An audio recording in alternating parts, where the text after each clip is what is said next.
in the Dirt Zone studio, Friday and Saturday for coverage of all the racing action Dirt Vision has to offer, but on a single screen. We will take you track by track to catch all the key moments. It is split screen racing that makes sure you don't miss a thing.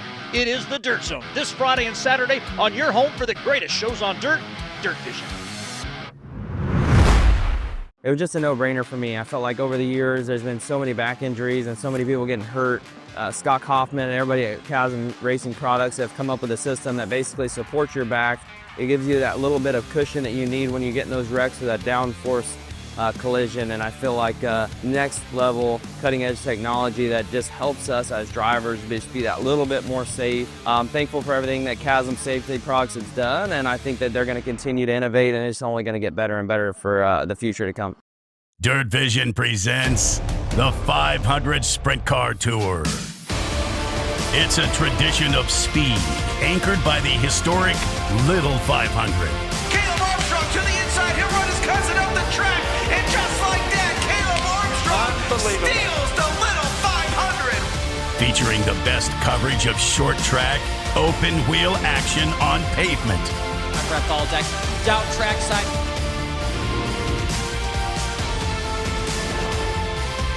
Dirt Vision is home to the world's biggest sprint car races.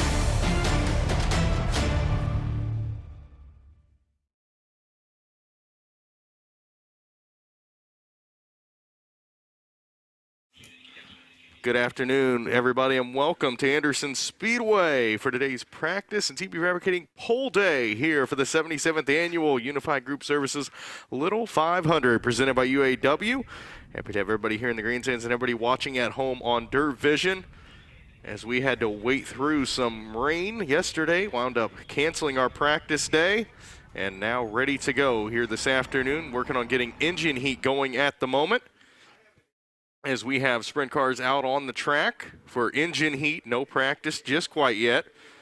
Just getting the cars out, get some heat in the motors. It is a very chilly day here in East Central Indiana at Anderson Speedway for the month of May. But the weather is certainly a lot better than what it was at the moment.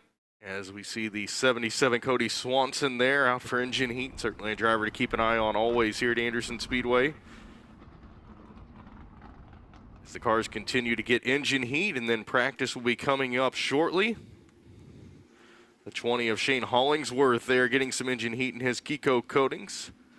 Advanced Shocks and Olin Racing entry out of Lafayette, Indiana for Shane Hollingsworth. Nice looking number 20 sprint car for Shane Hollingsworth. One of the V6 entries in the field. The 2 machine there trying to make his first Little 500 out of Napa, California, David Goodwill. In the Whalen Motorsports, Ken Whalen entry.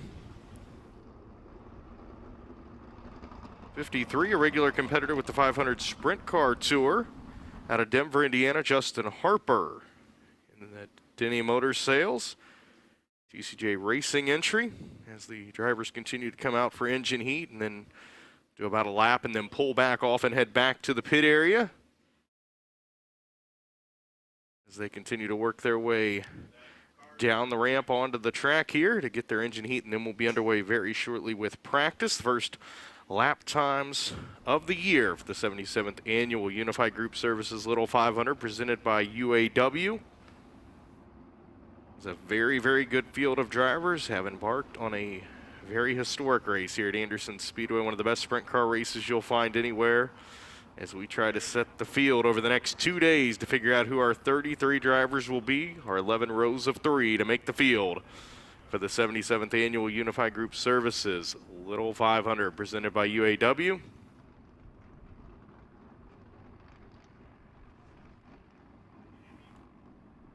So starting to get some cars down here for practice as well. So starting to get a mixture down in the infield area between cars out for just engine heat and cars out here that have already had their engine heat and getting ready for practice. The 17 there of Garrett Saunders out of Lakeville, Indiana, the Kirchner Engines. Atlas Gutters entry for Garrett Saunders. Also has Swan Lake Resort Dragon Fuel Racing sponsors on board that machine.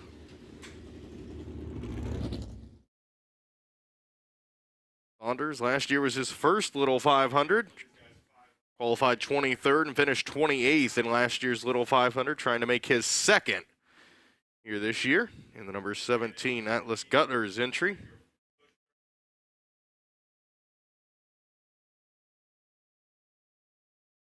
So I think that's just about it for the engine heat. I think we're just about ready for practice to get underway. Certainly going to be interesting to see how practice goes, especially here at the beginning. There is not basically any rubber down on this racetrack. Have not had the opportunity to. Have dealt with a lot of rain over the past 2 days here at Anderson Speedway. As yesterday, just as soon as we'd get the track dry, more rain would come in. And just couldn't get an open window to get cars out on the track. Got a little bit of engine heat done for some drivers, and that was it. So the rest of the cars making their way down here as we are just about ready for practice to get underway for the 77th Annual Unified Group Services Little 500 presented by UAW.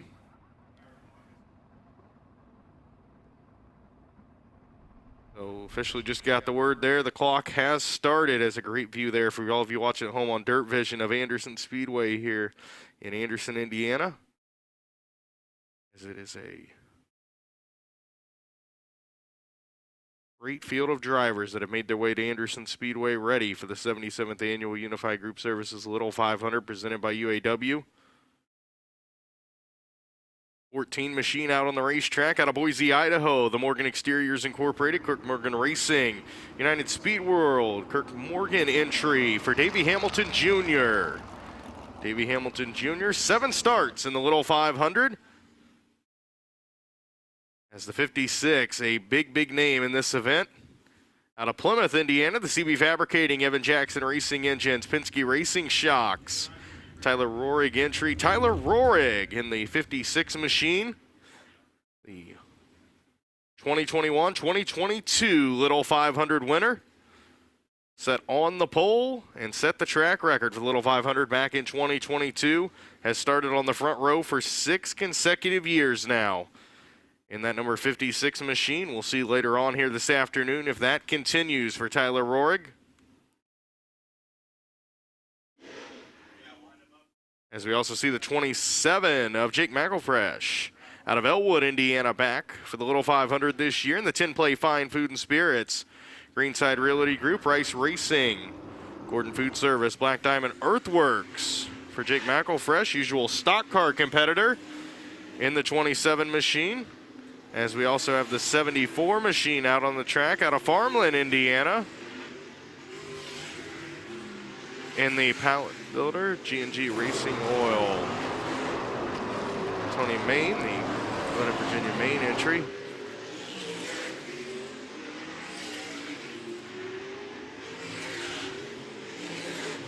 So the number 4 machine out there on the track.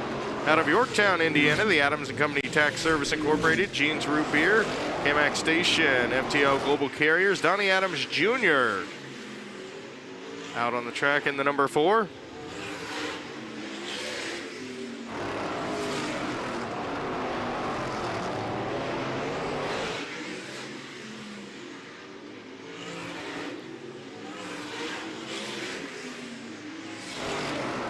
One to go signal is out for this group.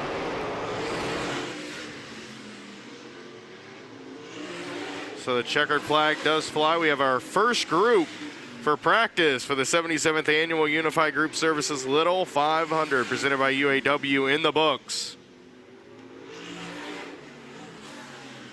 So the first group will head back to the pit area. Checkered flag is out.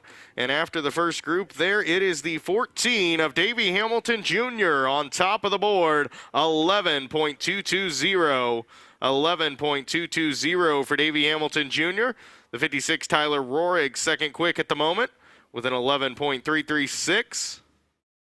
U2 machine of Derek Bishak rounded out the top 3. 11.716 for Derek Bishak. Bishak in the United Trailers All-Star Performance, Clad Synthetics, Rapid Race Cars. Performance Assurance LLC entry for Derek Bishak. 4 of Donnie Adams Jr. was fourth at an 11.816. Jake McElfresh in the 27 fifth, 11.841. And the 74, Tony Main, 12.065. The next group getting ready to be pushed off as more cars make their way down into the infield area. Practice finally underway here at Anderson Speedway. First lap time these drivers have had. The main thing is rubber now will start getting laid down onto Anderson Speedway as well, as the next group starts getting pushed off. Now the first one getting pushed off there is going to be the number 39 machine. Out of South Bend, Indiana, the Ed Martin Ford, Vors Welding and Steel, Simpson Race Products, Lucas Oil, SRI, Shelby Engine Company. Clausen Marshall Newman Racing entry. Ryan Newman back with us in the number 39 machine, trying to make his third Little 500. At his best finish 1 year ago here in the Little 500, finished 6th last year in the 39 machine.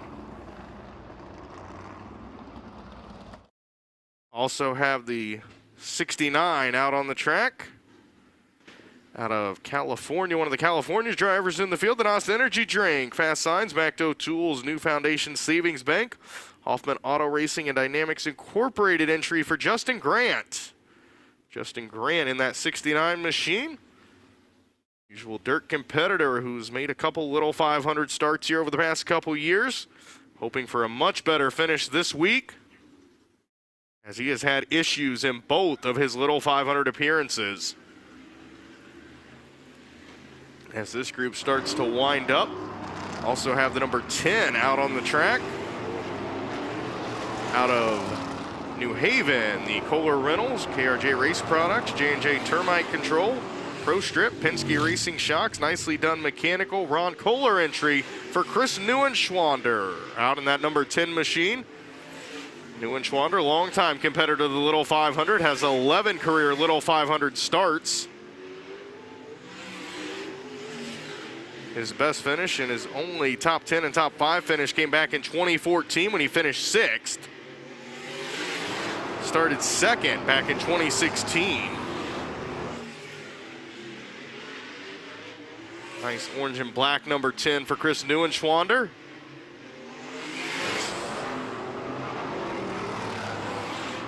The 1 to go signal already out on this group.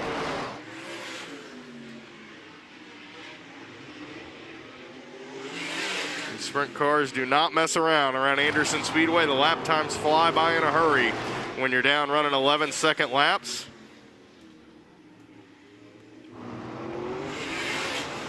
The checkered flag already out here for group number 2. And Davey Hamilton Jr., Tyler Rohrig remain your top 2 speed-wise, but there is a new car up into the 3rd position, the number 99 machine of C.J. Leary out of Greenfield, Indiana. The Armstrong Garage Doors, Brad and Tara Armstrong entry has found his way up to 3rd quick with a time of 11.704. C.J. Leary with 5 Little 500 starts. He started in the top 5 twice. He started 4th in 2017 and 5th in 2023. He's actually only started outside of the top 10 in 1 of his 5 Little 500 appearances. So C.J. Leary has had a lot of speed here at the Little 500 in the number 99 machine. Finished 3rd back in 2022. That's actually his only top 5 and only top 10 finish.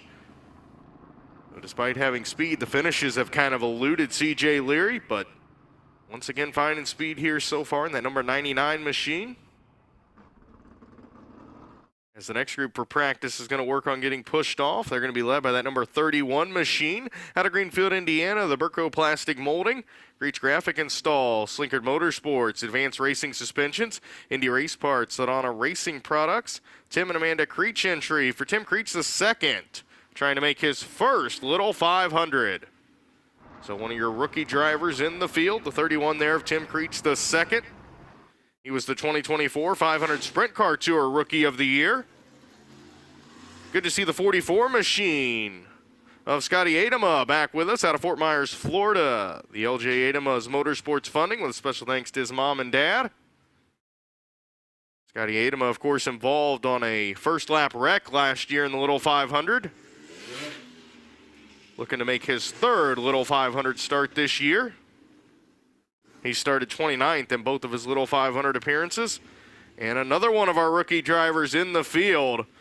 Hard to call her a rookie, though, with as much as she's accomplished, but she is a rookie for the Little 500 out of Shelby Township, Michigan. The Able Construction Company Incorporated, Bradford Allen, Simpson Race Products, Mobile One, Taylor Ferns Racing entry. Taylor Ferns trying to make her first Little 500 start. As we also see the 71 out of Shirley, Indiana, Brian Vaughn, out in the Freddie and Kathy Carmany entry.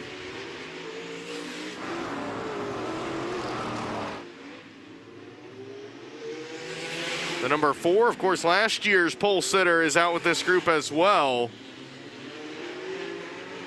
Out of Franklin, Indiana, the Kiko Coating, engines by Tranter, Nolan Racing entry, Emerson Axum in the number 4 machine.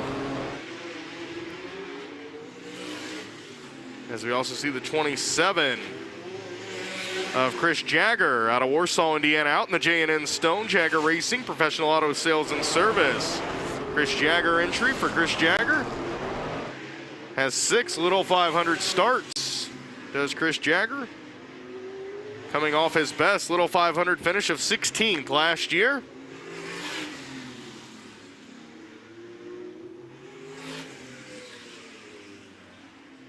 Checkered flag is out on this group.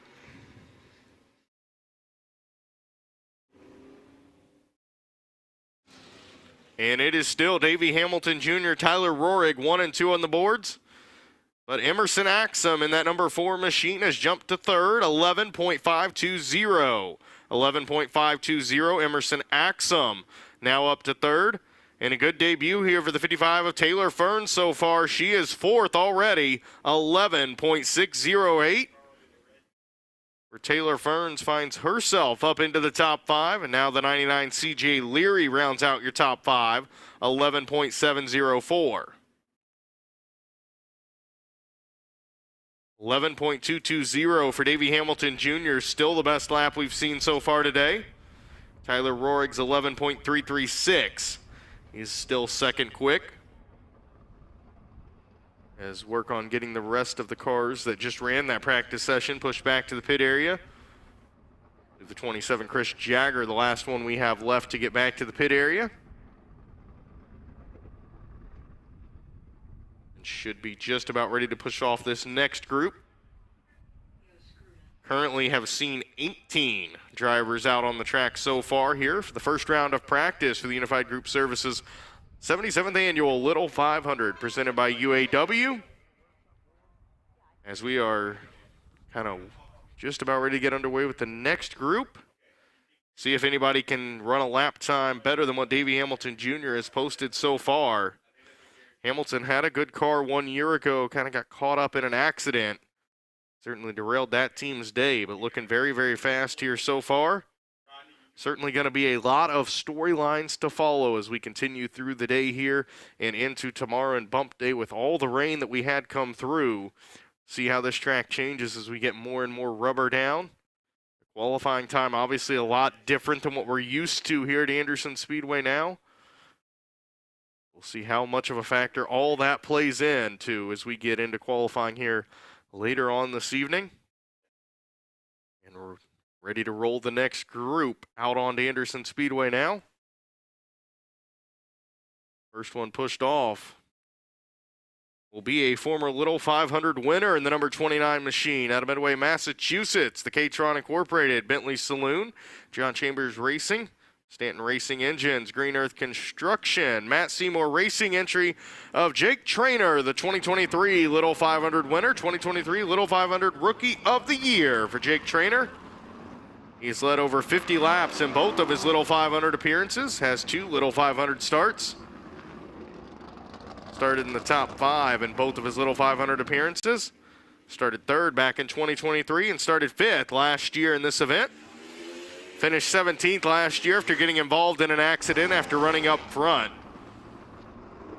So Jake Traynor has quickly came onto the scene in the little 500 and been very, very strong.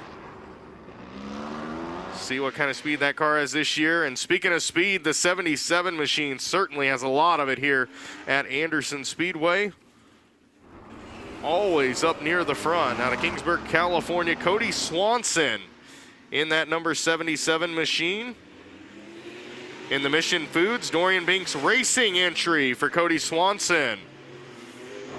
Also has Glenn Farms.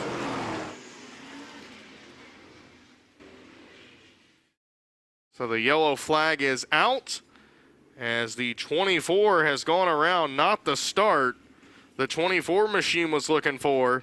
This was certainly maybe going to be one of those drivers to keep your eye on out of Cincinnati, Ohio. In the JTM Food Group, Brockman Signs, Brad Hayes Racing entry, Jackson Masinko in that number 24 machine. Made his first little 500 start 1 year ago. Started 18th and finished 17th last year, but really started finding speed after last year's little 500. And Jackson Masinko has started this year off very, very well, especially with the 500 Sprint Car Tour. Showed up here and ran the Glen Nibel Classic, finished second in the Glen Nibel Classic this year, and was up front for a lot of that event until Dakota Armstrong found his way around. Certainly see the white paint mark from the wall in the back tire there of Jackson Masinko. But doesn't look like a lot of damage other than maybe the paint that got on the tire. See if Masinko can get the car back rolling. Obviously a little bit upset inside the number 24 machine.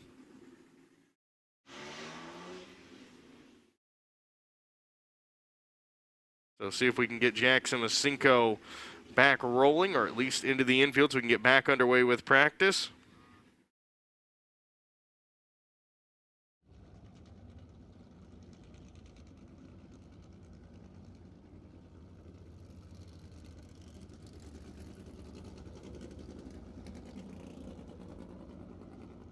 So the first Community Hospital of Anderson yellow flag flies for the week here of the 77th Annual Unified Group Services Little 500 presented by UAW, as Jackson Masinko with a single car spin over in turn number 3 has us under the yellow flag at the moment.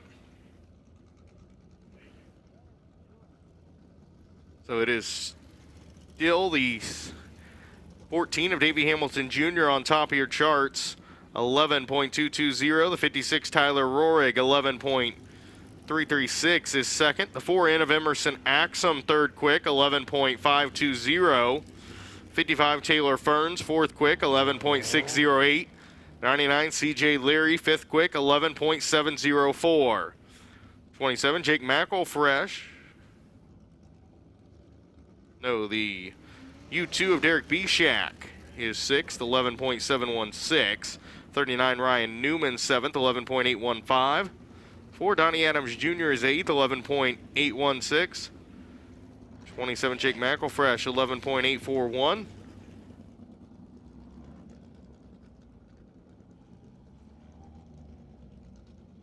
'40 of Nathan Bird is 10th, 11.913. That rounds out our top 10. As Jackson Masinko has been pushed now to the bottom of turn 3. They're going to work on seeing if they can get him pushed back out.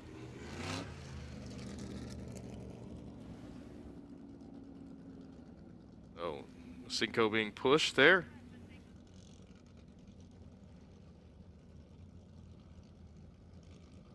So these cars, of course, no starters in them, so once they stop, they need the push truck assistance to get them back fired. Looks like Masinko's going to be back in the infield. So they have... So just about ready to get this group back going. And the green flag does come back out. This group back underway. So we'll see if Cody Swanson can get his way up into the top 3.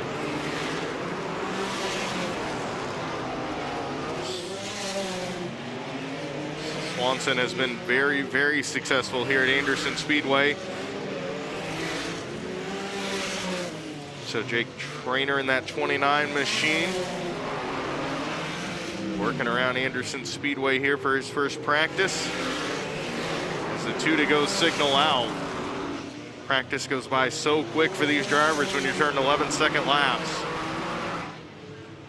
So the 20 of Shane Hollingsworth also out with this group. Hollingsworth out in his Pico Coatings Advanced Shocks Nolan Racing entry out of Lafayette, Indiana for Shane Hollingsworth as the checkered flag flies. So checkered flag out on this group. As the 26, the young gun, quickly finding speed once again for Colton Bettis out of Lutz, Florida. The AP Driver Development, Zaki Ali Attorney, the Auto Ranch, G&G Oil, Sam Pierce Chevrolet entry of Colton Bettis goes up to P2. Second quick for Colton Bettis, 11.316 for the 2023 Don and Mel Kenyon Classic winner. And he has been very, very strong here in sprint car competition already this season at Anderson Speedway. Set fast time and finished 3rd in this year's Glen Nibel Classic here at Anderson Speedway. And has the AP Driver Development number 26 up to P2 on the board. Second quick for the 15-year-old out of Lutz, Florida, Colton Bettis with an 11.316. Davey Hamilton Jr. stays on top of the board with the quickest lap so far of the afternoon. 11.220. Tyler Rohrig now in 3rd in the 56 machine, 11.336. In the 77, Cody Swanson, 11.342. Does find his way up into the top 5. As 3 of our former winners entered in this event, already up into the top 5. The 29, Jake Trainer, rounds out the top 5 now, 11.496. That is your new top 5 after that group went out for practice. The next group getting pushed off now. It'll be led out by the number 53 machine there. That bright orange number 53 of Justin Harper out of Denver, Indiana. The Denny Motors Sales, SOS Graphics and Design, Penske Racing Shocks, QC Communications, DCJ Racing entry there for Justin Harper. Harper, longtime competitor with the 500 Sprint Car Tour. See the 51 out as well.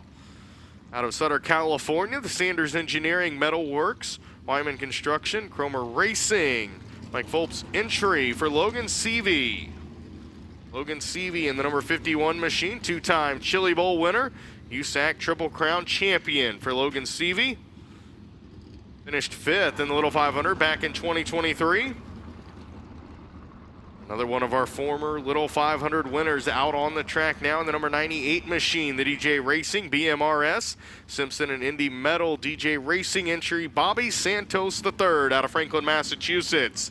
Out in the number 98 machine,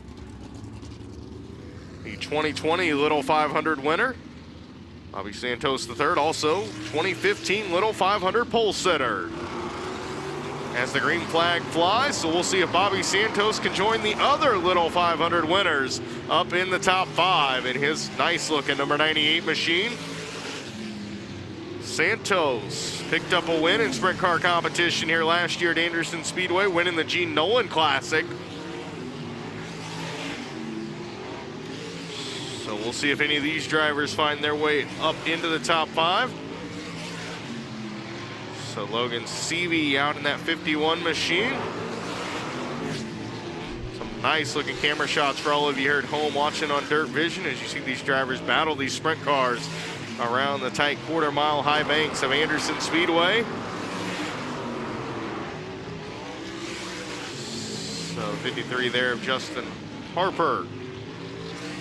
Sees the 1 to go signal. So the 93 also out with this group. Back with us in that number 93 machine. Out of Folsom, California, Jerry Kobza out in the 93 machine. Jerry Kobza out in that number 93 machine. The Red Line Oil, Jerry Kobza entry.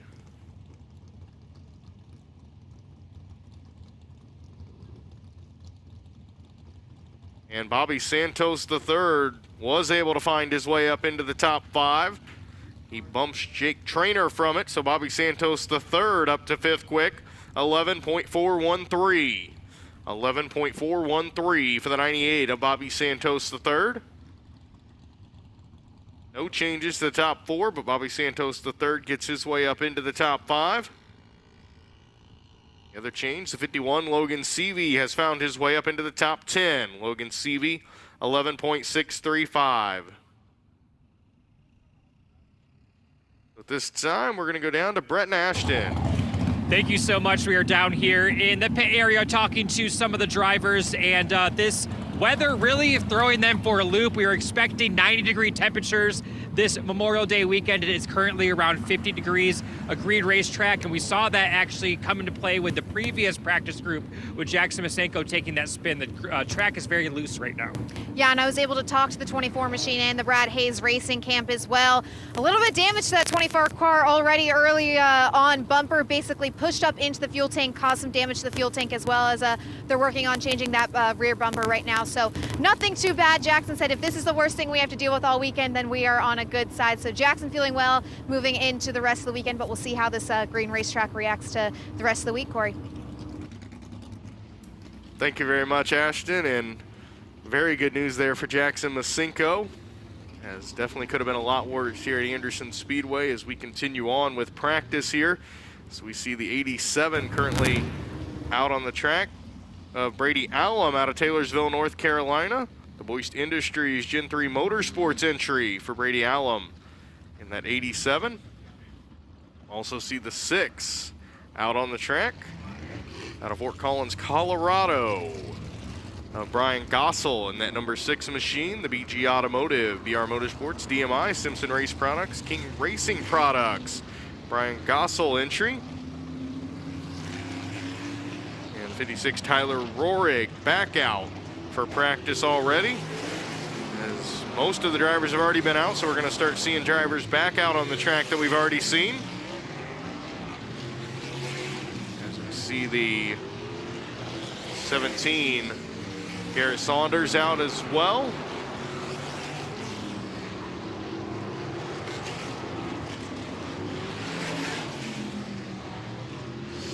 The 18 out on the track as well, trying to make his first Little 500 in the Parallax Motorsports Rural Hill Farm.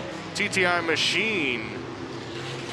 A Butler entry of Landon Butler out of Bushnell, Florida. Third generation racer, 16-year-old Landon Butler in that 18.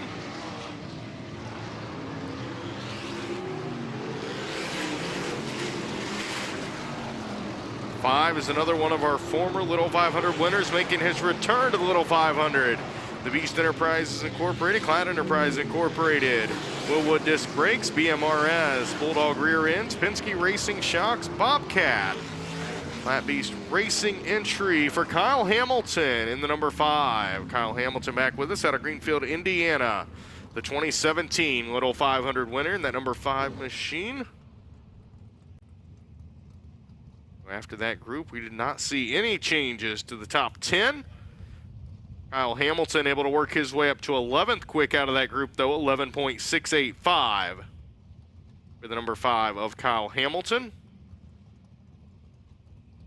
Currently have seen 35 drivers on the track.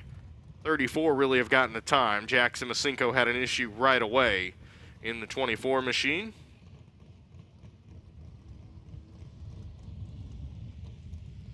As we see a big time driver about to be pushed off with this next group, a driver that is yet to see time. Sitting down there in the number 1 machine.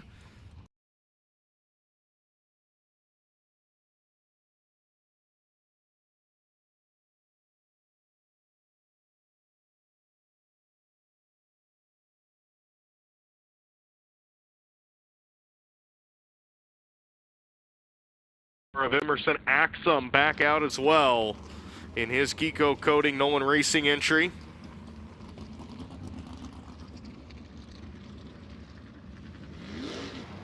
Emerson Axum quickly becoming a name to watch in this event. The 69 Justin Grant back out as well. For practice, this group just about to be turned loose. Still nobody topping the time of Davey Hamilton Jr., 11.220. So the number 40 of Nathan Bird out of Goodyear, Arizona, also out on the track. The Sonesta Travel Pass, GMS, Hope Givers International. Mayor Auto Research entry for Nathan Bird, trying to make his first Little 500. One of the local drivers out as well in the number 4 machine of Donnie Adams Jr. out of Yorktown. The Adams Company Tax Service Incorporated, Jeans Root Beer, Kemax Station, FTL Global Carriers, DB Adams Motorsports LLC entry. Farmland, Indiana's Tony May out on the track as well. 2 to go signal in the air. Looking at the speed chart so far, nobody's worked their way up there yet. And there we go, the one of Dakota Armstrong did not take long. Second quick for Dakota Armstrong, 11.275. He needs just a little bit more. 11.250. That did not take long at all for Dakota Armstrong to throw his name into the hat. In that number 1 machine, Dakota Armstrong second quick. Kind of was the story coming into this year's 77th Annual Unified Group Services Little 500 presented by UAW. Everybody's chasing that one of Dakota Armstrong. Davey Hamilton Jr. the better time at the moment, but Armstrong right there, 11.250. Armstrong and that team certainly have something figured out to find speed here at Anderson Speedway. Also had a great run there for the number 4 of Donnie Adams Jr. Finds himself 6th, 11.354 now the best time for the 4 of Donnie Adams Jr. Top 10 at the moment is Davey Hamilton Jr. in the 14, 11.220. The 1 Dakota Armstrong second, 11.250. 56 Tyler Roig third, 11.281. 26 Colton Bettis, 11.316 fourth. 77 Cody Swanson, 11.342 rounds out the top 5. Number 4 of Donnie Adams Jr. is 6th, 11.354. 4 Emerson Axum, 7th, 11.392. 98 Bobby Santos the third is 8th, 11.413. 29 Jake Traynor, 11.496. 69 Justin Grant, 11.586. Rounds out your top 10 as the 39 of Ryan Newman will lead this group around. Newman back out for practice. Ryan Newman currently 23rd, 11.815. Certainly looking to be better than that. 99 CJ Leary back out in the Armstrong garage doors. Brad and Tara Armstrong entry for CJ Leary. Leary currently 17th. Scotty Adama in the 44 machine is back out on the track. Adama currently 28th on the charts, 11.975. With Armstrong getting a lap, we've had 36 cars on the track now. Hamilton Jr.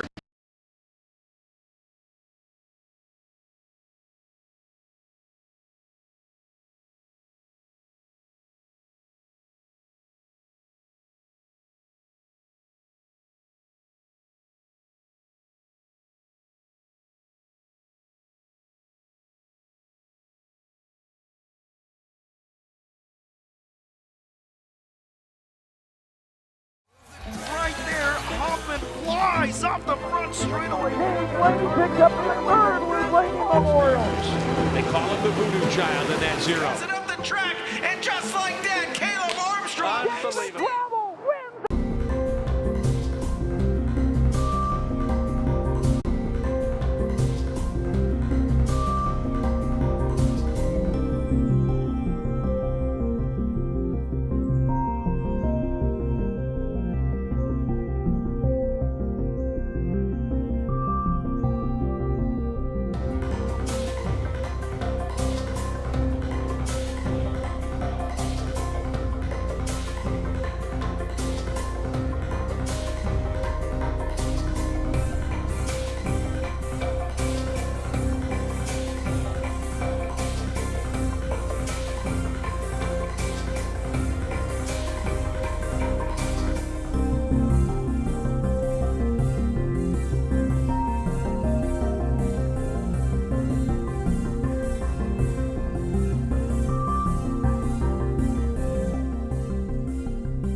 71 Taylor Ferns Racing entry. Cody Swanson there in that 77 machine. The Mission Foods Doran Binks Racing entry. And Jake Trainer in the 29 machine. Going to come out with this group as well. Out of Midway, Massachusetts, the K-Tron Incorporated Matt Seymour Racing entry.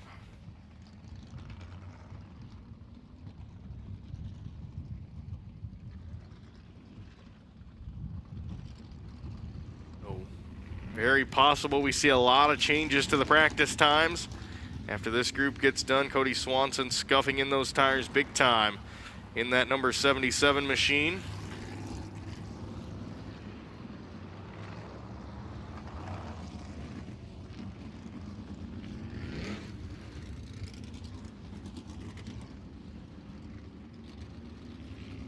Big Trainer doing the same thing here. The one to go signal already out. This group will be turned loose very, very shortly.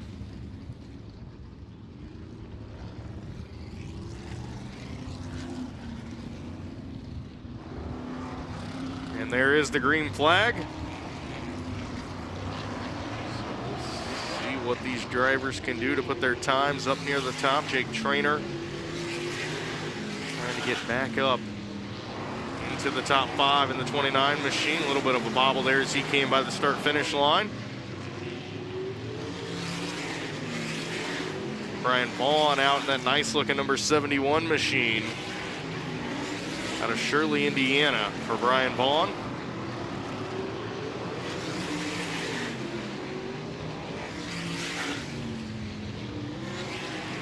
In the Hickerson Transport Incorporated, Freddie and Kathy Carmany entry. Also see that U2 of Derek Bishak back out on the track.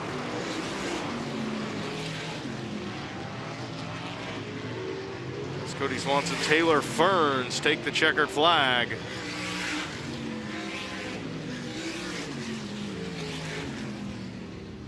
Cody Swanson, of course, 2016 Little 500 winner, 2018 Little 500 winner, 2019 Little 500 winner. 3 Little 500 wins for Cody Swanson. Has set on the pole 4 times in this event.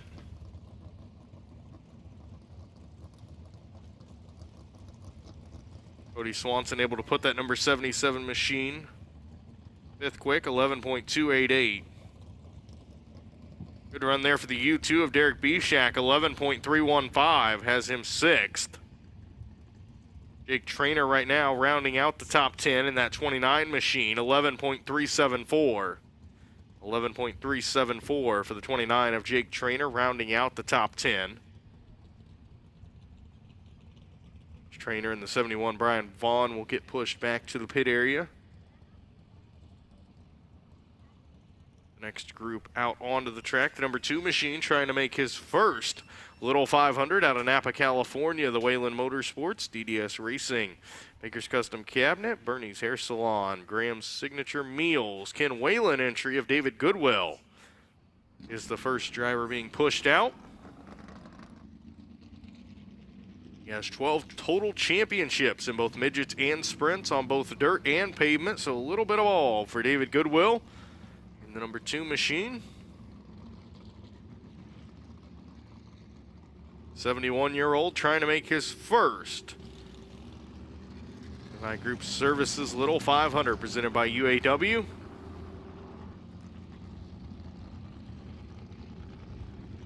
'93 back out on the track.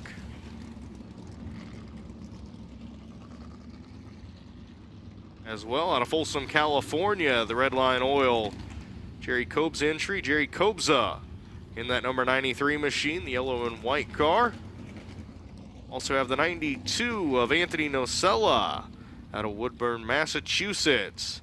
The Nocella Paving, Anthony Nocella entry for Anthony Nocella. See what he's able to do in that number 92 machine. Also has Bentley Saloon, A&A Associates on board that car. Kyle Hamilton's back out on the track, the number 5 machine, the 2017 Little 500 winner. See what Kyle Hamilton can do, making his return This is his first appearance at the Little 500 since 2021.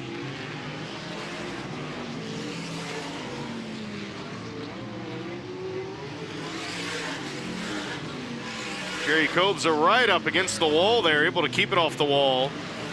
Down the back straightaway.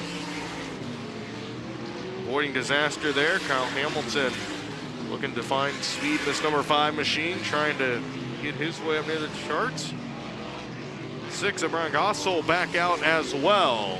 Fort Collins, Colorado driver. Number 6 machine, trying to make his 6th Little 500. He's finished 11th twice in this event. As the checkered flag is out for this group. Kyle Hamilton getting quicker in the number 5 machine. Hamilton now up to 4th quick. 11.268 for Kyle Hamilton. Also the 71 Brian Vaughn turning a very good lap. Brian Vaughn up into the top 10, as well as the 10 of Chris Neuenschwander. So starting to see a lot of shakeups each time out. A different practice group comes out, it shakes up the top 10 and even top 5. Brian Vaughn now sits 9th, 11.334. The 10 of Chris Neuenschwander 10th, 11.341.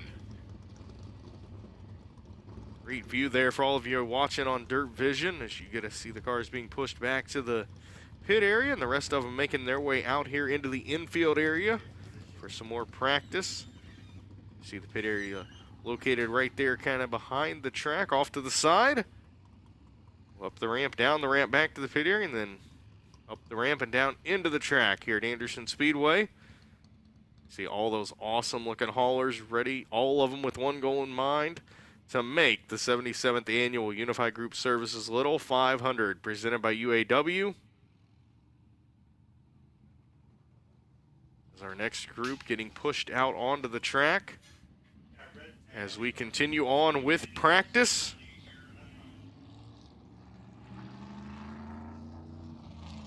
D3 Justin Harper will be the first car we see out on the track with this group. The Denver, Indiana, the Denny Motor Sales TCJ Racing entry for Justin Harper.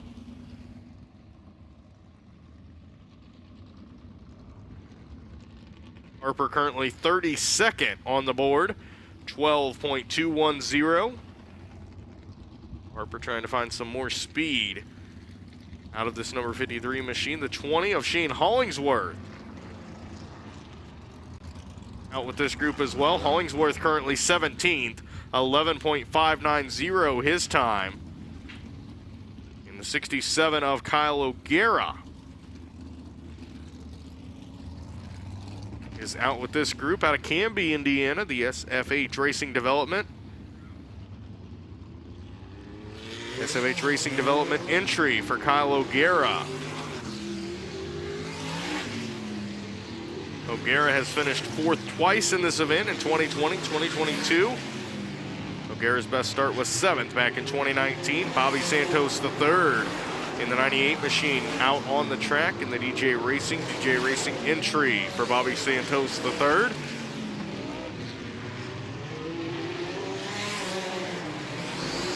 Santos trying to get back up the board, as at one point was up in the top 5, currently now 14th at an 11.413.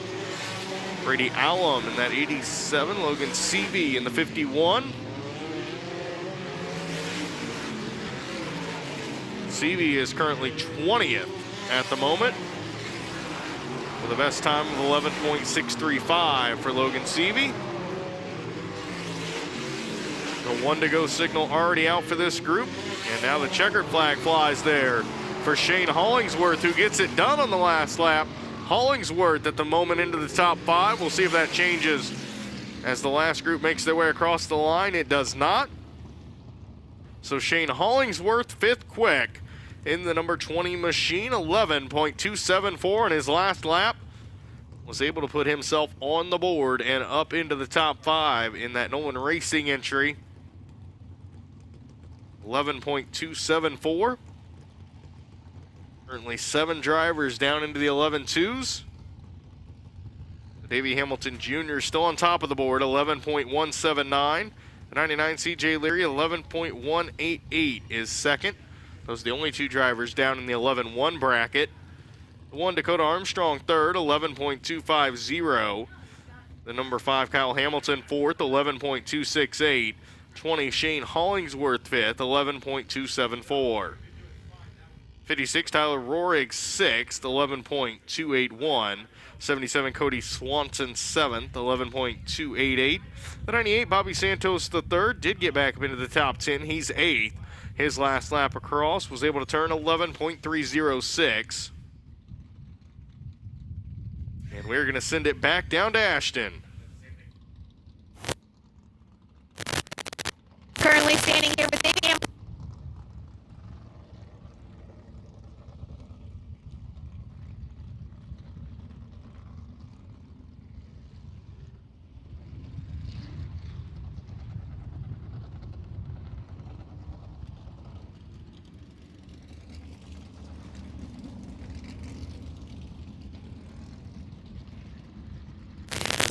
Standing down here.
Standing down here with Davey Hamilton Jr. Just got bumped down to third overall fastest in practice, but you've been sporty all day. How's that 14 machine feeling?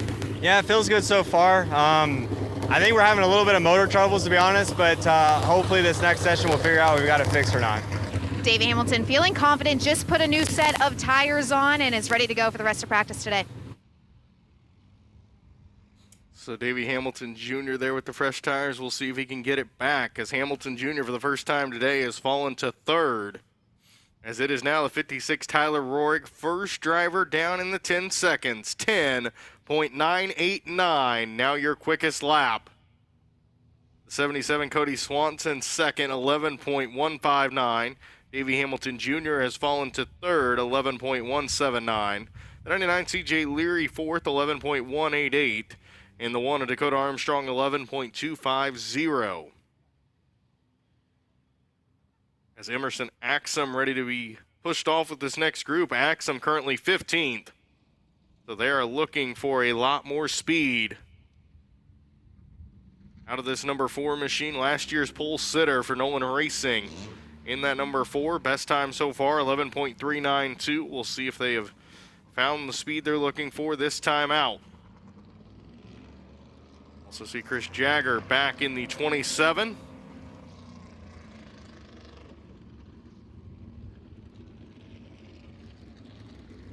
Out of Warsaw, the J&N Stone, Jagger Racing, Professional Auto Sales and Service, Chris Jagger entry for Chris Jagger. Coming off his best Little 500 finish of 16th 1 year ago.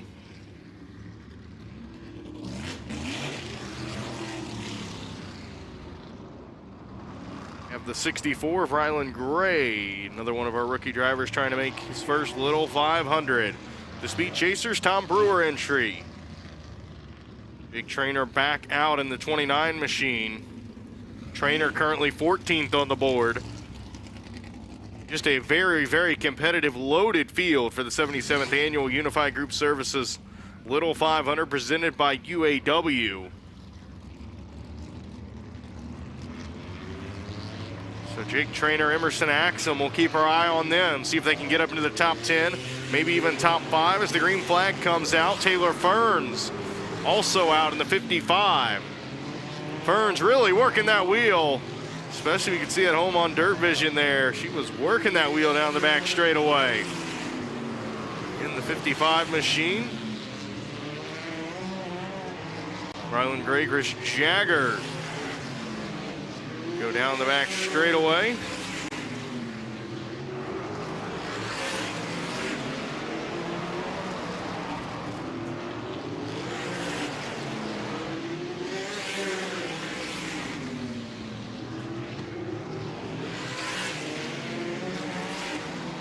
Two laps to go for this group already as Garrett Saunders out in that 17.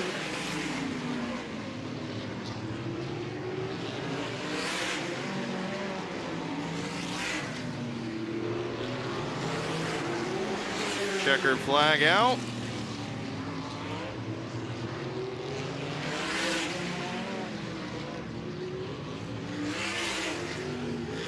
Emerson Axum comes the checker flag, and off the gas is Axum and Trainer.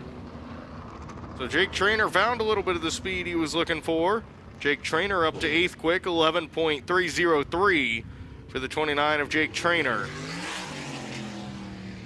Not the run Emerson Axum was hoping for in this number 4 machine.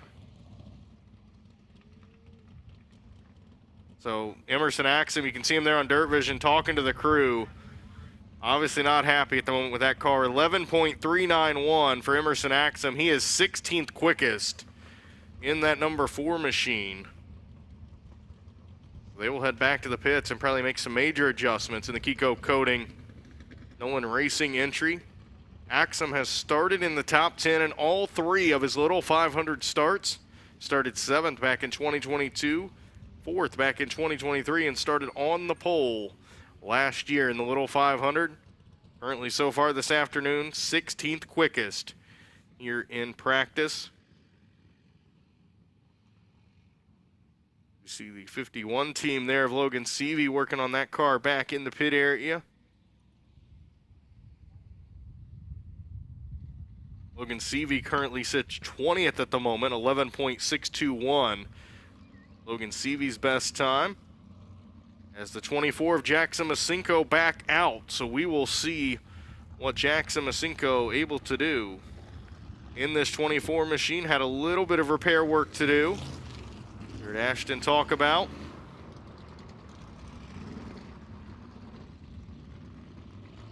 Car looks pretty good, so we'll see what lap Masinko's able to lay down. Certainly going to be better than his 23.685.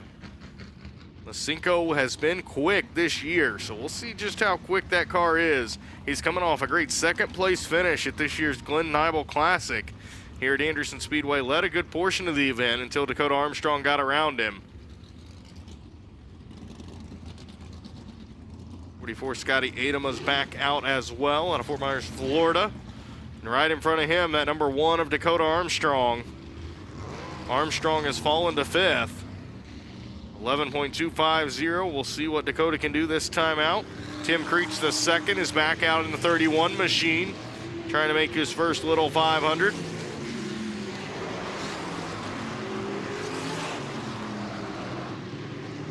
Ryan Gossel back out in the 6.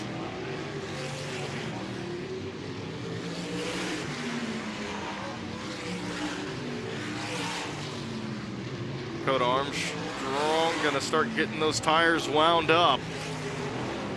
In the number 1 machine.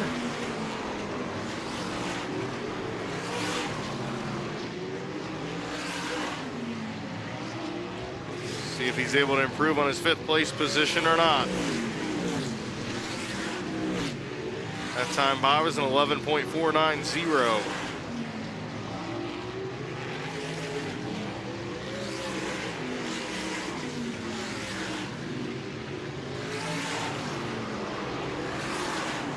Tim Preach is able to go an 11.666, puts him 26th as the checkered flag is out.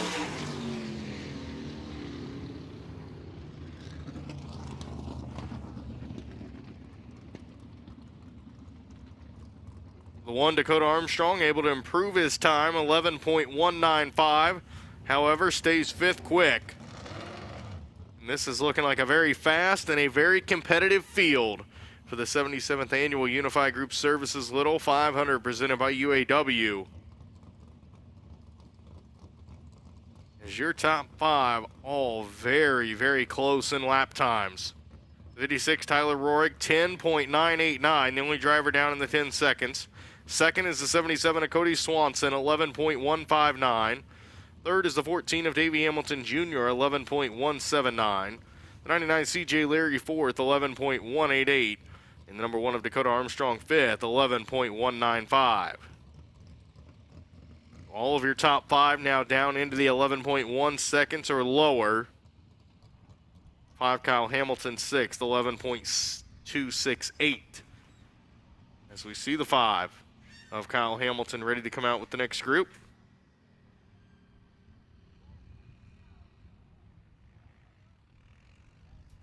So at this time, we'll send it back down to Ashton. Yeah, thanks so much, Corey. Things starting to get busy down here as a lot of these drivers are trying to handle their cars the way that they, or get a better handle on their car as the temperature conditions are not used to what they are seeing. One of those drivers not happy with how they're feeling right now is the 4 machine of Emerson Axum. Came off the racetrack, not happy with how that car is handling immediately on jacks, and all hands on deck to fix that 4 machine. Currently sits 17th overall in points. Logan Seavey as well, right next to Emerson Axum, sits 22nd overall. New gear going into that 51 machine as things starting to get busy down here, Corey. Thank you very much, Ashton. Things are definitely going to get busy and definitely going to pick up as we continue on with practicing it closer and closer to qualifying time. As the 14 of Davey Hamilton Jr., who you talked about with those tires, back out here, and you can see the stickers on those tires. So we'll see what this 14 team is able to do. Currently 3rd quick, 11.179. Fresh tires, you would think it's going to be a quicker lap coming for Davey Hamilton Jr.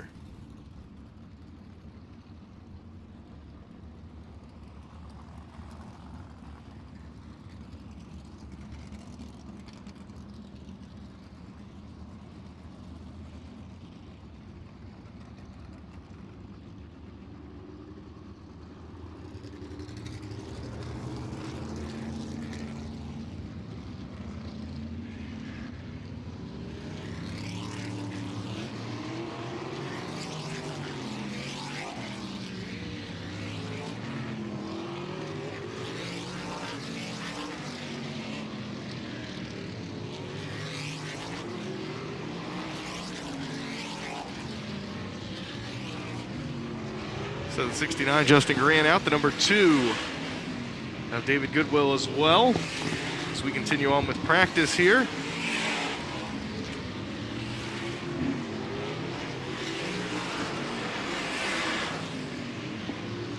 Five, Kyle Hamilton's back out as well. Hamilton just outside the top 5, trying to find his way back up into the top 5 in that number 5 machine.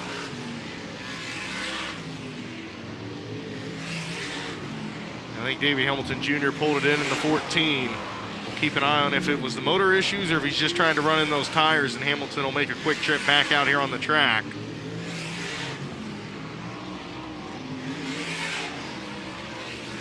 Checkered flag is out.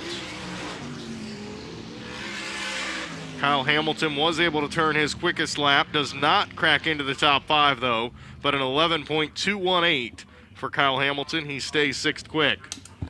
I can hear now out of this, but I can't hear out of my earpiece.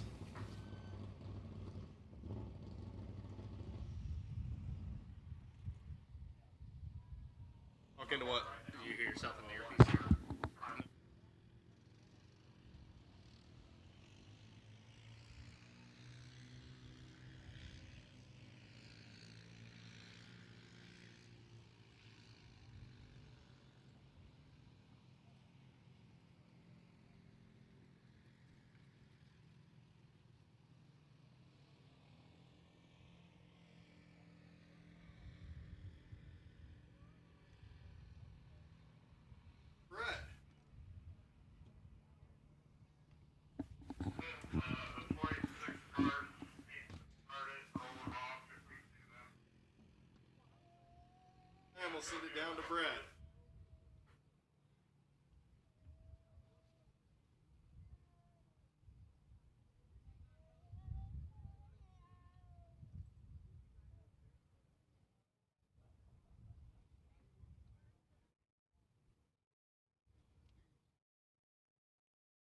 Cody Swanson, 11.159. 14, Davey Hamilton Jr.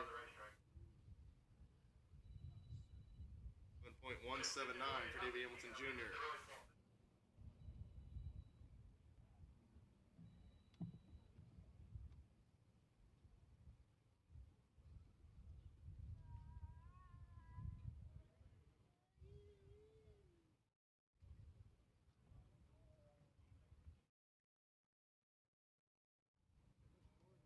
Talked about time out, these drivers are getting quicker. Tyler Roig, the 10.989.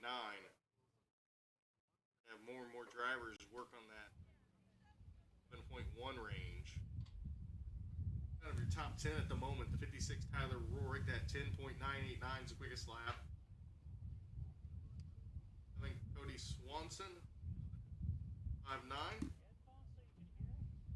Hamilton Jr. So Tyler Roig, 10.989. Top 77 Cody Swanson, 11.159. 14 Davey Hamilton Jr., 11.179. The 99 CJ Leary, 11.188. 1 Dakota Armstrong, 11.159. Rounds out the top 5. 5 Kyle Hamilton, 6th, 11.218. 20 Shane Hollingsworth, 7th, 11.274. 29 Jake Trainer, 8th, 11.303. 98 Bobby Santos, the 3rd, 11.306. And the U2 of Derek Bishak, 11.315. Currently our top 10. This time we're going to send it down to Ashton. Yeah, thanks so much, Corey. You see, there's no cars on the racetrack, and that's because Mother Nature has not been too kind to us. Once again, a little bit of a mist coming down, but actually, just as I say that, it seems to be slowing down or possibly stopping, so it shouldn't affect the racetrack too much. We'll go into a slight red flag condition here to make sure that everything's all good before we send cars back out to continue practice. Thank you, Ashton. So yeah, once again, dealing with Mother Nature here, as we have for the past 2 days. Thankfully, finally able to get some practice in there before that very light mist appeared. And that's really what we've been dealing with, a light mist that sometimes gets heavier at times. But this time looked very, very light. Looking at the racetrack, doesn't look like it's too bad at all. We'll see when the track gives the okay to get practice back underway. It's currently under red flag conditions for rain once again here at Anderson Speedway. As currently we have had 36 drivers take time so far here in practice for the Unified Group Services 77th Annual Little 500 presented by UAW. Certainly some interesting developments with some drivers we expected to see up at the top of the charts up there, but some more that we expected to see quicker, currently struggling to find that speed, stuck back in the pack. We see the 71 Brian Vaughn, the 26 of Colton Bettis once we do get back going out here ready to go.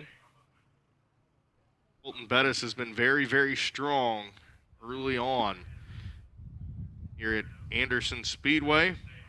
Colton Bettis, the 15-year-old out of Lutz, Florida. The AP Driver Development Sam Pierce Chevrolet entry. He set fast time and finished 3rd in this year's Glen Nibel Classic in that number 26 machine.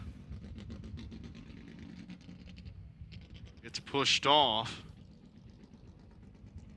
It is just going to get engine heat, it looks like, and head back to the pit area in the 26.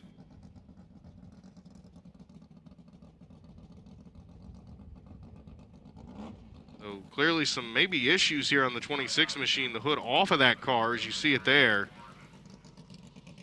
So we'll see maybe if something is up with the 26 of Colton Bettis and the Sam Pierce Chevrolet team or not. What exactly they were doing there. Bettis finds himself 11th at the moment, 11.316 his best time.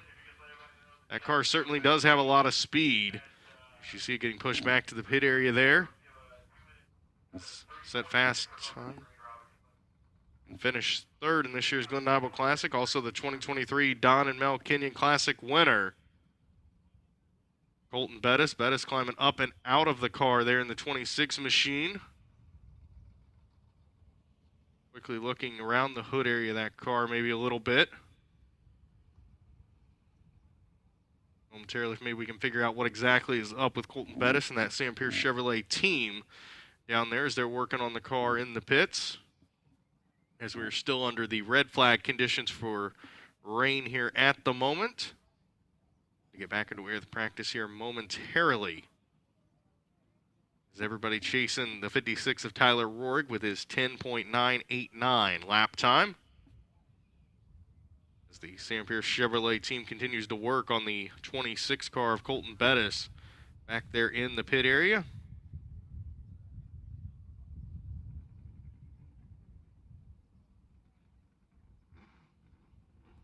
So I believe we do have an update at this time down there in the pits on what exactly is going on with the 26 of Colton Bettis. Yeah, we just talked to Sam Pierce, the rookie, the fastest rookie right now in practice, but they had some magnesium come loose. As you saw, they're about to go back out onto the track, so they're going to try and fix that as quick as they can during this delay and then get him back out there to make some more laps. Of course, obviously, a rookie, as much seat time as possible here at the Little 500 will pay dividends, hopefully, on Saturday. Absolutely, the more seat time, the better for sure. But Colton Bettis certainly has shown maybe he doesn't need quite as much seat time as the normal rookie, as he came out here and was very, very competitive with the 500 Sprint Car Tour earlier this season, and certainly has a great team behind him in that AP Driver Development Sam Pierce Chevrolet entry. As it does look like we start having a lot of cars making their way back down here onto the track. So hopefully we'll be back underway with practice here very, very shortly. It's a good thumbs up there from Colton Bettis. Very, very excited to make his Little 500 debut here. And just because you're a rookie, that doesn't mean anything. You can certainly win this event. Jake Traynor knows all about that. First time we saw Jake Traynor, he picked up the win in that 29 machine. So just because you're a rookie doesn't mean it's not impossible. It's a 71 Brian Vaughn getting pushed on the track at the moment. So Eric Gordon down there, of course, the familiar face here at Anderson Speedway, one of the, not the best, one of the best in the Little 500s of all time. Helping the 39 of Ryan Newman. I'm not sure Newman could have got anybody better to help him than Eric Gordon. Gordon has just about every record with the Little 500, most wins, most top fives, most top tens. We do have cars back out on the track, including the 71 machine of Brian Vaughn out of Shirley, Indiana. Nickerson Transport Incorporated, Freddie and Kathy Carmany entry for Brian Vaughn. Brian Vaughn finds himself 14th at the moment, 11.334. The 39, Ryan Newman, is back out on the track. Newman is 22nd, 11.559. So Ryan Newman, Eric Gordon here trying to find speed out of this number 39 Ed Martin Ford machine.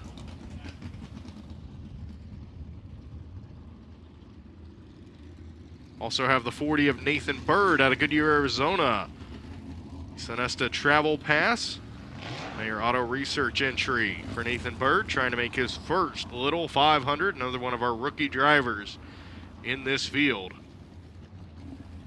67 Kyle O'Gara is back out as well in the SFH Racing Development. SFH Racing Development entry for Kyle O'Gara out of Canby, Indiana. O'Gara's been successful here at Anderson Speedway in 500 Sprint Car Tour competition. Two-time Glen Bible Classic winner. Has finished fourth in this event in 2020 and 2022. Brian Gossel back in the 6. Fort Collins, Colorado, he's back out on the track as the brief weather delay has been lifted, and we're back underway with practice for the 77th Annual Unified Group Services Little 500 presented by UAW.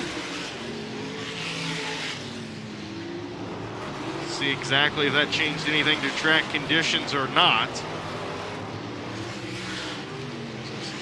get done.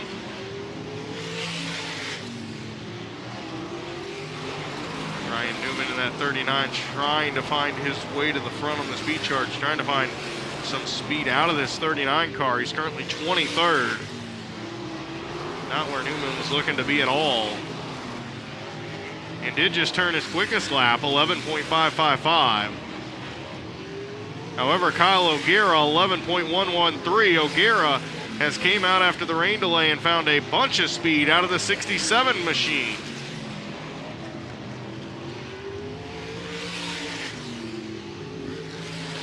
So that answers our questions about track conditions. It did not affect it at all.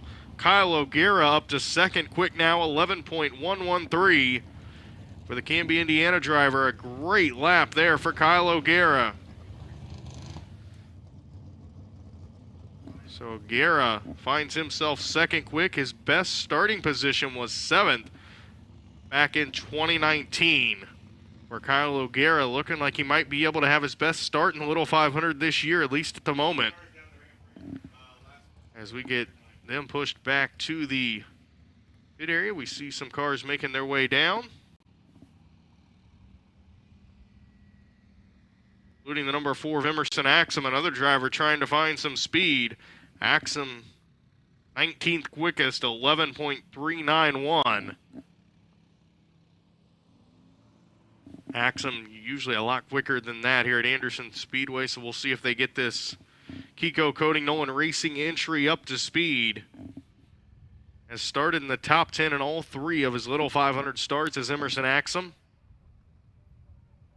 His best finish, 10th in 2022.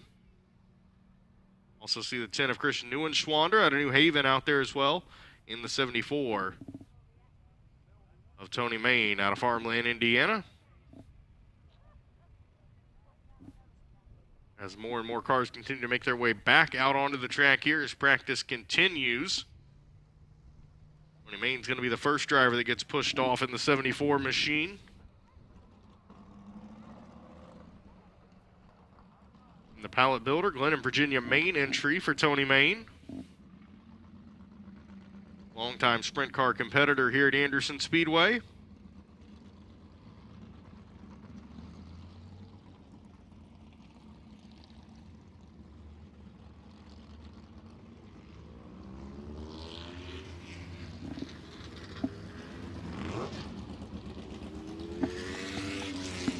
Anderson Axum there in that number 4.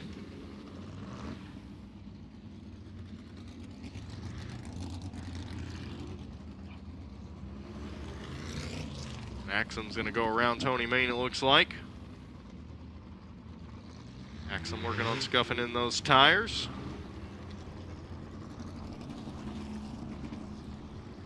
I believe all the drivers have been pushed off for this group now, and there is the one to go signal from Anderson Speedway flagman Gary Mong.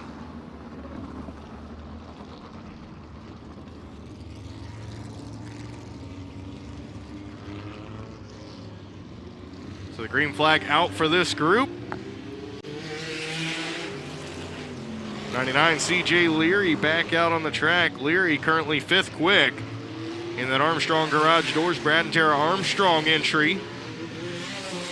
See if Leary can improve on his time.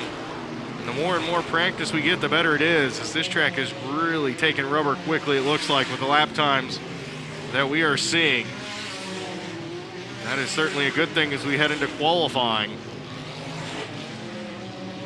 Shane Hollingsworth in the number 20, so both the Nolan Racing entries are out on the track with Emerson Axum and Shane Hollingsworth. Jackson Masinko back in the 24 as well.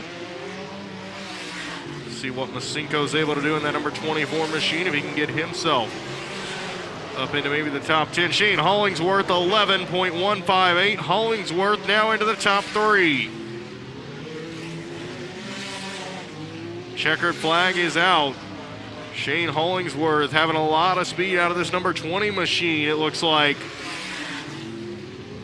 And Hollingsworth waves it off. I thought he backed off of it there as he headed into turn number 3 and 4. So he will stick with that 11.158. So Shane Hollingsworth with a good lap in the number 20 machine. Emerson Axum also able to find some speed. They're heading in the right direction now in the number 4 machine. Axum up to 10th quick, 11.257 for Emerson Axum, as both the Nolan Racing entry cars right there. We're shot on Dirt Vision. And at this time, we're going to toss it down to Brett. Know that one of the favorites coming down here this weekend is Dakota Armstrong. Just spoke to him. They're about to go back out onto the track after that slight rain delay, but he said he's surprised that the track is taking so much rubber so quickly, but he says that's because of that new right rear compound that they have, that new right rear tire that they are using that's very similar to 2 years ago. So that's good news for fans that are hoping for high speeds and quick times for qualifying, is that track is rubbering up quicker than many of these drivers expected. Thank you very much, and certainly thought that was the case with the lap times we were seeing, and looks to be the case as this track continues to take rubber. So as we get into qualifying, you never know, might see a new track record for the Little 500 here this year during the 77th Annual Unified Group Services Little 500 presented by UAW. As the top 3 is now the 56 Tyler Rohrig, 10.989. The 67 Kyle O'Gara, second quick, 11.113. The 20 Shane Hollingsworth, third quick, 11.158. 77 Cody Swanson, fourth, 11.159. And the 14 of Davey Hamilton Jr., who was on top of the charts for so long, is rounding out the top 5 at the moment, 11.179.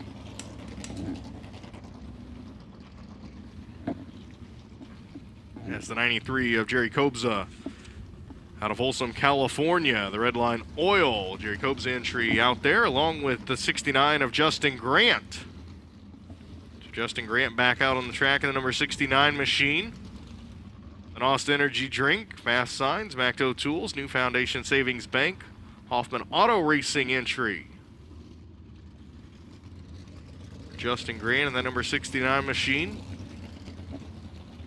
And the 56 Tyler Rohrig back on the track, currently has the fastest lap of the afternoon. Only driver down in the 10 seconds. Can Rohrig go even quicker? He's scuffing in those tires. CB Fabricating, Evan Jackson Racing Engine, Penske Racing Shocks, Tyler Rohrig entry. The two-time Little 500 winner in 2021, 2022, 2023 500 Sprint Car Tour champion, and won the pole and set the track record for the Little 500 back in 2022.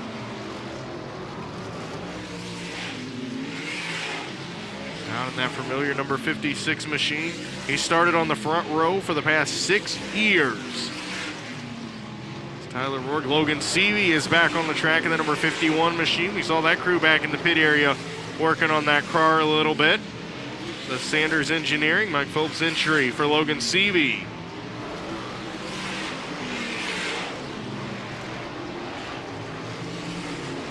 Two to go signal is out on this group.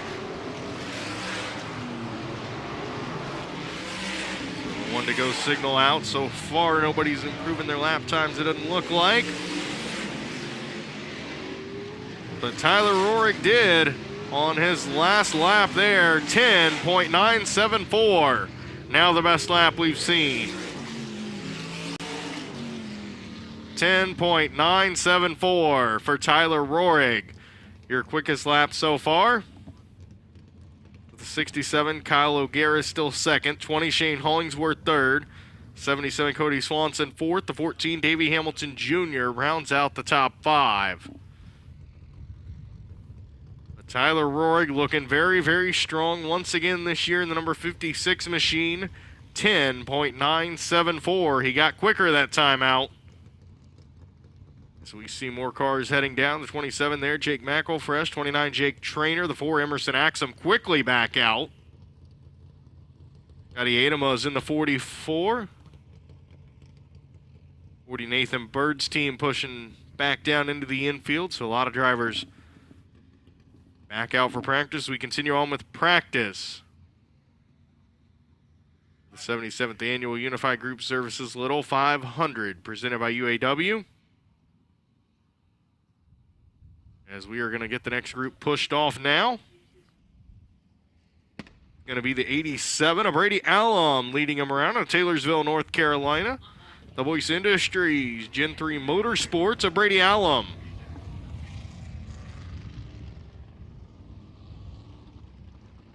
'87 machine, the 31. Tim Creech the second, trying to make his first Little 500. One of our rookie drivers trying to make the field. Verco Plastic Molding, Tim and Amanda Creech entry for Tim Creech the second out of Greenfield, Indiana. Tim Creech the second currently finds himself 30th on the charts. 11.666 his best time. The 5, Kyle Hamilton, the 2017 Little 500 winner, out on the track. And the last Enterprise Incorporated, Clad Enterprise Incorporated, by Beast Racing entry for Kyle Hamilton. Has started second twice in the Little 500, 2017, 2019 for Kyle Hamilton. Anthony Nocella, the Nocella Paving Anthony Nocella entry in the 92 machine. Back out on the track. As the green flag flies once again for this group, Donnie Adams Jr. also back out into the number 4 machine. Donnie Adams Jr. currently 20th. 11.354 his best. See if he can improve on that. See if we have any changes with this group or not. 55 Taylor Ferns, another one of those rookie drivers trying to make her first Little 500. Out there in the 55 machine. Taylor Ferns currently 17th at the moment. 11.324 her best time. One to go signal is out.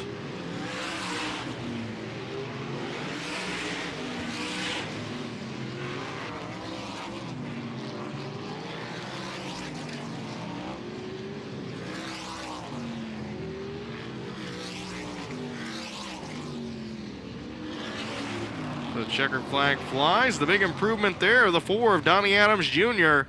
able to jump up into the top 10 in the number 4 machine. Finds himself 10th now, 11.251 for the number 4 of Donnie Adams Jr. The Adams & Company Tax Service Incorporated, DB Adams Motorsports LLC entry for the number 4 there of Donnie Adams Jr. He gained 10 spots, was 20th before that practice run. As there is the 1 of Dakota Armstrong heading down. And here comes the 26 of Colton Bettis as well. Two drivers we kind of saw updates from there back in the pit area. Kyle O'Gara is going to come back out in the 67 as well.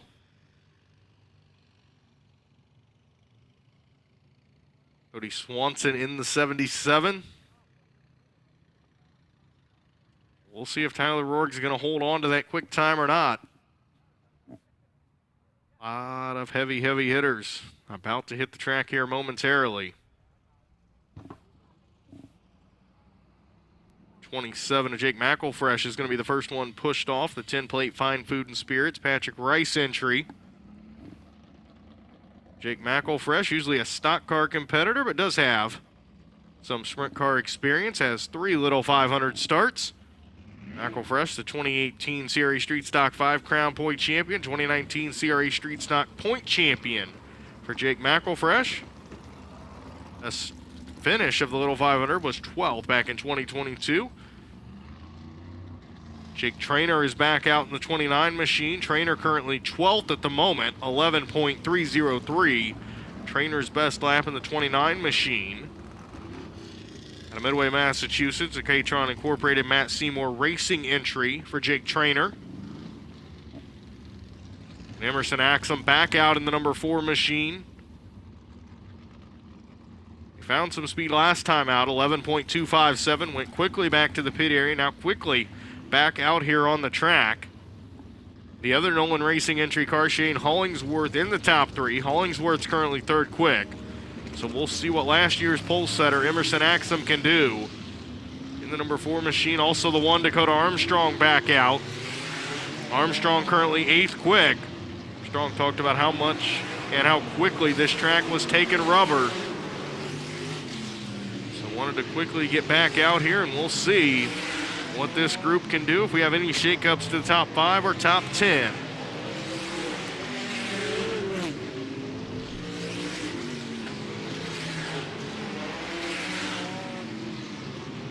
Nathan Bird's also currently out on the track in the number 40 machine. Had a good year Arizona for Nathan Bird, trying to make his first Little 500. And the 29 Jake Trainer has found the speed, 11.130. Jake Trainer now into the top 3. The Matt Seymour Racing team has this 29 car headed to a familiar place, the front of the field. At least near the front, currently 3rd. Trainer's been very, very impressive in his 2 Little 500 starts. Checkered flag out for this group.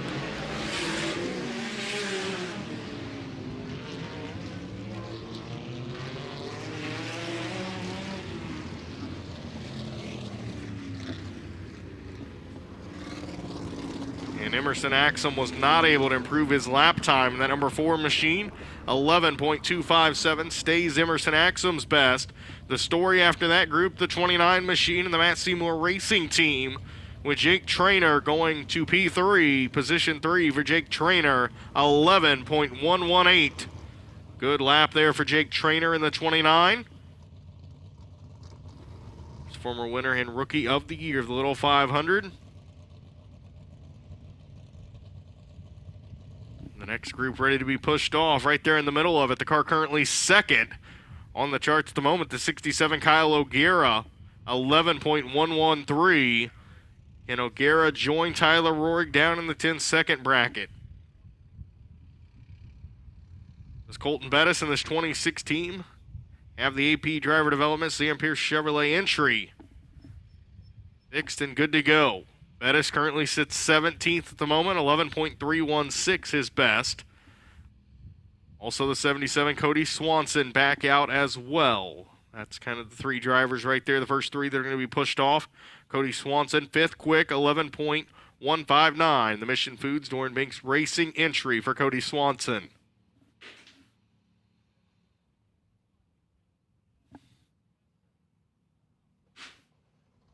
So Colton Bettis going to be the first one of those 3 that gets pushed off.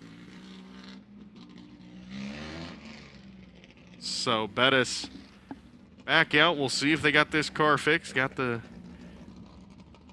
issue fixed, and Bettis can find his way back to the top of the charts. He's been quick this year, especially with the quick time, and 3rd in this year's Glen Ivel Classic with the 500 Sprint Car Tour.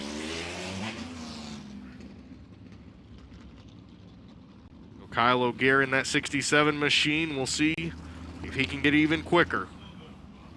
The SFH Racing Development entry for Kyle O'Gara.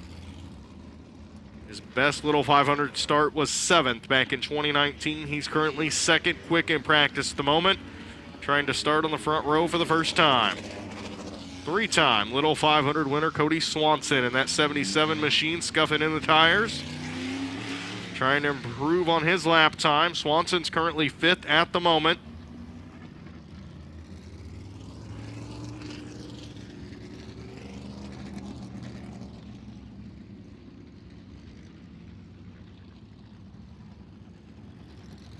Goodwill's back out in the number 2, trying to make his first Little 500 start.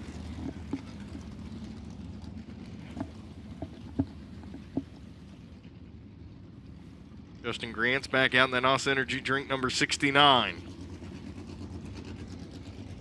Like everybody's been pushed off, this group's just about ready to be turned loose.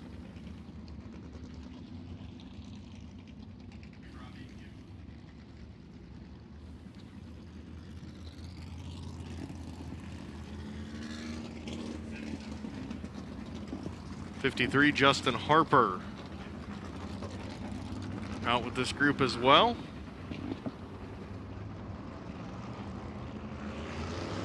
Like Gary Monk trying to wind them up and gonna send them loose. The green flag is out.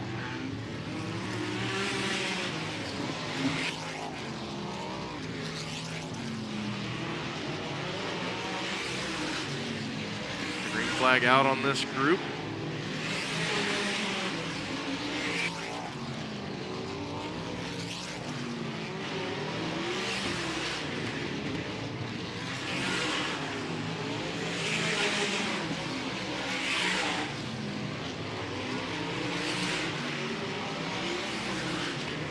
That is working the wheel in that 26 machine.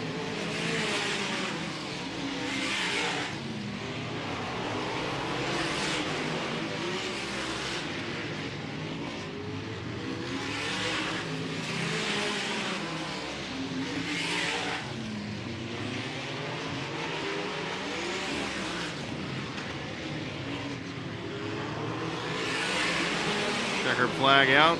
So far, not seeing any changes.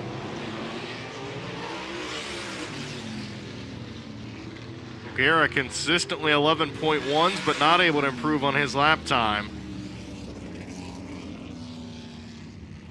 So we're going to head down to Ashton Smythe now. Yeah, thanks so much, Corey. A lot of these drivers starting to get their practice laps around the racetrack, but they're still leaving a little bit to be desired here. They don't want to show all of their cards right now in practice, as qualifying is coming up just a little bit later. Keep in mind with tires as well, they do not have to practice on the stamped tires that they have to run later on, but their qualifying laps, whatever tires they qualify on later on today are the tires that they have to start the race on earlier. So a lot of these guys are starting to call it a day in practice already, saying, hey, we're happy with the car. We're not showing all of our cards quite yet, and we are ready for qualifying, as the strategy is already starting to roll here with the Little 500. Thank you very much, Ashton. And strategy, a very important part of the Little 500 week. Strategy, a big part of it, all the way from qualifying through the race. With qualifying, of course, you get a pick your pit stall based on how you qualify. Pit stalls can be very, very important with the live pit stops right in the infield there that you see on Dirt Vision. For all of you watching at home, those infields, by the time Saturday comes around, will look completely different, as that becomes the pit area for the 77th Annual Unified Group Services Little 500, presented by UAW. As it is certainly a very, very fast racetrack here today at Anderson Speedway, with the rain finally moving out, and it's looking like we got the sun peeking out just a little bit at times here, especially at the moment. So we'll see if that doesn't change things a little bit. Maybe let rubber be laid down a little bit quicker.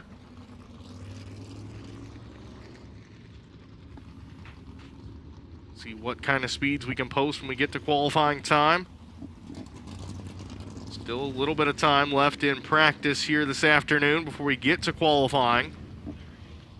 51, Logan Seavey back on the track. Shane Hollingsworth's back out in the number 20. Hollingsworth 11.158, his best lap. He turned it on his last lap that he completed. He turned one more lap after that, but had already backed it off in turn number 3. The Nolan Racing, also Tyler Rohrig back out in the 56. The past 2 times we've seen that 56 car on the track, it's gotten quicker both times. 10.974, Tyler Rohrig's current best in the number 56. CB Fabricating, Tyler Rohrig entry for Tyler Rohrig.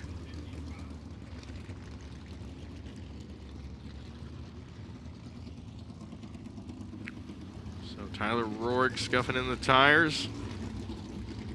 He has held on to the top spot on the board for quite a while now in that 56. As the green flag comes out, Jerry Kobza back out in the 93, Red Line Oil. Jerry Kobza entry out of Folsom, California for Jerry Kobza.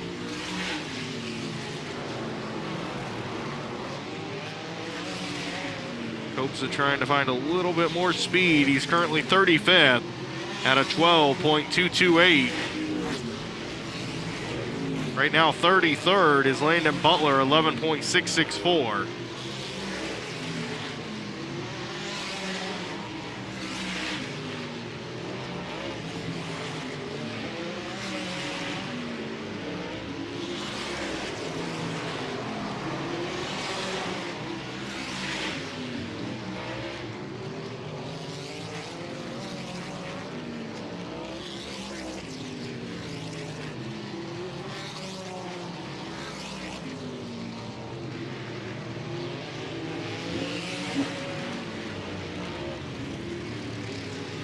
So Tyler Rohrig continues that trend of every time we see him out, he gets quicker.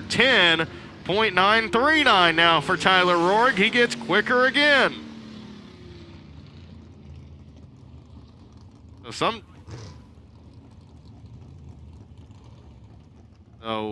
Tyler Rohrig really looking strong here to start the day in that 56 machine.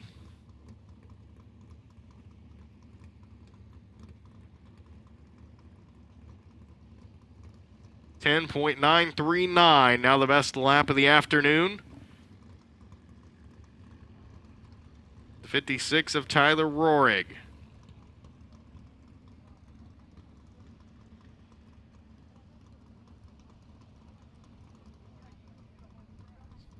So more cars continue to make their way down for practice. That practice line starting to get a little bit less and less. As Ashton mentioned, some drivers comfortable. They're just going to wait it out here till we start qualifying. Comfortable with where we're at and don't want to show their hand too much. Some drivers trying to find some more speed. Some drivers trying to get more comfortable with the track, trying to make their first Little 500 starts. The 31 being pushed out is one of those drivers. Out of Greenfield, Indiana, the Verco Plastic Molding, Tim and Amanda Creech entry. Tim Creech the second, trying to make his first Little 500 in that number 31 machine.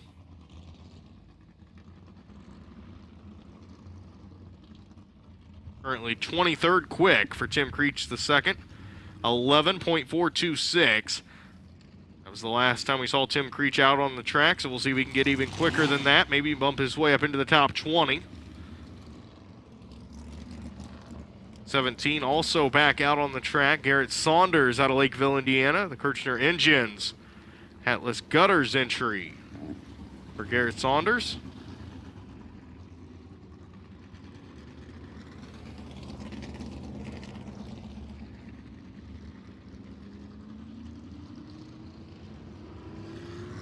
Garrett Saunders is currently 34th, 11.876.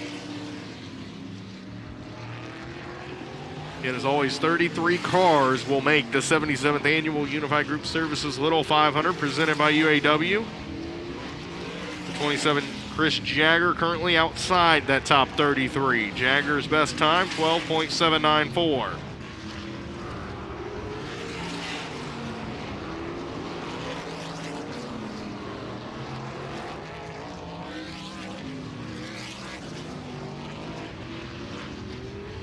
Anthony Nocella also back out in the number 92 machine.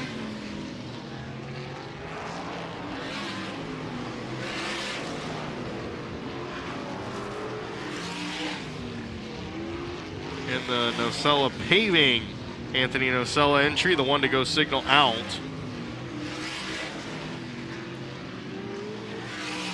Garrett Saunders got a lot quicker this group so far. Saunders up to 24th quick now. 11.489, his best in the 17 machine.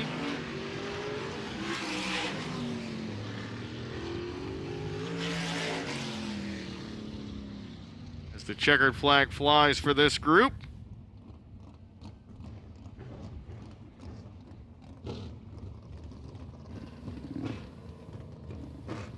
Currently no other cars down here for practice at the moment.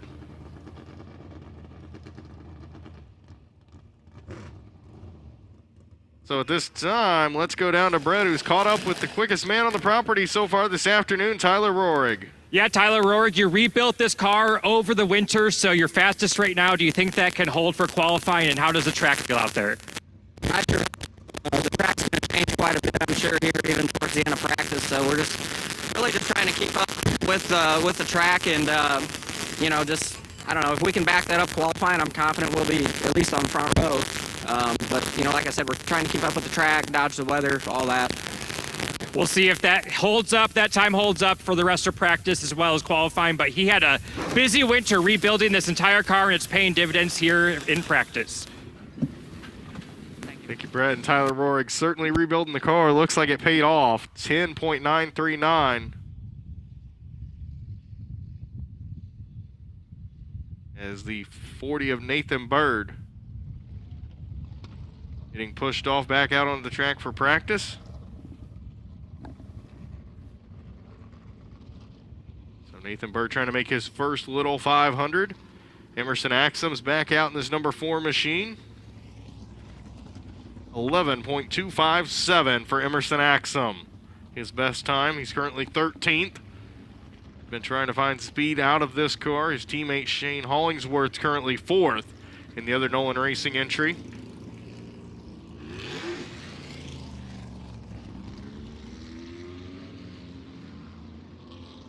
So this group quickly going to be let loose as there's only about 3 cars on the track, I think. 87 Brady Allen, the other one. A lot of drivers starting to call it a day for practice and wait on qualifying to get underway, where we will lock in the top 15 for the 77th Annual Unified Group Services Little 500 presented by UAW. The top 15 lock themselves in today.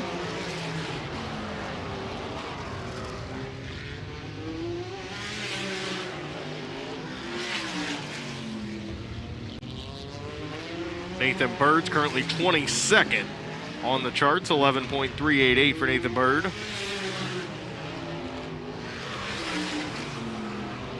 Brady Allen currently in 33rd. Allen and his team trying to find a little bit more speed out of this car, 11.645 for Brady Allen.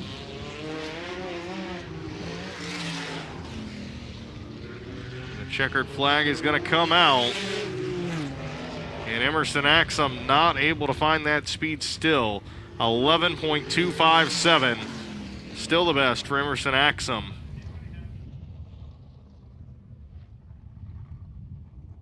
Emerson Axum will stay 13th.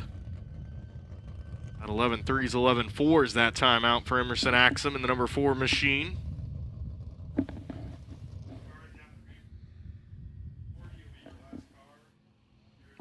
So it looks like 2 more are working their way down to the infield, so some more quickly ready to go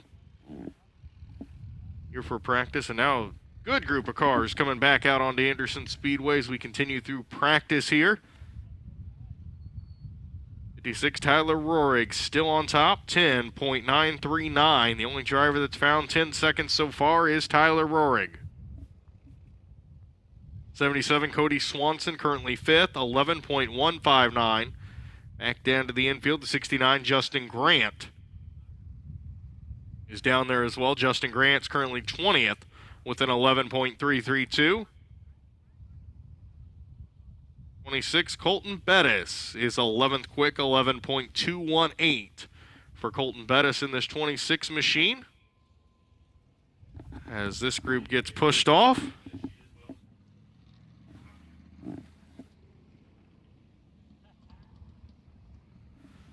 So Cody Swanson currently 5th, trying to see if he could move into the top 3 here in practice times. Swanson's best lap, 11.159. The Mission Foods, Doran Binks Racing entry. Justin Grant in the 69. Grant very, very successful on dirt.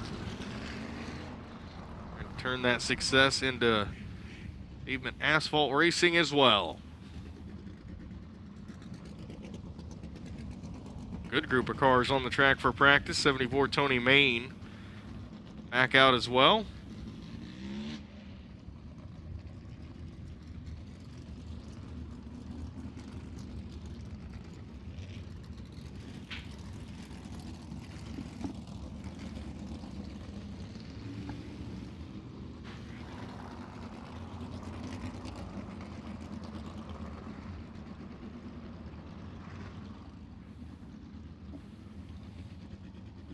'64 out on the track as well. Another one of those rookie drivers trying to make their first little 500. Rylan Gray in the Speed Chasers. Tom Brewer entry.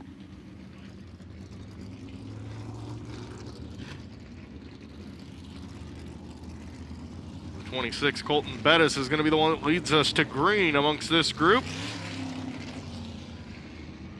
Bettis going to come out of turn number 4 and see the green flag.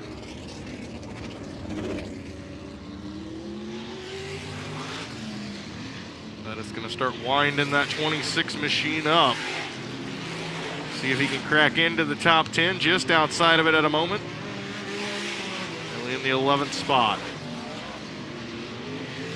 Justin Grant trying to move into the top 20 more, maybe even up into the top 10. In the 69, Bobby Santos III's also out in the 98. Santos is currently 15th in the 98 machine.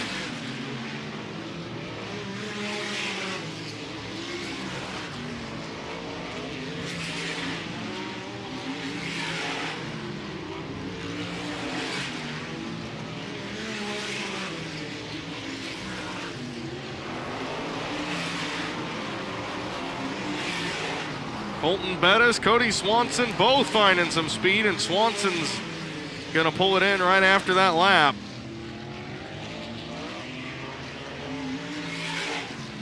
Right now, Cody Swanson's fourth, 11.155. And Colton Bettis has backed it down, so Cody Swanson will take fourth. 11.155. Swanson up to fourth. Colton Bettis up into the top five. 11.156. So we will go back down to Ashton. 32 laps ran for the 67 team of Kyle O'Gara, and I just went over and swapped a few words with him. He said, we put our first set of stickered tires on the race car for that second half of practice laps that we ran, and we are very happy with how the car is feeling. So they're done for practice for today. They'll try it again in qualifying. But when we talked to Kyle earlier on today, he said qualifying is not his strong suit. Well, right now, he said second fastest overall in practice. So if he can continue that trend in qualifying, he'd find himself starting on the front row. Thank you very much, Ashton. And yeah, Kyle O'Gara certainly looking for some better starts in the Little 500. He's made 7 starts in the Little 500. His best start is 7th back in 2019. Trying to start on the front row for the first time ever here this year. Currently has a lot of speed out of that 67 car. So they are done for practice. They certainly have a good car, 11.113. He's currently second quick, and the last time we saw him out on those sticker tires, he was running about 11.1 lap after lap after lap. But it's going to be a little bit different when we get to qualifying based on practice for some of these drivers. You're not going to be able to chase anybody if that's kind of how you do practice to get your speed up and stuff. It is single car qualifying, one car on the track at a time.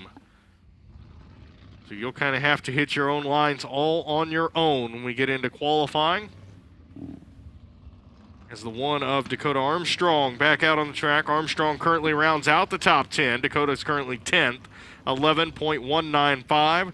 All of the top 10 now down into the 11.1s.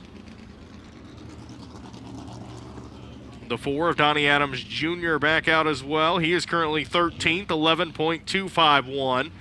Trying to join that 11.1 group in that number 4 machine.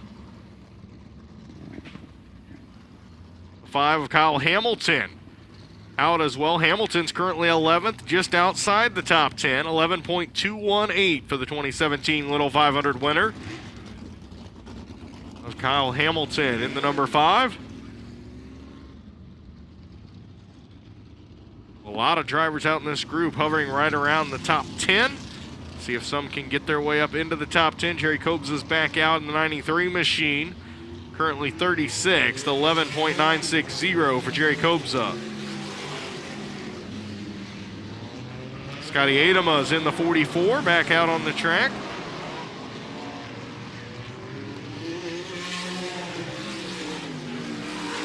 Adama currently finds himself 32nd, 11.642.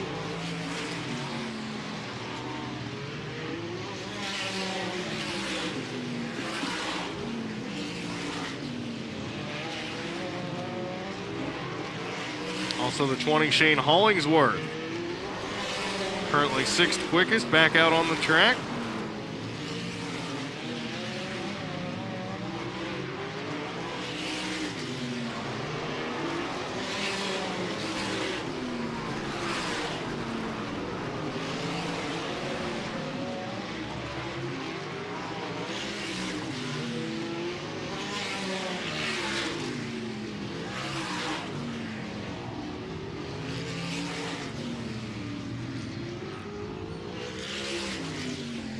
Checkered flag out for that group. Nobody able to improve their times. Dakota Armstrong stays 10th. Kyle Hamilton stays 11th. Donnie Adams Jr. stays 13th.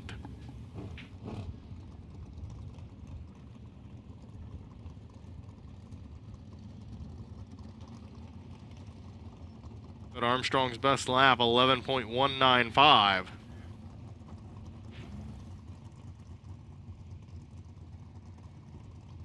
Armstrong so far has not been able to really get back down to the 11.1. It's a lot of 11.2 laps for Dakota Armstrong. So the 55, Taylor Ferns, back out on the track, number 55 machine. She currently sits 18th at the moment on the charts. Able Construction Company Incorporated, Taylor Ferns racing entry for Taylor Ferns. Picked up a 500 Sprint Car Tour feature win last year at Salem Speedway. 2011 USAC Regional Midget Champion, trying to make her first Little 500, the number 55 machine. Logan Seavey's back out in the number 51 machine. Logan Seavey currently 15th, 11.283 for Logan Seavey. Sanders Engineering, Mike Phelps entry, the two-time Chili Bowl winner and USAC Triple Crown champion for Logan Seavey. Started 4th 1 year ago. Did Logan Seavey, his best finish was 5th back in 2023. Finished 10th last year in the Little 500. Currently 15th at the moment on the charts of the number 51 machine. As the green flag comes out for this group as we continue on with practice for the 77th Annual Unified Group Services Little 500 presented by UAW.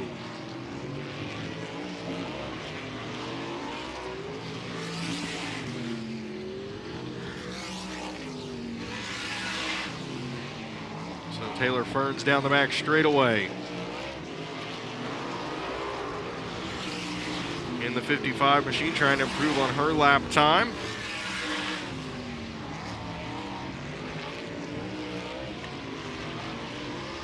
As is the 51 of Logan Seavey. Logan Seavey just did improve his lap time, but he stays 15th, but an 11.281 now for Logan Seavey.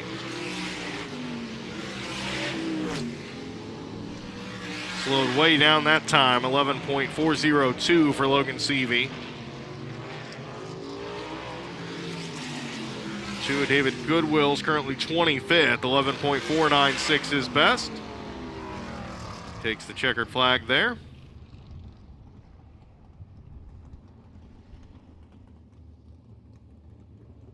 Logan Seavey was able to improve his lap time out of that group, but 11.281. We'll keep him in 15th.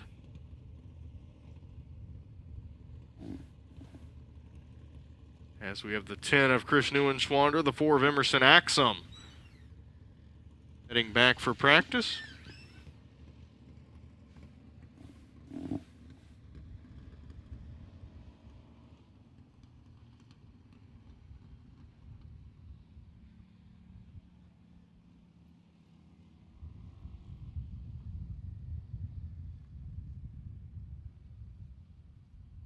Chris Neuenschwander's currently 8th on the charts at the moment. The number 10 machine, 11.186 his best lap time.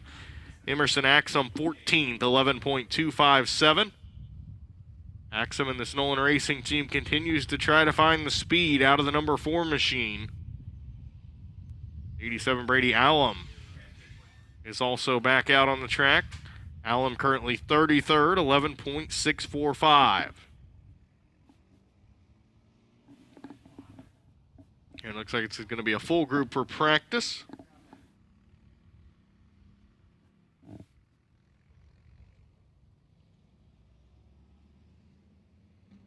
Chris Neuenschwander will be the first one pushed off in the number 10 machine.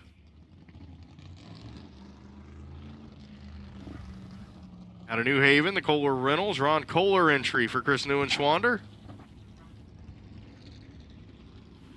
Emerson Axum there in that number 4 machine. Eco Coating Nolan Racing entry for Emerson Axum. He has started in the top 10 in all 3 of his Little 500 starts. What's kind of surprising at the moment that team currently outside of the top 10. In 14th, Jackson Masinko is back out on the track in the 24. Currently finds himself 16th at the moment, 11.310 his best time.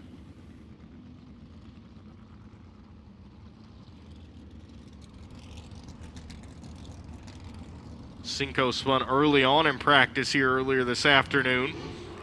Team had a little bit of repair work to do, but nothing too bad. And Masinko trying to find a bit more speed. Justin Grant's back on the track in the number 69 machine. Grant is 20th, 11.332.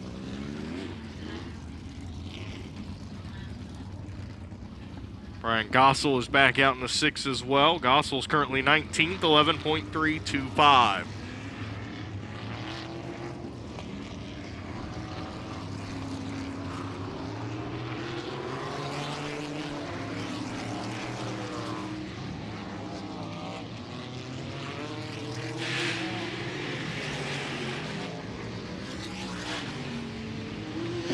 See if anybody from this group's able to improve their lap times, if there's any shake-up or not.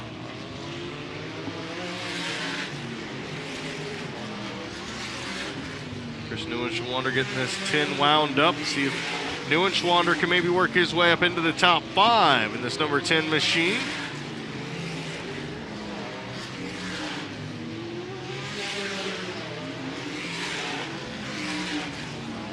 And Emerson Axum, there we go with the speed for Emerson Axum, 11.182. So Axum up into the top 10, now currently 8th. A little bit sideways, and now down the track goes Emerson Axum, slows it up. He was a little bit sideways coming out of 2. But Emerson Axum up into the top 10 now in the number 4. 11.182 for Emerson Axum.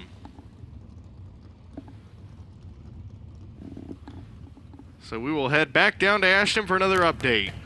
Yeah, thanks so much, Cordy. Brady Allen continuing to make laps around the Anderson Speedway. An absolute heartbreak for him last year in the 2024 Little 500, as well as the 500 Sprint Car Tour. Ended up ending his season early. Throttle hung, bad deal for Brady Allen. He came back this season in the 2025 season, and he came guns a-blazing. 2 brand new Beast chassis sitting back home, and the car he's in currently is an old Nick Bohannon-owned car that Brian Tyler won the Little 500 in. So Brady Allen is trying to get used to this race car, but it's a very fast one as he continues to click laps off. We told him earlier on, or we caught up with him, and he asked what would success be going today, and he says he wants to qualify better than he did last year as of 23rd. So he's eyes set on 22nd or better going into qualifying later tonight. Thank you very much, Ashton. A little bit more work to do for Brady to get up to that spot. He's currently 27th at an 11.551 for Brady Allen. As more cars have made their way down here, as we will continue on with practice, the 2017 Little 500 winner, Kyle Hamilton, will be the first one pushed off amongst this group. Kyle Hamilton currently 12th now. So with Emerson Axum up into the top 10, Hamilton falls another spot to 12th, 11.218 his best. In the number 5 machine, the 77, Cody Swanson.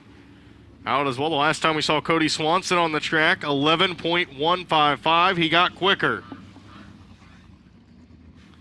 So Cody Swanson, see if he can move up another spot and crack the front row, get up into the top 3. Tim Creek's the second, trying to make his first Little 500s. Back out in the number 31 machine. Currently 23rd, 11.404 the best time for Tim Creech. Anthony Nocella's in the 92 machine. Nocella's currently 26th, 11.542 for Anthony Nocella.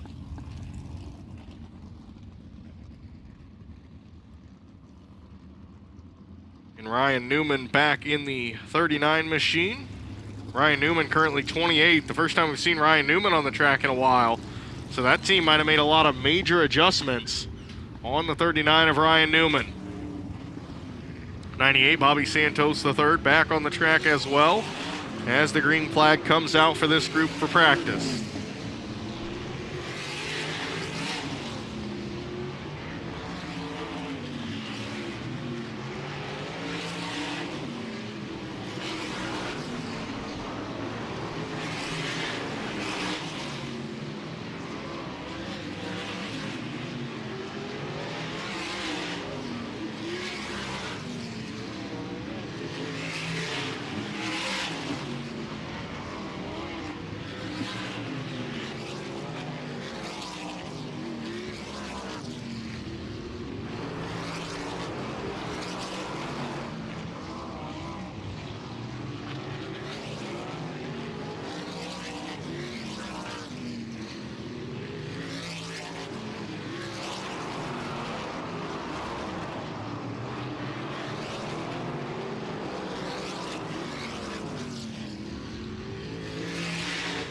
Checker flag out for the group. Cody Swanson got very close but could not improve his lap time. A couple of 11.16s for Cody Swanson, but 11.155 stays his best.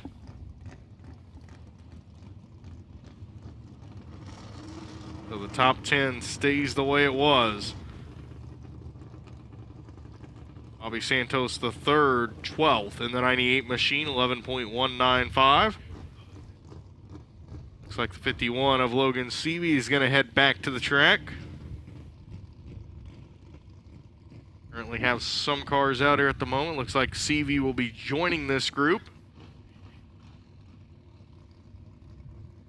The 40, Nathan Bird, out with this group as well. Nathan Bird's currently 23rd, 11.388. We see some of these teams working on tires back in the pit area.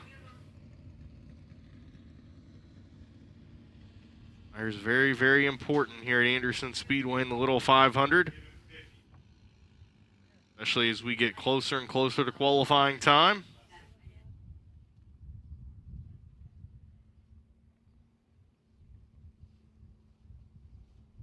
Awesome shots of all the activity going on back in the pits for all of you watching on Dirt Vision at home. Appreciate you joining us here for practice and pole day qualifying for the 77th Annual Unified Group Services Little 500 presented by UAW.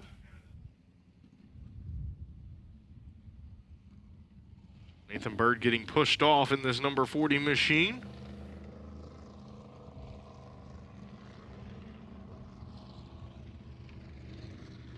Bird, one of the rookie drivers, trying to make his first Little 500.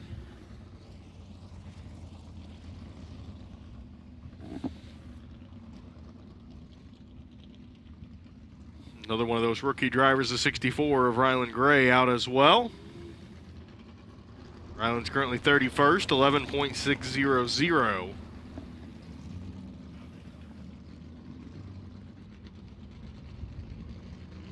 Logan Seavey is 16th at the moment in the 51 machine, 11.281, trying to find a little bit more speed out of that 51 car.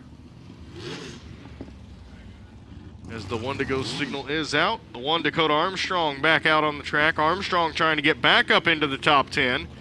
Armstrong has fallen to 11th, 11.195, as we have 12 drivers currently down into the 11.1s. That is how fast this track is. As the green flag comes out. And one thing the rain has kind of done, and the changing in track conditions, all the rubber now getting laid down, it has kept practice very, very active here this afternoon at Anderson Speedway. Some drivers have said they're good to go for qualifying, but a lot more have just constantly been out practicing.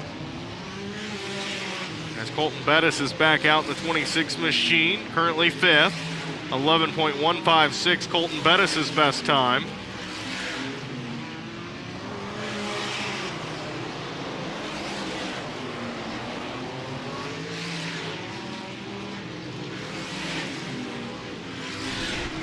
The one, Dakota Armstrong, is back up into the top 10, 11.179.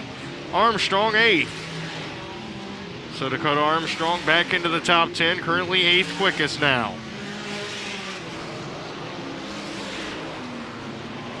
And Dakota Armstrong to second quick. And the hand immediately goes up out of the car. Armstrong goes, that's what we were looking for. Dakota Armstrong 11.083. From falling back to 11th, he's now second. A great lap from Dakota Armstrong. So Dakota Armstrong 11.083, now second quick.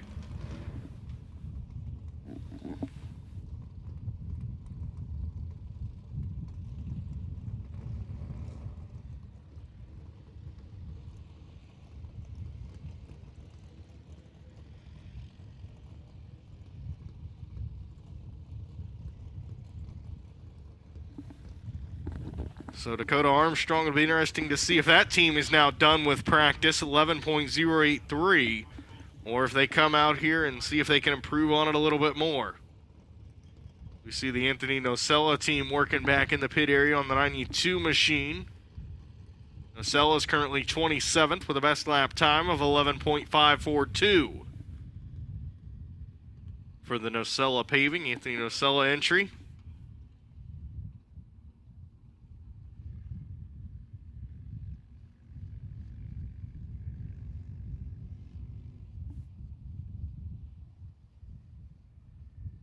Ryan Gossel back out here in the 6. Shane Hollingsworth now brings the 20 machine back out. Ryan Gossel into the top 20. Gossel's currently 20th, 11.325. Shane Hollingsworth at one point was up to position 3 on the board. Hollingsworth has fallen to 7th now, 11.158 for Shane Hollingsworth.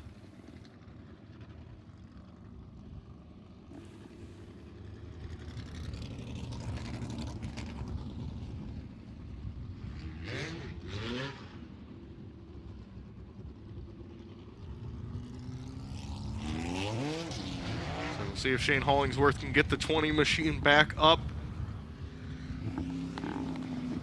into the top 5.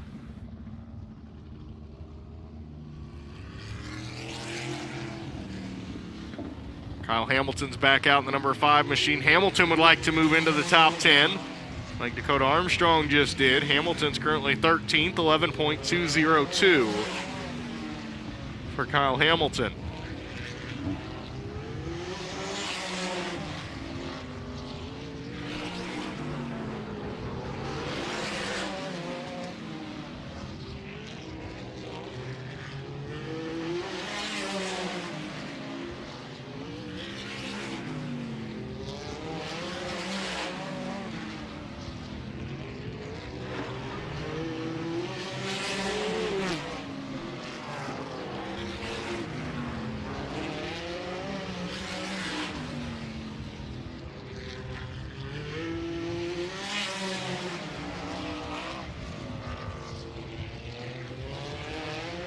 Kyle Hamilton pulls off. Kind of wondered if maybe Kyle Hamilton wasn't scuffing tires there or something.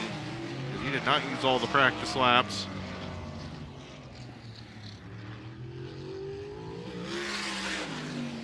Shane Hollingsworth was not able to improve on his lap time. And neither was Brian Gossel out of that group.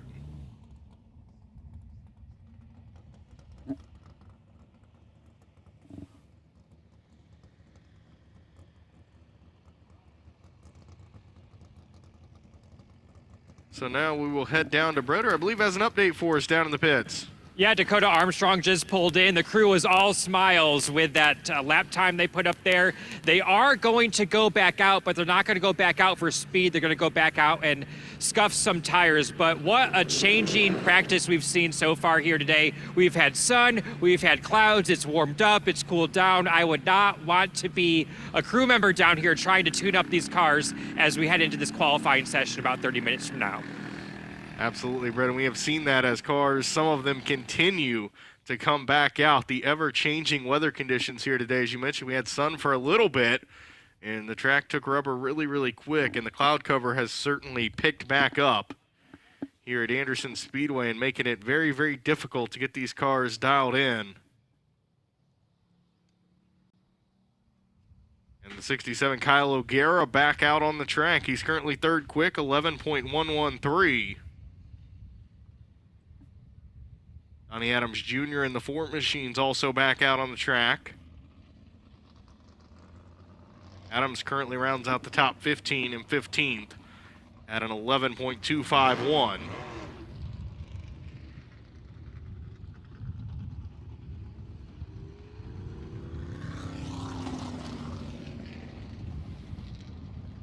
Kyle O'Gara has had a lot of success with the 500 Sprint Car Tour here at Anderson Speedway.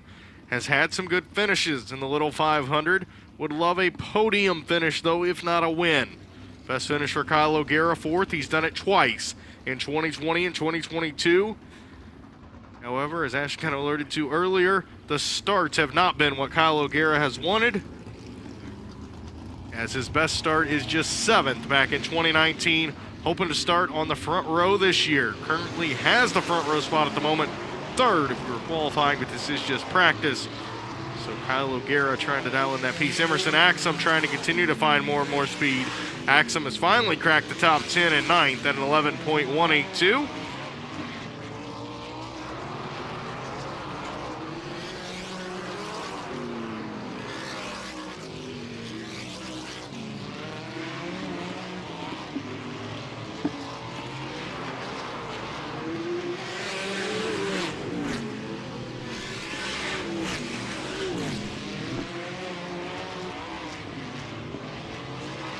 Not much more practice time remains, just about a half hour.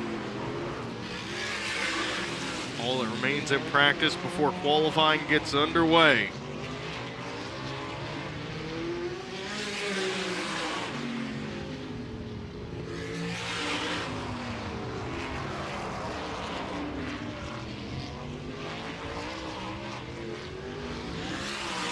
Emerson Axum was able to go quicker.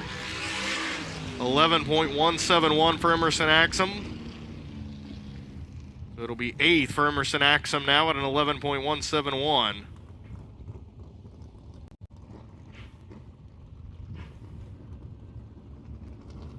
Some interesting things I'm thinking about as I'm sitting here. Include the 14 of Davey Hamilton Jr., who's currently 9th quick, 11.179. Certainly seemed to like their car. They were on top of the boards there for a little bit, but Hamilton has not been out on this racetrack in quite a while now. So you got to wonder if the track conditions haven't changed a little bit. And if we don't see Hamilton, it might not be exactly what they're expecting for qualifying. So that's something to keep an eye on. As we see the 71 of Brian Vaughn back down here.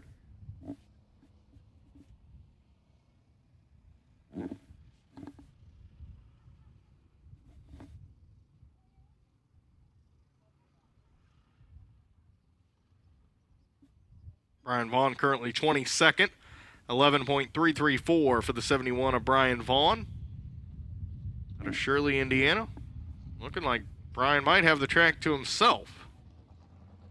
This nice looking number 71 machine.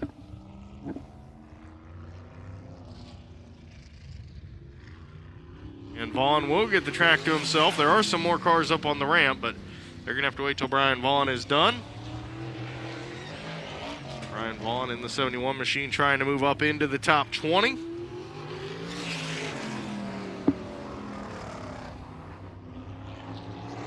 Out in the Hickerson Transport Incorporated Freddie and Kathy Carmany entry for Brian Vaughn. And Brian Vaughn does find some speed. Into the top 20 goes Brian Vaughn. 11.301.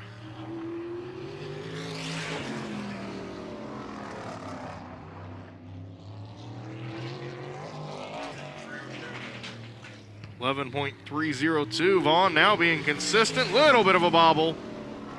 Came out of turn 4, but he gets quicker again. 11.264.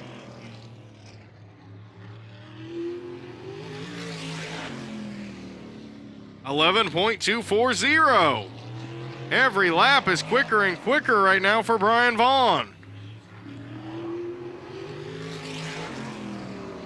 And the streak finally ends 11.287, but Brian Vaughn 11.240 from outside the top 20 to into the top 15 now at 15th. That was a very good practice run there for Brian Vaughn.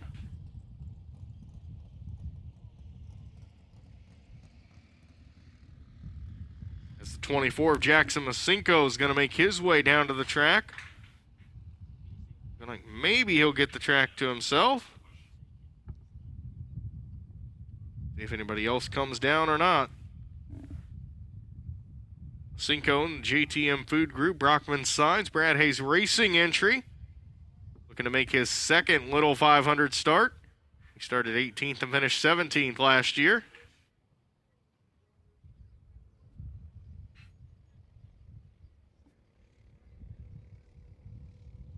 Also see the 98 Bobby Santos III coming back.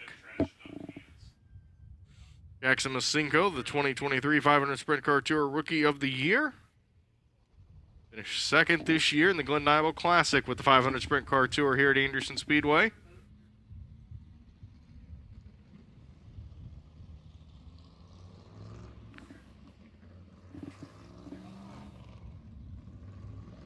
Jackson Masinko, Bobby Santos III, both on the track.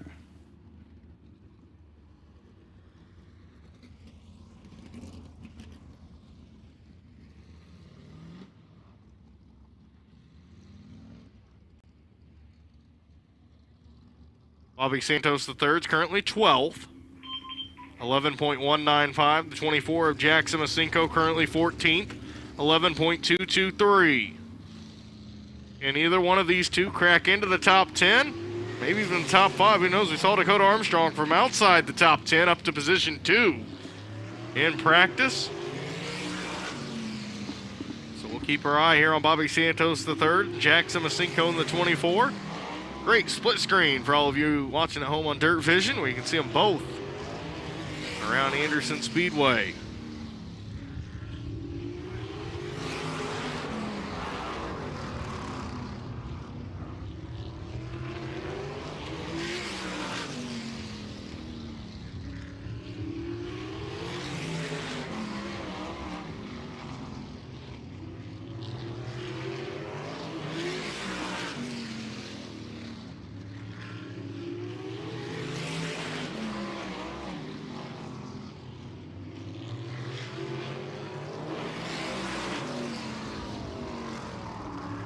And Bobby Santos III up into the top 10. Position 10 for Bobby Santos III, 11.182.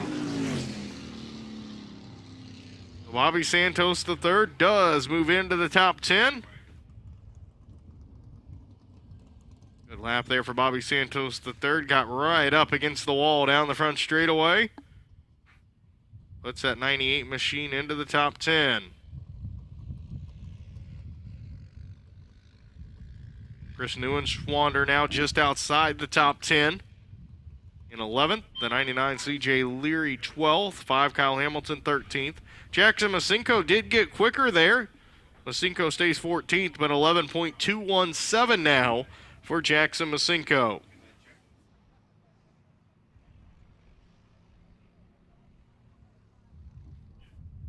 The 51, Logan Seavey. 69, Justin Grant. 2 dirt track drivers out on the track. The 6, Brian Gossel is going to join him.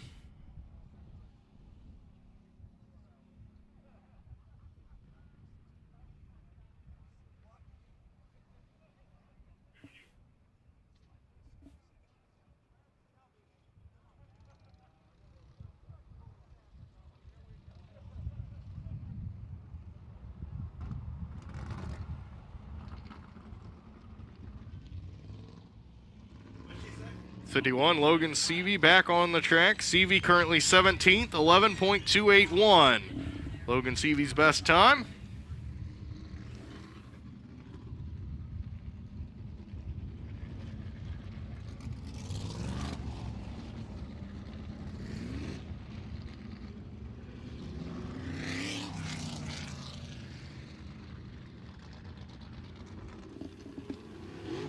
Justin Grant's turned a lot of practice laps here this afternoon. After 63 practice laps for the 69, Justin Grant currently 22nd, 11.332 for the 69 machine. Brian Gossel just outside the top 20, 21st for Brian Gossel, 11.325.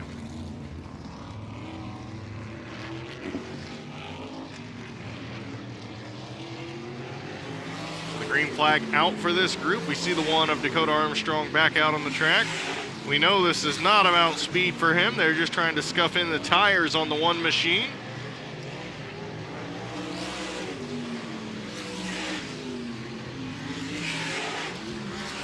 As they get ready for qualifying.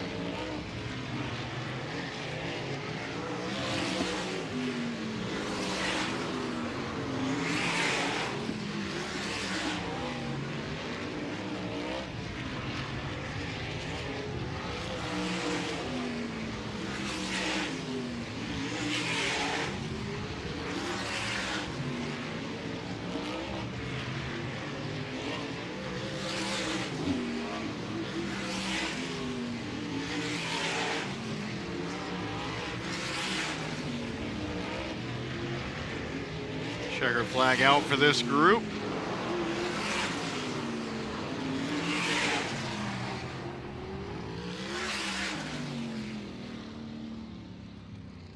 No changes. As that group will head back to the pit area. Looking like Tyler Rohrig's going to be the only driver we see down in the 10 seconds in practice. Barring any late minute surprises. The 1 Dakota Armstrong is still second, 11.083. 67 Kyle O'Gara third, 11.113. 29 Jake Trainer fourth, 11.118. 77 Cody Swanson fifth, 11.155. 26 Colton Bettis sixth, 11.156. 20 Shane Hollingsworth seventh, 11.158. 4 of Emerson Axum, 11.171. 14 Davey Hamilton Jr., 11.179. And Bobby Santos the third rounds out the top 10, 11.182.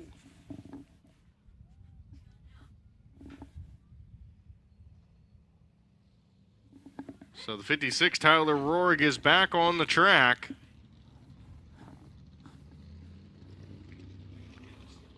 .939 his best. See if he's out for speed or if he's just scuffing in tires on that 56.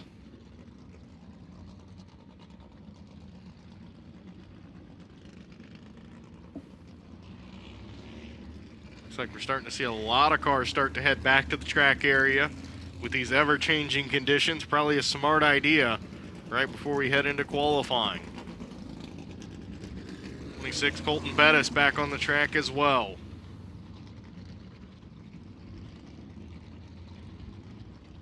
Colton Bettis out of Lutz, Florida, the AP Driver Development, Sam Pierce Chevrolet entry. For Colton Bettis, just outside the top 5. He sits 6th at the moment, 11.156. Jerry Kobza's back in that number 93 Redline Oil. Jerry Kobza entry. Out of Folsom, California for Jerry Kobza in that 93.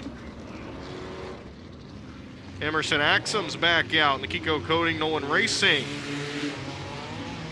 Number 4 machine. Axum into the top 10, currently 8. 11.171.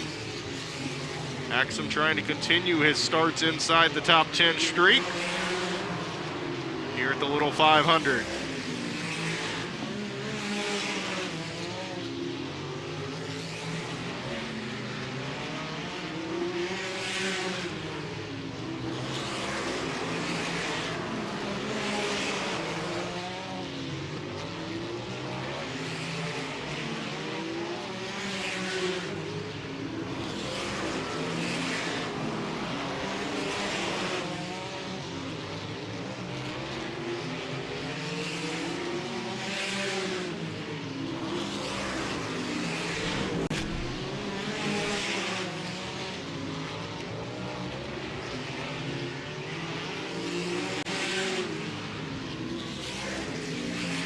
Flag in the air for this group.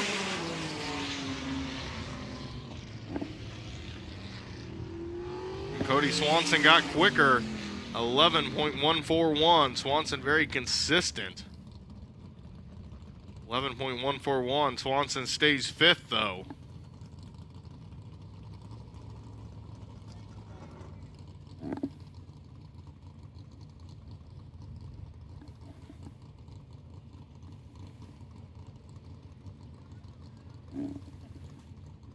Or make their way down here.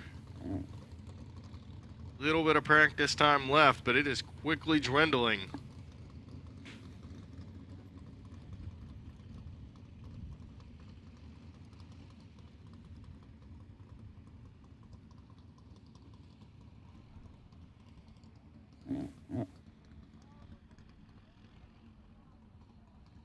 With practice going until 5 o'clock. Round 1 qualifying set to begin at 5:15. 5:15 to 7:15. Round 1 qualifying.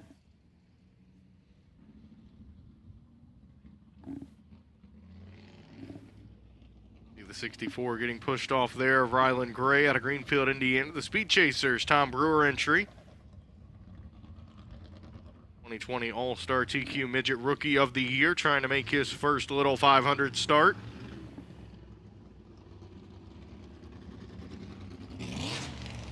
As Ashton mentioned, Brady Allen back out in that 87 machine, trying to get used to this car, trying to qualify better than he did 1 year ago. Allen is currently 28th quickest, 11.551. Garrett Saunders is back out in the 17 machine. Saunders currently 25th quick, 11.489.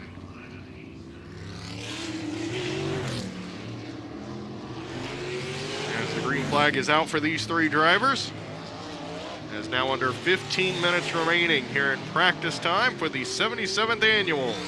Oh, around goes the 17 of Garrett Saunders. So that is the second spin we've seen here this afternoon in practice. The Lakeville, Indiana driver brings out the Community Hospital of Anderson yellow flag here in practice. As we see it on the Dirt Vision replay. Oh, bobble. What a save by Garrett Saunders to keep that thing off the wall. And to not only keep it off the wall, but to save it so it would actually spin out. That thing about jerked and headed where it would have destroyed the whole right front of that car. But Saunders able to keep it gathered up enough and off the wall. Very impressive there. A simple spin that could have been a lot worse.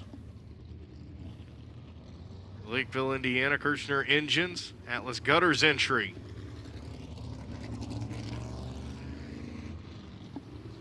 See that replay again.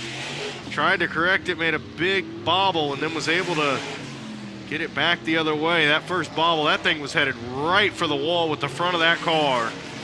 So looping it was probably the best case scenario there for Garrett Saunders.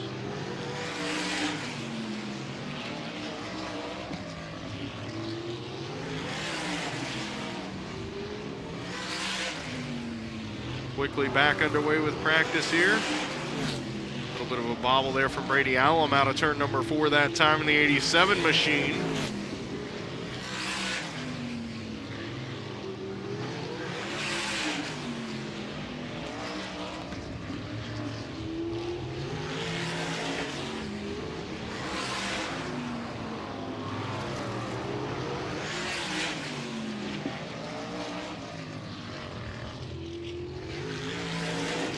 Checkered flag is out for this group.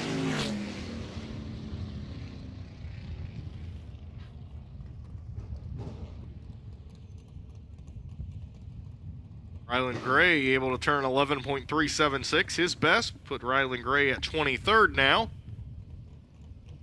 Is still not done with practice. There's still more takers coming. Certainly two familiar faces. We've seen a lot of practice time today from the 6 of Brian Gossel and the 69 of Justin Grant. And they're back out here once again along with the 40 of Nathan Bird.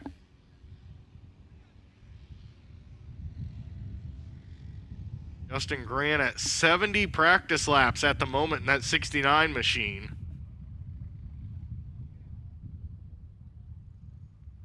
Looking through here, I think that is easily the most out of anybody. Cody Swanson's also hit 70.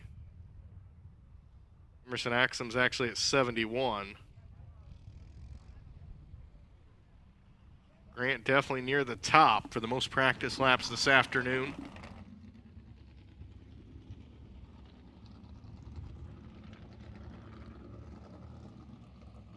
As long as we don't see anybody else, this will put Grant at the top of that.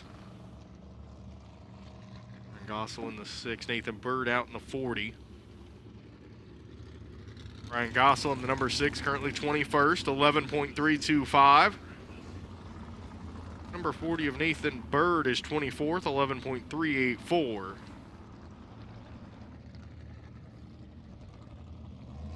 And 69 Justin Grant is 22nd at an 11.332.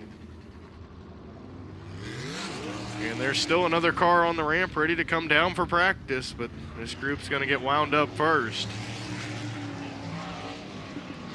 think it's Emerson Axum that's up there on the ramp. That'll be down with the next group. Might have the track all to himself. We'll see.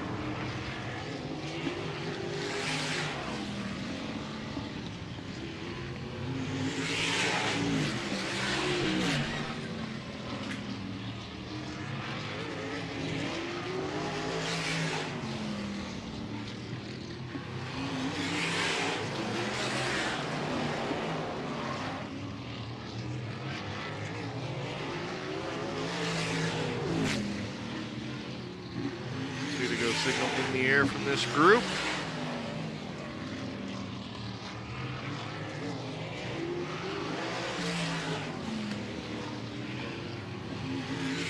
So far, no improvements for any of these drivers yet.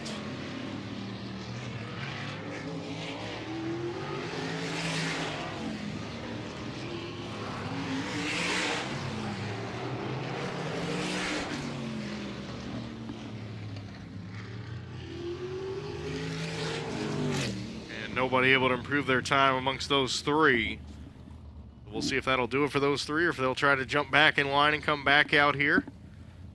Still 8 minutes remaining in practice time. That is Emerson Axum up there on the ramp waiting to come down. And there's Davey Hamilton Jr. in the 14, as I mentioned. I wondered if they were just going to leave that car back there until qualifying or not. Completely different track conditions now than when they saw the track earlier, so maybe a good call here for Davey Hamilton Jr. and that 14 team to be back out here on the track.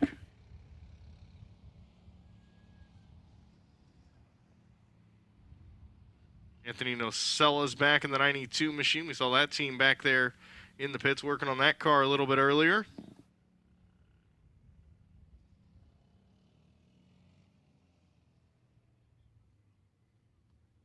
Emerson Axum's currently 8th quickest in the 4. Davey Hamilton Jr. currently 9th quickest in the 14.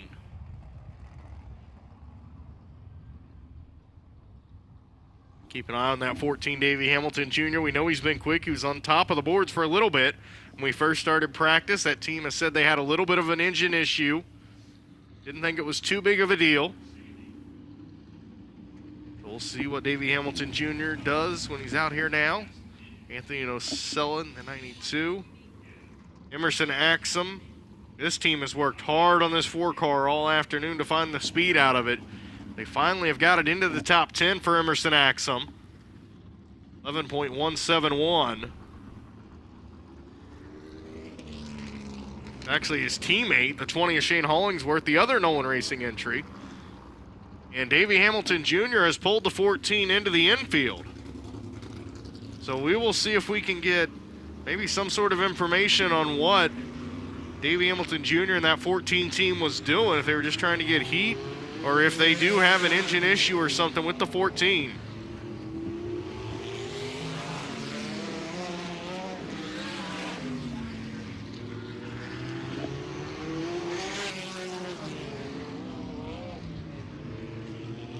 Bobby Santos the third out here in the 98 machine. Currently 10th, 11.182 for Bobby Santos the third.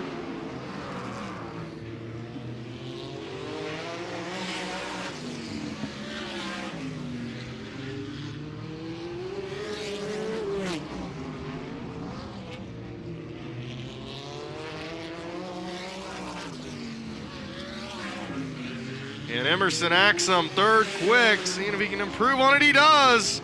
11.054 for Emerson Axum. 11.054. Emerson Axum not going to go down without a fight on his pole position that he got last year. He wants it again. And that team struggling with speed all afternoon has found it at the very end of practice. So Emerson Axum, 11.054 up into position 2. Some storylines developing big time here at the end of practice. So we have 5 minutes remaining. Try to see what's up with the 14 of Davey Hamilton Jr. exactly. Maybe that was just a strategy move by them or not. And Emerson Axum and this Nolan Racing team has found the speed they had 1 year ago. Out of that Kiko Coating, Nolan Racing entry number 4 machine for Emerson Axum.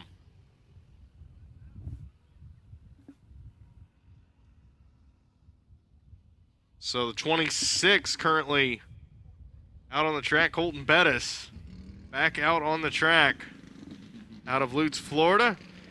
AP Driver Development, Sam Pierce Chevrolet entry for Colton Bettis. Currently 7th, 11.156. Colton Bettis trying to improve on that. The only driver currently out on the track. As you see some cars maybe starting to get in line for qualifying.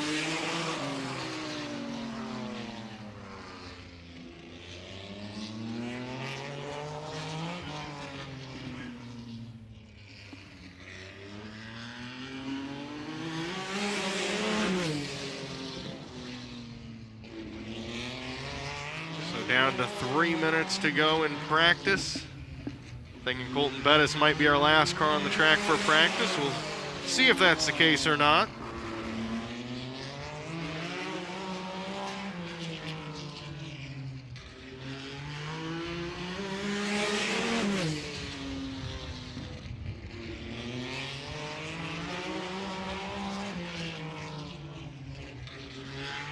Colton Bettis. He's the one to go. Third quick for Colton Bettis, 11.073. Bettis has speed now. The end of practice has certainly been very entertaining, and he ran it again. So Colton Bettis back-to-back 11.073s. That moves Dakota Armstrong off of the top 3, now down to position 4. And Colton Bettis in the AP Driver Development, Sam Pierce Chevrolet entry, up to 3rd in the 26.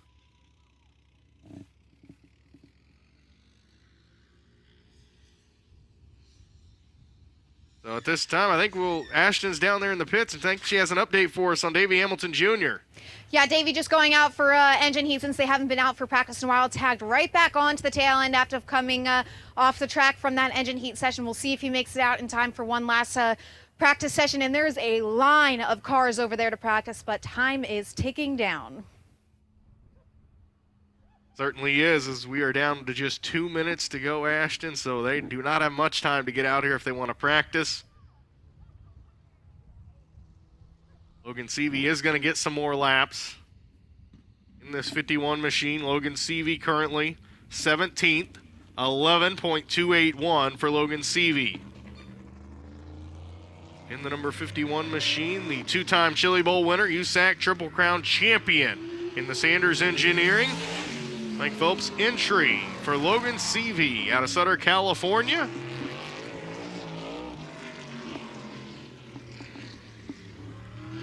And with just 1 minute to go, Logan Seavey is going to be our last car for practice, I would imagine.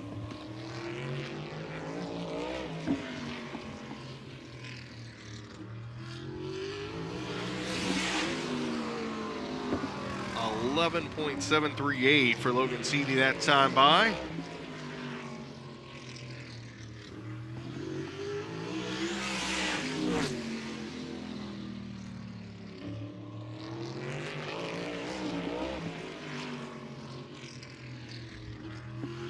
Logan Seavey sees the 1 to go signal. 2/10 off of the best lap he ran, which is an 11.281. 11.402, so he's still about 10th and a half off of his best lap time there in the 51 machine, as we see our qualifying line down there taking shape.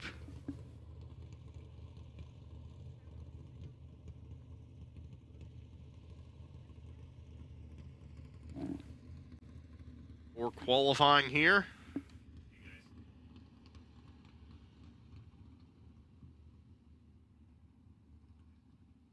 I think that is the end of practice. The 56 Tyler Rourke will end practice on top of the charts, 10.939.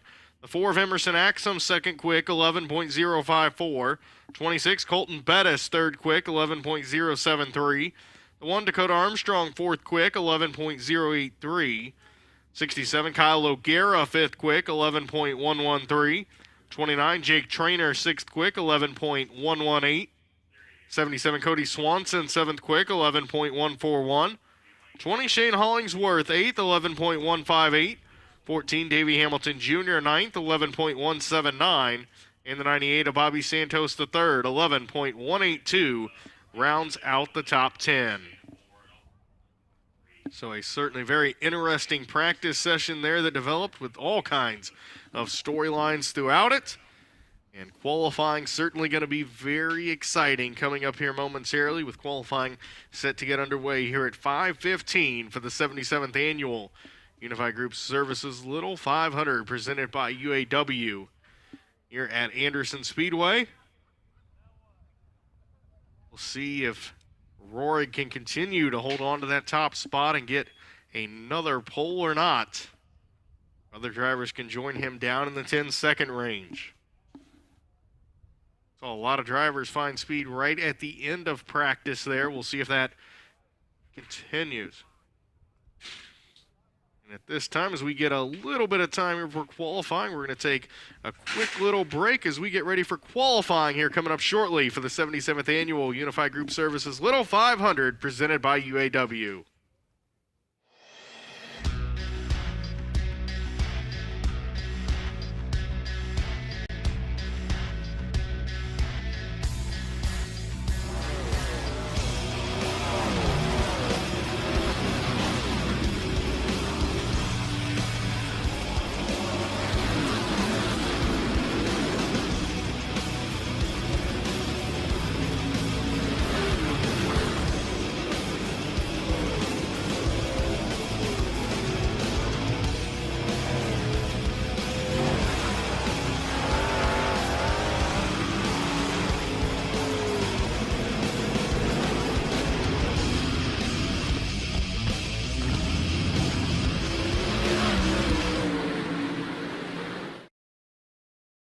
Monday means race day for the Outlaws at Atomic.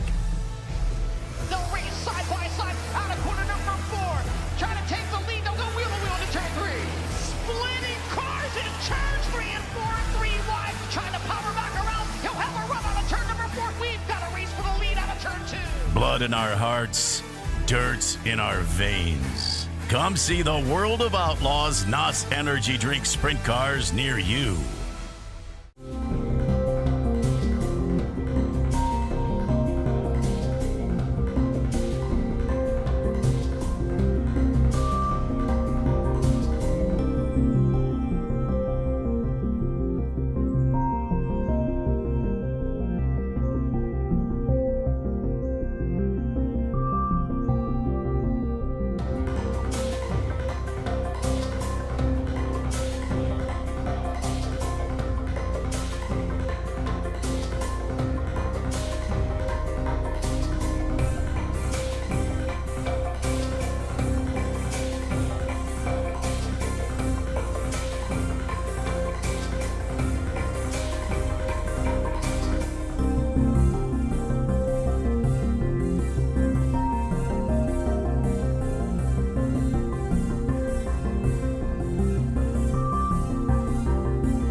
This year, we actually get to race.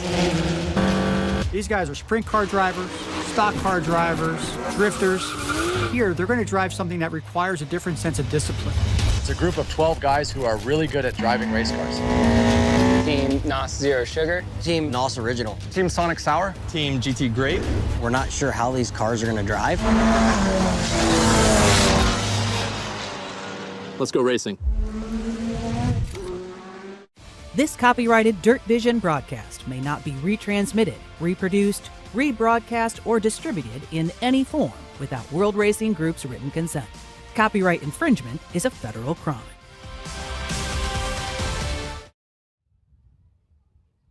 Welcome back into the 77th Annual Unified Group Services Little 500 presented by UAW. Practice is officially over for today, which means it is time for pole day. Qualifying efforts here to start in just a little bit. Top 5 rows will be locked in, top 15. That's what that means as we start 3 wide here, as well as those top 15 guys get to pick their pit stalls, which is very important going into this race. Like I said, practice wrapped up. Tyler Rohrig, previous winner, topped the board. Emerson Axum left a little bit in the tank and let it all out at the last second and went second fastest overall. Colton Bettis third, Dakota Armstrong fourth, Kyla O'Gara fifth. Like I said, my name is Ashton Smythe, and I'll be covering all of the action trackside this weekend, joined by Brett Baldeck. Mother Nature has not been on our side, to say the least, but well, the sun went away, but it's dry okay. for now. That's the key, because we've been battling weather for the last 24 hours. It feels more like late October than it does Memorial Day weekend. Last year, for example, this little 500, we had temperatures in the 90s. As you take a look at the Dirt Vision forecast, the live conditions right now here at Anderson Speedway, it is cloudy. It is in the 50s. It is chilly, and I almost want to put out my gloves because it's so cold here. And that is actually throwing not only the drivers, but the tires for a loop. That's actually one of the things we're going to watch for qualifying and throughout the weekend, is these temperatures are not expected, even on race day, to get out of the 60s. So the tires, we know that there is a new right rear that they used 2 years ago. They are not using the tire from last year. Well, we found out in practice that it laid down a ton of rubber, helped increase those speeds, but that's completely different than what drivers thought this morning. They thought we were only going to see times in the 11.2s, 11.3s, but the top 10 in practice were all within 11.1, and even obviously the fastest driver was in that 10-second bracket. So the weather, the tires, throwing all of these drivers for a loop. You need some experience here this weekend if you want to be on the pole and if you want to win this race. And let's bring back in Ashton. Ashton, I know that you have talked to a driver who has won this little 500 and has some experience behind him as well. Yeah, and experience is definitely going to play to his advantage, but we haven't seen him in 4 years. The last time we saw him was 2021, and that is the driver of Kyle Hamilton. And he is one of 5 previous winners in the field if they qualify tonight. Tyler Rohrig, top of the board. Jake Trainer, Bobby Santos, Cody Swanson, all within the top 10. And then Kyle Hamilton, first time we've seen him back in a sprint car since 2021, sits 13 fastest overall after practice. When we caught up with him earlier on, though, he said, it's almost like muscle memory. Once I get back into this race car, it's all going to come flying right back to me. He has no concerns about all the unique factors that go into this. He said he's physically ready and preps for this weekend as well. But not only that, he's back with Klatt Enterprises and Bob East. And every single time Kyle Hamilton and that Klatt Enterprises teams links up, it seems like they have a winning combination. And that was the combination that took him to victory lane in 2017. We caught up with him earlier on about how he's feeling to be back at the Little 500 and is he ready? And here's what he had to say. For whatever reason, Bob and I work together really well. He's a great driver coach, and just the team chemistry is there. The rest of the crew guys are good. Everybody's good in their role. Everybody just kind of does their thing. There's not 5 crew chiefs running around, calling the shots. Bob calls the shots, and honestly, I just listen and drive the car. He makes it pretty easy on me. I don't do anything special. I don't come in and complain too much. It's just, hey, here's what I'm feeling. He says, I think it's a car-related issue. Or I think it's a driver-related issue, and we get it fixed. And it's just been a really good relationship. So I was happy that we were able to come back and run together, because when I stepped out of the seat, that's the things that you miss, is those relationships with the guys, because we really did have a good team built up here. So I'm excited to be back for one race together, and like I said, it's a lot of the same guys. They'll be changing tires and everything that we've always done, so I'm excited for it. This was a big part of my life for probably 8 or 9 years, running with Bob East and Terry Klatt, and racing's kind of weird how things just work out again. I felt like I wanted to get back in the seat, and Bob reached back out to me. They were needing a driver for just the Little 5 because they've got their Crown program taken care of, and it's kind of a perfect storm to get the band back together. So a little nervous, but I've been around here for so many years that I think we'll be up to speed. Although we haven't seen Kyle Hamilton in a few years, he sure is looking sporty behind the wheel of that 5 machine. And if he continues this trend, he would be locked into the 77th annual Little 500 after tonight, but is hoping to end up in victory lane at the end of 500 laps on Saturday. Now, Brett, someone else who had absolute heartbreak last year, could see victory lane in sight. Last lap passed by none other than his cousin. Yeah, Dakota Armstrong still searching for that first Little 500 win. He was second, as we just mentioned, last year. He qualified third. He was fourth fastest today. He won the Glen Iva Classic back here in April. He is the favorite to win here this weekend. We did catch up with him in the pit area to talk about his expectations for this weekend and what it feels like being one of the favorites to take home the win. I think it's really, we've been good in these spring and fall races just because of green tracks. Our car seems to be really good on long runs where the track's greasy and you're losing tire grip. And so when the track has no grip, I think it's good for us. But I try not to put too much stock in qualifying day here because I really would focus on keeping the car good in racing conditions, but it does help when you qualify good. So hopefully we're in the first 2 or 3 rows there and get a good spot, and we'll see what happens. We're fortunate enough that our car's been really, really good in a lot of these races where we normally come with a baseline, and then as the rubber gets laid on the track, this place will change a lot during this 500 race compared to normal weekends. So we do have notes on when it starts to take a little grip, what we're going to do, but every year it's a little different. You got to kind of just wing it and just figure out what the car's doing each corner. So knock on wood, I think we're going to be good though. So as long as everything stays the same, nothing crazy with our car, we should be pretty good. I think, you know, it's kind of tough being in the position we're in because I feel like should be the favorite as good as we've ran, but this race is tough. I mean, the competition's really tough. Just surviving, it's hard. I mean, I've only finished it twice, and the other times, you know, we've had mechanical failure. Like, it is really hard to get these cars to make 500 laps around here. So that's the main goal, is just be there. And normally if you're there with a good car like we have, we're in contention to win. So after Dakota Armstrong put down that run that put him fourth fastest, I asked him, how does the car feel? He said he was shocked at how quick the track was taking rubber, which means we will possibly see a new track record maybe in this qualifying session. Let's bring back in Ashton. We weren't expecting high speeds today, but the track's shaking rubber nicely. Although Mother Nature has been friends with us, it looks like we should see a very interesting qualifying session. Yeah, all that's left for tonight's action is 2 hours of qualifying. That's all that's left for tonight's action here. And like I said, we will set the top 5 rows. Top 15 will be locked in, as well as that ever important front row. The top 3 will be on the front stretch stage later on today for all of the media pictures and that ever important front row, like I said. My name is Ashton. Brett and I will be covering all of the action in the track side later on tonight. We'll talk to all the drivers after their qualifying runs. All that's left is 2 hours of qualifying, and we will see who will start from the pole for the 77th annual Little 500. Also joining us in this broadcast as well, Corey Hensley. Great view up in the booth, and we're going to toss it over to you to take it away for qualifying.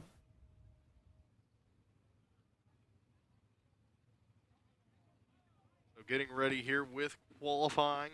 Cars in line. Again, how qualifying works, the drivers will get 3 attempts. If they want to use them, you have to pull off.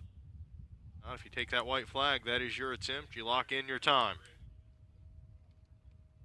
We're just a few moments away from getting qualifying ready here today for the 77th annual Unified Group Services Little 500 presented by UAW, as it's going to be qualifying under the lights as you see the track lights starting to come on around Anderson Speedway.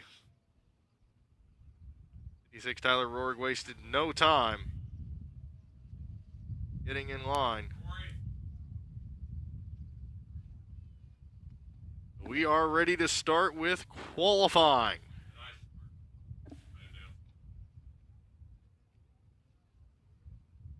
We'll turn it over to Austin here, the owner of Anderson Speedway.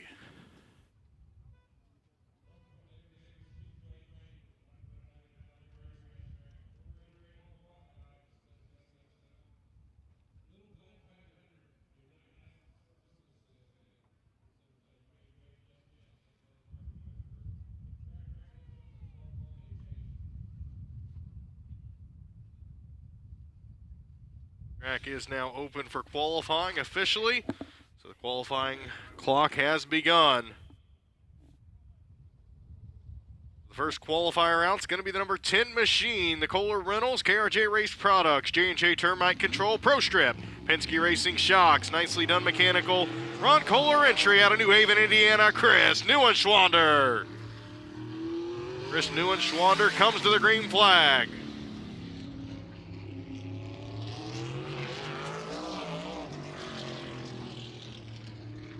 Chris Neuenschwander on lock now as he takes the green flag.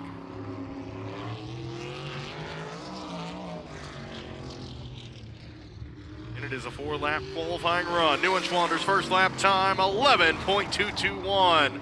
11.221 for Chris Neuenschwander.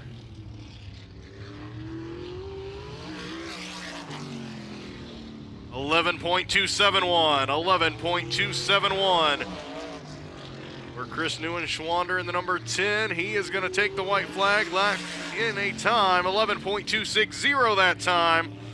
11.260. Chris Neuenschwander comes to the checkered flag, 11.170. 44.922. 44.922 for Chris Neuenschwander. Here comes the number 10 machine. Neuenschwander there. Here comes the number 56 machine. Up next, he was fastest in practice.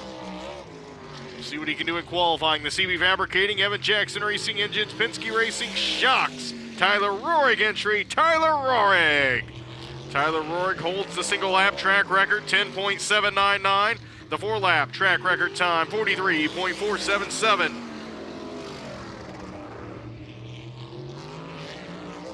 .147 there for Tyler Rohrig.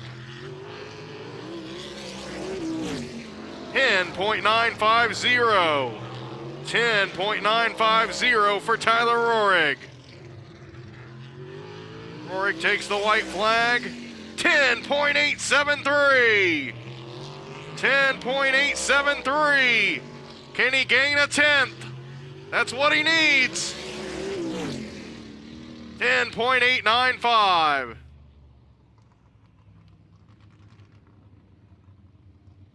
43.865. 43.865, the time for Tyler Rohrig.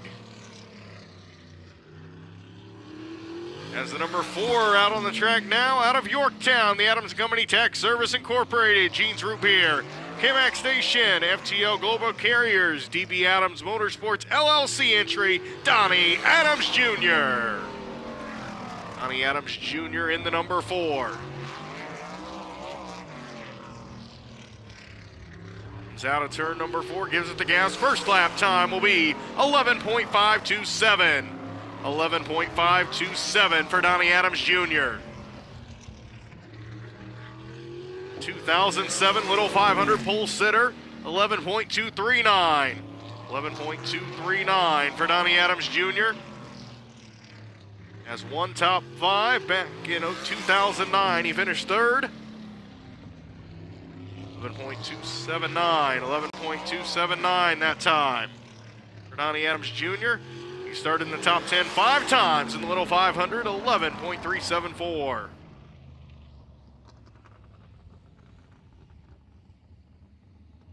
Donnie Adams Jr.'s total time, 45.419. 45.419 for Donnie Adams Jr.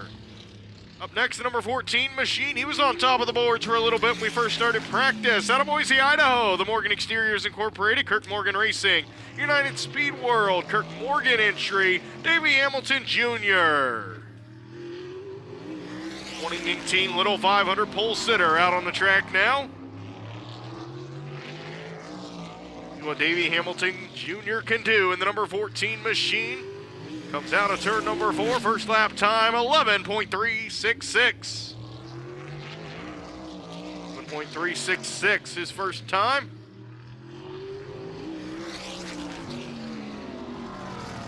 .143. 11.413 for Davey Hamilton Jr. White flag is out. 11.130.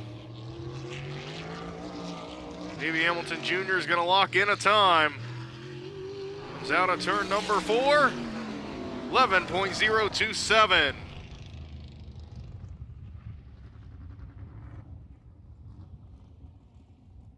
$44.666. 4.666 there for Davey Hamilton Jr. Puts him second quick.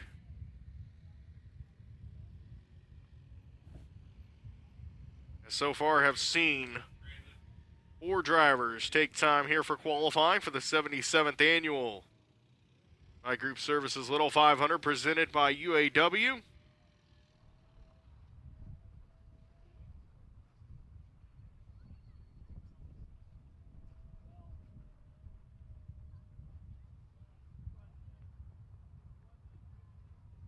Tyler Rohrig's on top of the charts right now. The 4-lap time, 43.865. 43.865 for Tyler Rohrig. Current time to beat, the best single lap time Rohrig was able to turn was 10.873. A lot of drivers make their way down.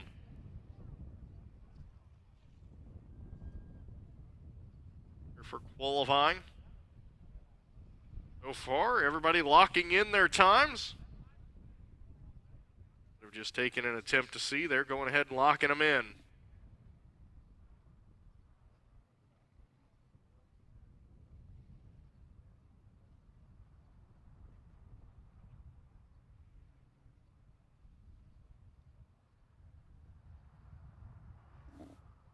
So we're just about ready to let the next qualifier go. Next qualifier out's going to be the 99. 99 will be the next qualifier out of Greenfield, Indiana. The Armstrong Garage Doors. Brad and Tara Armstrong entry of C.J. Leary. C.J. Leary on the track in the number 99.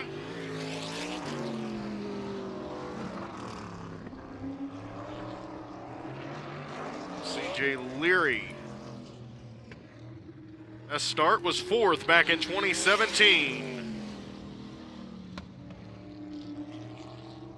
12.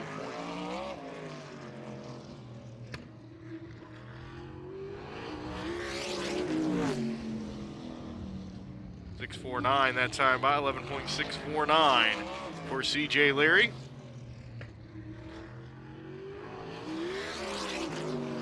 $11.440 for C.J. Leary. To the white flag, 11.408. 11.408, getting quicker lap after lap for C.J. Leary in the 99. Comes the checkered flag, 11.114.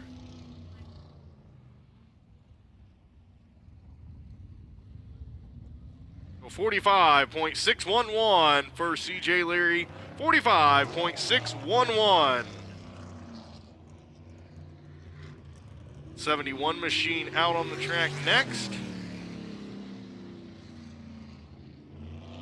Ryan Vaughn out on the track in the 71 machine. Ryan Vaughn comes to the green flag.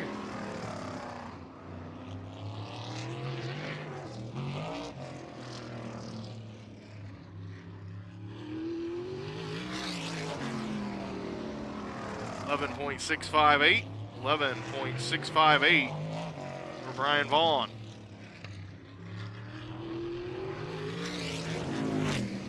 .327 there for Brian Vaughn.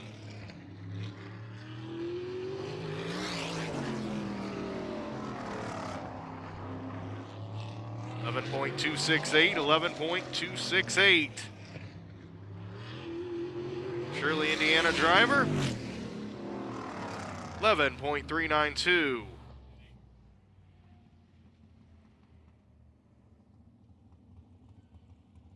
45.645.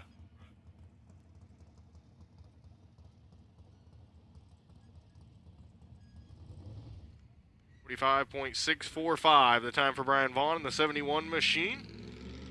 Hickerson Transport Incorporated, Freddie and Kathy Carmany entry for Brian Vaughn. Up next, the 74 out of Farmland, Indiana, the Big Stuff Peyton Body, Glenn and Virginia main entry, Tony Main out in the 74. Tony Main out on the track in the 74 machine. He takes the green flag. Tony Main now officially on the clock.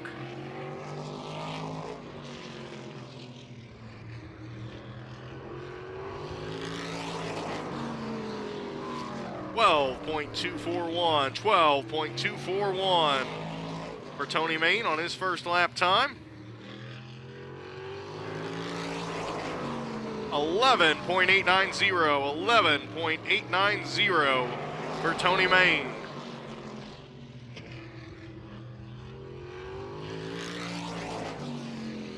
.848. 11.848.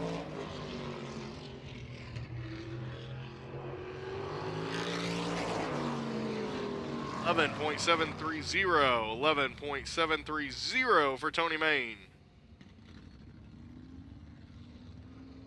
47.709, the time for Tony Main. Next up, the 67 machine, the SFH Racing Development. SFH Racing Development entry out of Canby, Indiana, Kyle O'Gara. Best start in the Little 500, 7th back in 2019. Trying to improve on that as he comes to the green flag. They have been fast all afternoon. The 2022-2023 Glen Nibel Classic winner, 2017 Little 500 Rookie of the Year. 11.632 on his first one.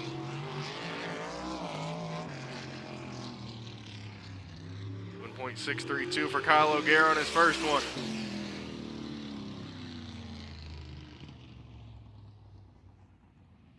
And so O'Gara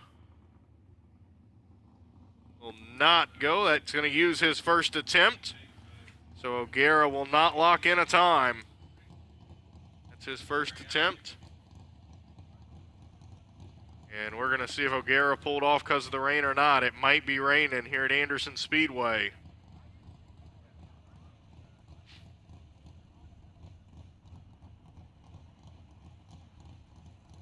Trying to see why the 67 Kyle O'Gara pulled off.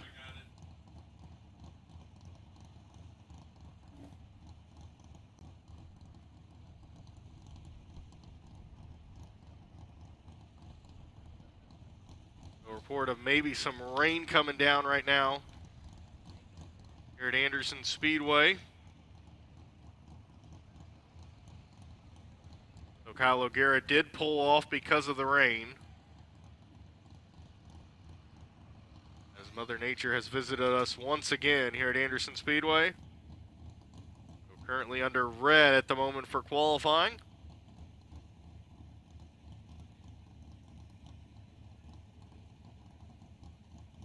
So the 56 Tyler Rohrig has the best time so far.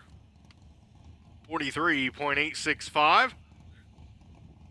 Davey Hamilton Jr. second quick, 44.666. The 10, Chris Neuenschwander, third, 44.922. 4, Donnie Adams Jr., fourth, 45.419. 99, C.J. Leary, fifth, 45.611. 71, Brian Vaughn, sixth, 45.645.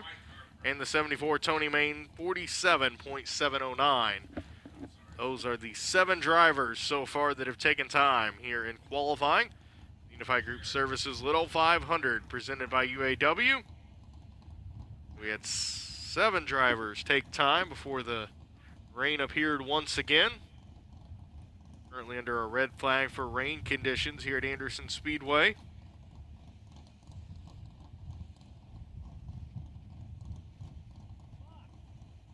Obviously a lot of drivers there were trying to beat the rain. Lined up quickly to try to get out here and get a good qualifying lap laid down.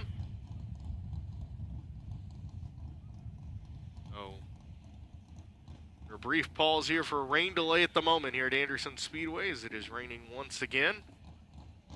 Have cars down there in line to qualify, but the track is red at the moment due to weather.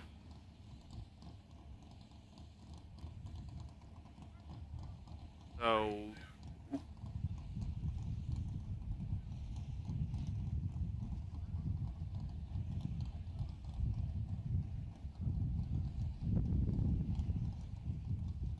okay, so I believe we do have an update on the current weather conditions here at Anderson Speedway, so we'll send it down now and see if we can't get an update on exactly how bad the weather is at the moment.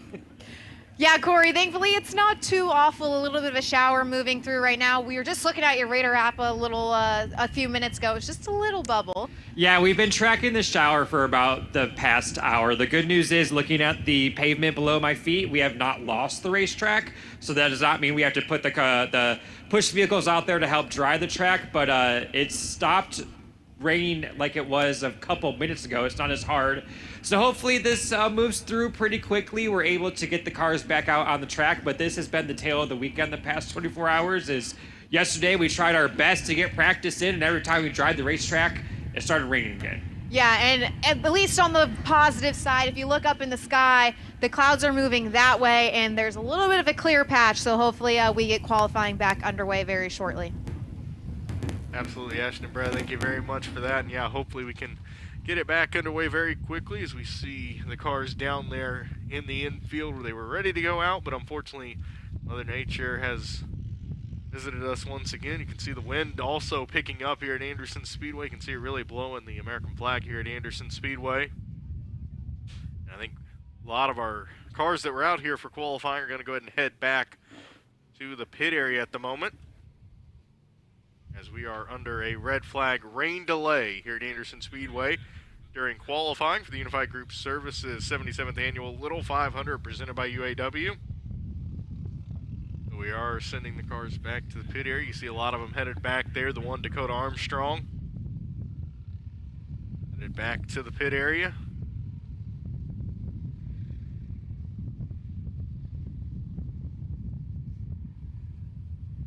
Not able to get a lap down before the rain came. Still everybody chasing Tyler Rohrig, 43.865, the time to beat here in qualifying. You get the rest of the cars pushed back to the pit area. They don't have to sit out here in the rain at the moment, and hopefully quick little shower passes through, as it's also very, very windy here at the moment at Anderson Speedway. That is certainly different than the conditions we saw during practice. That's a separate issue from the rain, is how long is this wind going to hang around?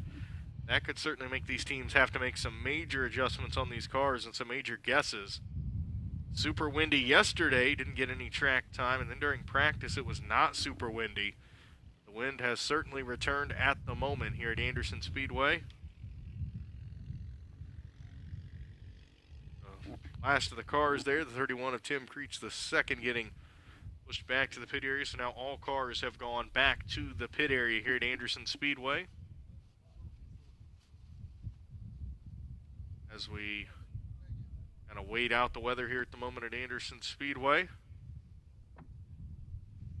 Hour passes through just after we got qualifying started. Everybody was ready to go.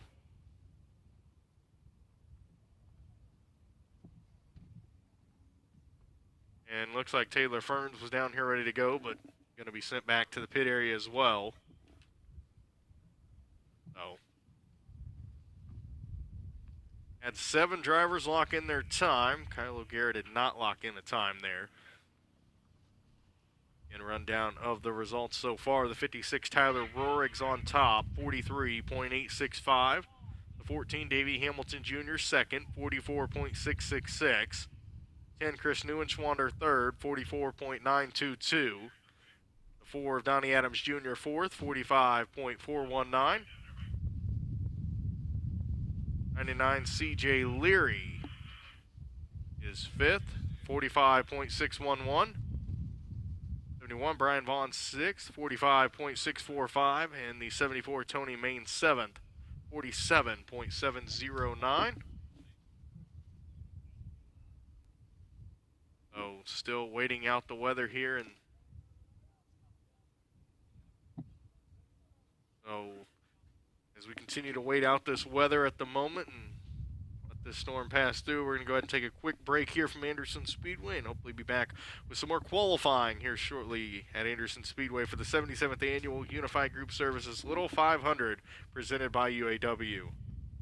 Since their 2001 inception, DMI Racing Components have changed the game. From open-wheel suspension, steering, and driveline components to their line of Bulldog quick change rears, they set the new standard for innovation, performance, and value. DMI and Bulldog products are backed by the best customer support in the industry with more than 150 years of race-winning experience. Let our experience help guide you to victory lane. We race, you race. Let's race together. It's ARP fasteners for whatever you race. From 2 wheels to 4. Off-road, on-road, even water. From the flat track to the salt flats. Grassroots racers, weekend warriors, and pros alike trust ARP. Made in America quality, family owned and operated. When failure is not an option, it's ARP-bolts.com. No matter what you race. Can't decide between the Outlaws at Attica and Sharon or 410s at Knoxville and Williams Grove? You don't have to. Torn between Jacksonville and Jackson Motorplex? No worries, we have got you covered. Hi everybody, Dave Reef, and I'll be in the Dirt Zone studio Friday and Saturday for coverage of all the racing action Dirt Vision has to offer, but on a single screen. We will take you track by track to catch all the key moments. It is split screen racing that makes sure you don't miss a thing. It is the Dirt Zone this Friday and Saturday on your home for the greatest shows on dirt, Dirt Vision.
I chose the Chasm system. A lot of the top drivers in the sport were using it, and being a father and all the back injuries happening, I felt like it's just extra insurance on keeping your back healthy and safe. Years ago, I broke and fractured my T5 vertebrae.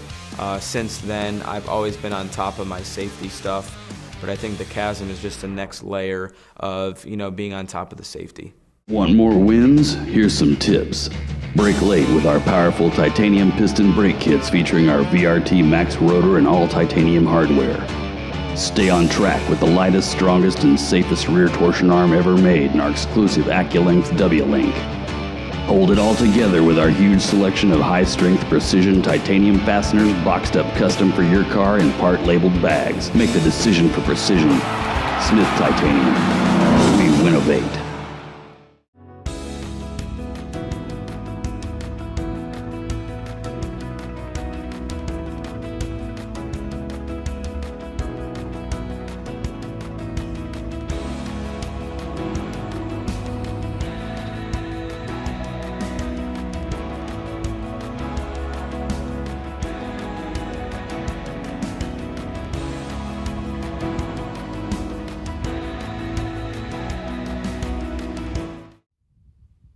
Welcome back here to Anderson Speedway, where we were qualifying for the 77th Annual Unified Group Services Little 500 presented by UAW, but unfortunately under another weather delay, and I think Brett has caught up with Chris Neuenschwander back in the pit area, currently third on the board. He was one of the drivers able to qualify before we went under the rain delay, so we'll toss it down to Brett now with Chris Neuenschwander. Yeah, that's right. Chris was the first one out on the track, as you mentioned, now sitting in third. So I guess first question is, how did the track feel? The track felt like a lot like it did in practice. That's why someone told me it was supposed to rain at 5:15, so we sat there and waited till qualifying opened so we could get the warm track right away. So you're just telling me this is your 12th Little 500, I guess. You're Indiana native, so what does this race mean to you? Oh, it means the world to me. My dad brought me here when I was a kid, and I always wish I would run this event, and being able to maybe run it 12 times is quite an accomplishment for me. We've been talking about it all day today, not just the rain, but we were fully expecting a Indiana 90-degree day like it always is here for Little 500. So how much has this weather thrown you and your crew for a loop?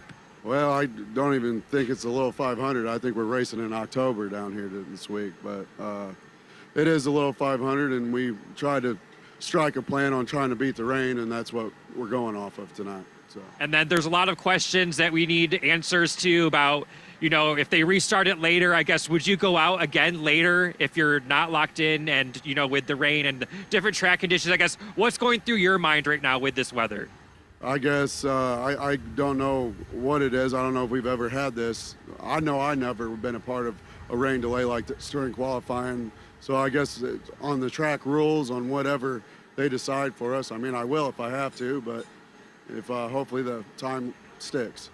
Yeah, we'll see how this all shakes out. We'll let you get back to your trailer, get some cover here, but the rain is continuing to fall, unfortunately, here at Anderson Speedway, and I can confirm that we have lost the racetrack, which is not what you guys want to hear at home, what you don't want to hear if you're here on the grounds, but hopefully it will dry quick. The breeze, that's the only good news, is this breeze, if it keeps coming in, will help dry this racetrack pretty quickly. But now let's send it back up to Corey in the booth. Corey, you're nice and warm up there, but it is freezing down here. Like Chris mentioned, it does not feel like the Little 500 this weekend.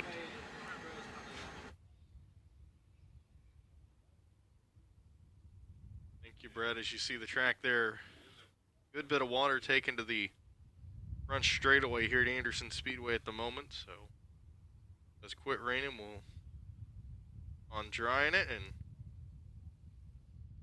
you can see there with the radar, a good cell kind of popped up to us coming out of the north. So as it works down through, we will get the first round of qualifying in today, no matter how late that takes us. Hopefully that other cell up north up there just south of Kokomo can kind of disappear before it comes down here and hits us. Might have one more rain shower to deal with after this one. Here today for the first round of qualifying, as it is qualifying under the lights at Anderson Speedway for the first round of the Unified Group Services 77th Annual Little 500 presented by UAW. As you can see, the rain still coming down at the moment as we continue to deal with Mother Nature. And the wind's still pretty strong here at the moment at Anderson Speedway as well. So, be interesting to see if these drivers think the wind or any of the track conditions will be the same or different when they go back out after this rain.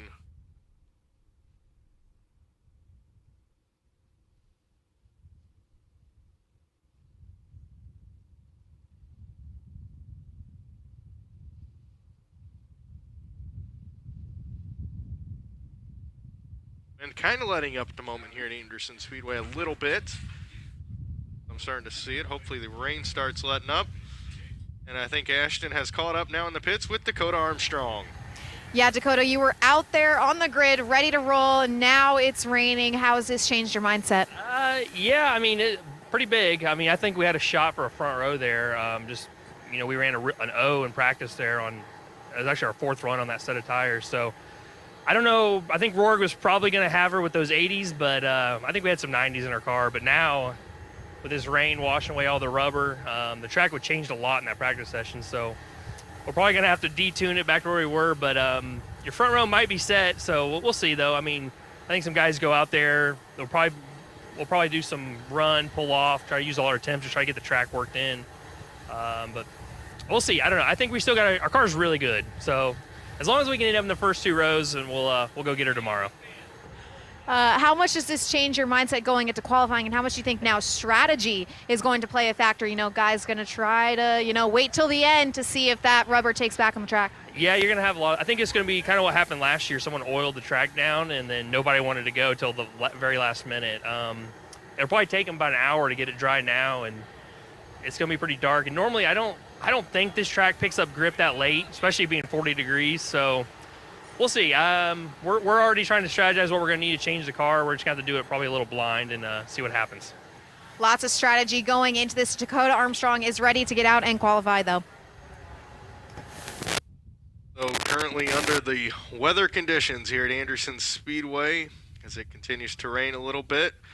So at this time, we're going to step away for a little bit and show some highlights of last year's Little 500 and hopefully be back with you shortly, and we can get back underway with round 1 of qualifying. We will get it in today, just fighting with Mother Nature at the moment here at Anderson Speedway for the 77th Annual Unified Group Services Little 500 presented by UAW. 11 rows of 3, 33 sprint cars here at the High Banks Quarter Mile Anderson Speedway, the 76th running of the Little 500 presented by UAW is green here at Anderson.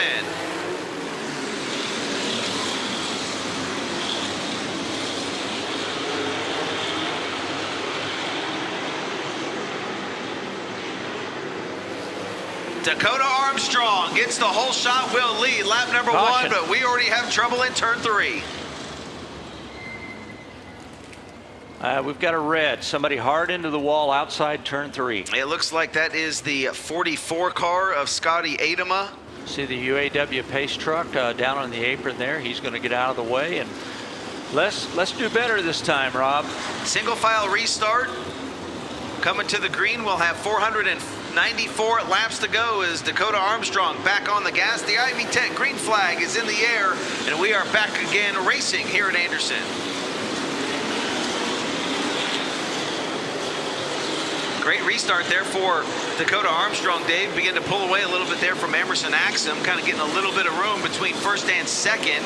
Axum opening up about a 4-car length advantage over Logan Seavey. As you can see, everybody working that low part of the racetrack, and really going to be the line here in Anderson. The only time they really go to the outside is when they get in traffic. Yeah, and you've got to be able to make that second groove work when you get into traffic, Rob. You can't pass everybody on the bottom. You've got to use the outside. Slow cars here are instructed, stay on the bottom, stay down low. Give the leaders the opportunity to have that lane, that second lane, that outside lane open to put your lap down. You can see Dakota Armstrong now catching up, looks like with Jeff Bloom. We're going to start lapping cars. Yeah, he already got by the 42 of Kiesling, and now on the back bumper, the 3-time champ Jeff Bloom there in that 32 car. Meanwhile, coming off turn 4, you can see Davey Hamilton Jr., that blue and black number 14 car, as Emerson Axum trying to reel in your leader. We got a battle here in turn number 1 for the lead. They're hung up behind Bloom. Bloom in the 32 car, but it's not going to matter as we got caution lights on. I think that is Shane Butler stopped over there in turn number 4. Ivy Tech green flag in hand as we drop it one more time, and we're back underway here at the High Banks and Anderson Speedway. Dakota Armstrong, your leader. Emerson Axum, Logan Seavey, that is your top 3. Tyler Rorigan for Davey Hamilton Jr., former pole sitter, rounds out your top 5 in the Morgan number 14 car. So right in the middle of your screen, you see Logan Seavey, the 51, as he works through turns 3 and 4 behind Emerson Axum in that beautiful purple and yellow number 4 car.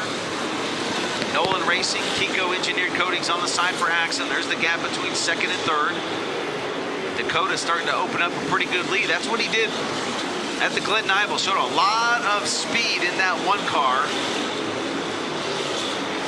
As again, extremely early in this race, Dave, these guys just kind of finding out what their car's like. They probably all came out and tested with a full load of fuel. They have a good idea what the car is going to do early.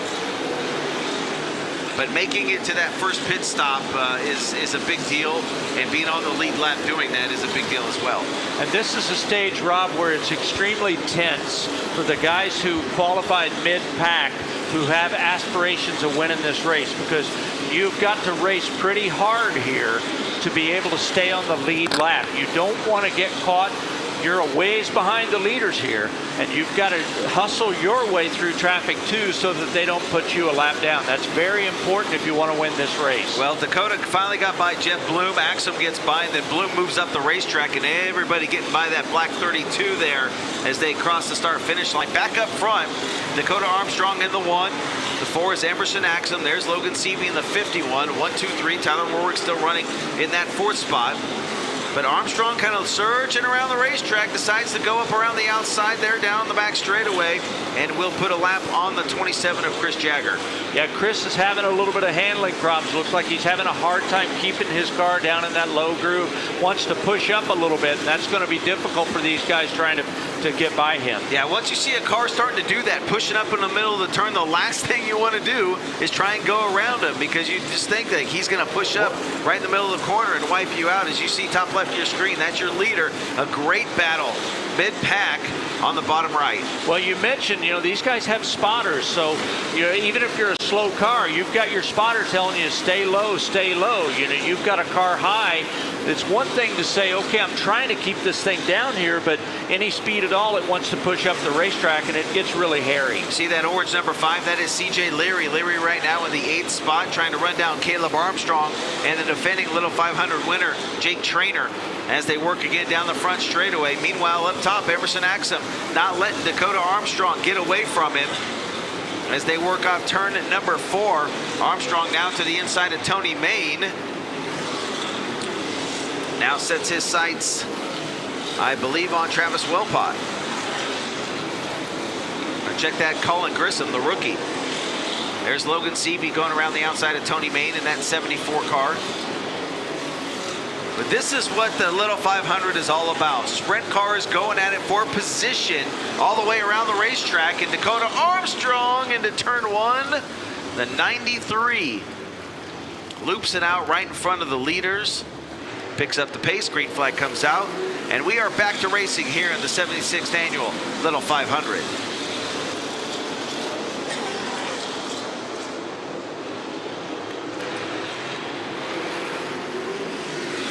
Dakota Armstrong out in front still over Emerson Axum, Logan Seavey, Tyler Warwick, Davey Hamilton Jr. That is your top 5. Ryan Newman currently running in the 12th spot. Cody Swanson at 9th. Caleb Armstrong, Dakota's cousin, sits in the 7th spot.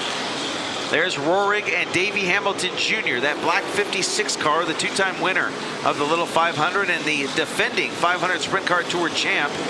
Middle of your screen, that black 56, trying to reel in Logan Seavey to the left in that beautiful teal and white number 51. Tyler Rohrig has a real knack for getting around this place. He's got a lot of laps now. Obviously, he's won it twice, and hyper-competitive person, racer. And I think he feels like he's due to win this thing again. The last couple have frustrated him, so he's loaded for it tonight. Yeah, tonight for Rohrig, his 40th career start at Anderson Speedway. He's won here 9 times, 23 top 5s. I mean, the kid's got this place clocked pretty well. I know a few years ago, he was the only driver that won in the sprint car here at Anderson. He's got that title up at Berlin as well, 500 Sprint Car Tour events. He's won every single one up in Martin, Michigan. As you can see, those 3 still nose to tail, Seavey, Rohrig, and Davey Jr. I think Seavey, he's holding him up just a little bit at this moment. I think Rohrig and Hamilton are both a little quicker than him, but he's fast enough, man. It's going to be hard to get by him.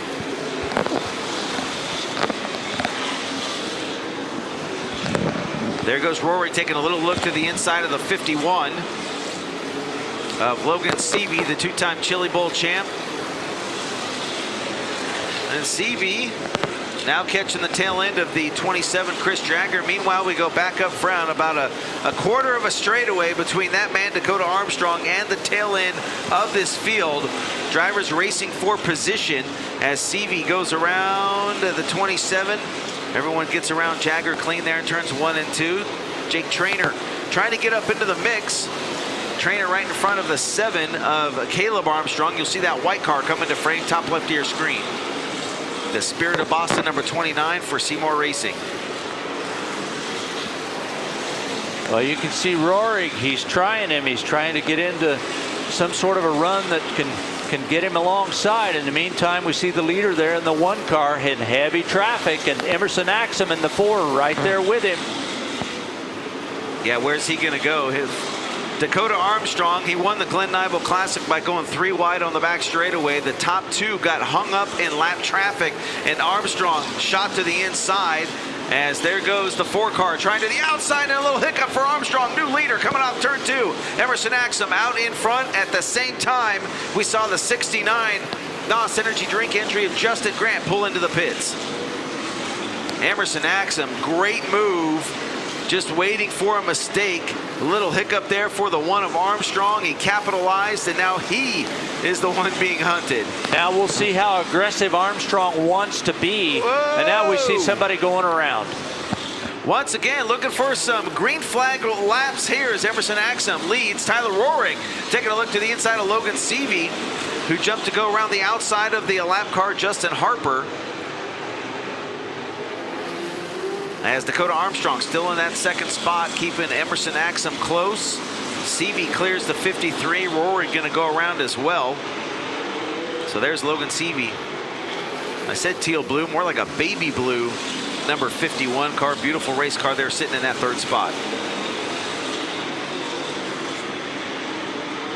Tyler Rohrig there in that black and white 56. Little red on the side. The black and blue number 14, that is Davey Hamilton Jr., former pole sitter. Hamilton been pretty solid, been right there in the top 5 the entire race. Running with these guys. Jake Trainer, that number 29 for Seymour Racing, behind Davey Jr. And Trainer, of course, the defending winner of this race, runs right now in 6th. But again, here we go, that 3-car battle. Soon to be possibly, Dave, a 4-car battle as that 29 car is making moves. Yeah, Jake Trainer kind of wants to hang with these guys. And you know, you kind of looks to me like Tyler Rohrig, he can see past Logan Seavey, and he sees that the leaders are not getting away from them. So there's no real point in him really forcing the issue this early. Looks to me like he's content to ride. Now, as I say that, you know, he's going to make a run. He's going to make a move but on I think, you know, these guys are just trying to get the rhythm and see what they've got and wait for the right opportunity in traffic to make an easy pass rather than try to do it the hard way on the outside of a guy. Yeah, Jake Trainer there catching those guys. So 4 cars nose to tail as Seavey run a little bit up off the bottom part of the racetrack. He kind of brings it down, little diamond of the corner, goes in middle, and then turns kind of hard left and shoots off down by the white line.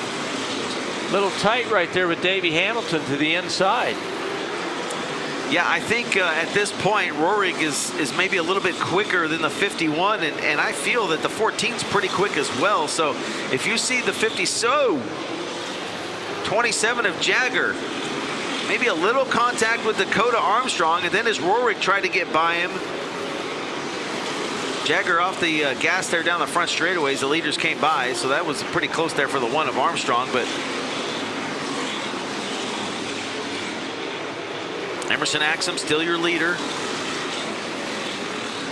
Opened up just about 4-car length advantage as they cross the stripe. Coming off turn number 2 as the leaders as we continue to watch that battle now up front with the 4-car. And as he works through lap traffic, again, does not have a lot of laps, I guess, on the pavement, much less the little 500. And you see, Rob, how they use that outside group to lap the slower cars. Normally here, like a 50 lapper, 75 lapper, you would never see anybody try to run up there because the fast way is almost always right around the pole. But you've got to make that second group work or you just cannot get through traffic here. It's crucial you've got a car that can work up in that second group when you need it to. We saw Justin Harper on the apron in turns 1 and 2, pulled into the pit area, currently sits in his pit stall with the crew checking out the 53 car as there's Logan Seavey again on the back bumper of Dakota Armstrong. That is the battle heating up here for the second spot. Armstrong really hadn't had anyone, you know, threaten him for that second spot. And look how Seavey has now distanced himself from Tyler Rohrig. Maybe he has stepped it up a little bit. 135 laps complete now as the leaders again in lap traffic. That's the story. That's how it goes here at the Little 500. Logan Seavey in the 51 leads the 56. Two-time winner Tyler Warwick. Davey Hamilton Jr. back there as well in that 14. Junior's not letting these guys get away. He's right there with them. Impressive 5 cars right there. Very quick. So Axum crossing the stripe. Out in front, made a great move to get by the one of Dakota Armstrong to take the lead.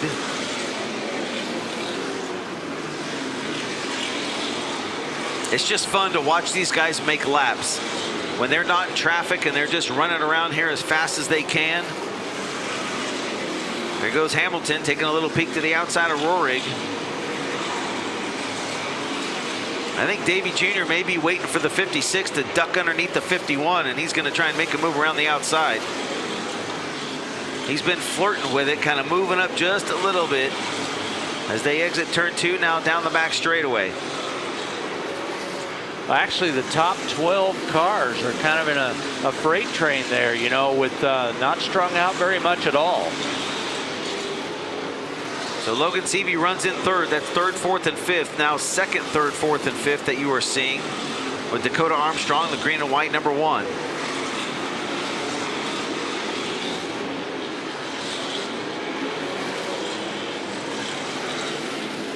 And they are still clicking off low 12-second, high 11-second laps.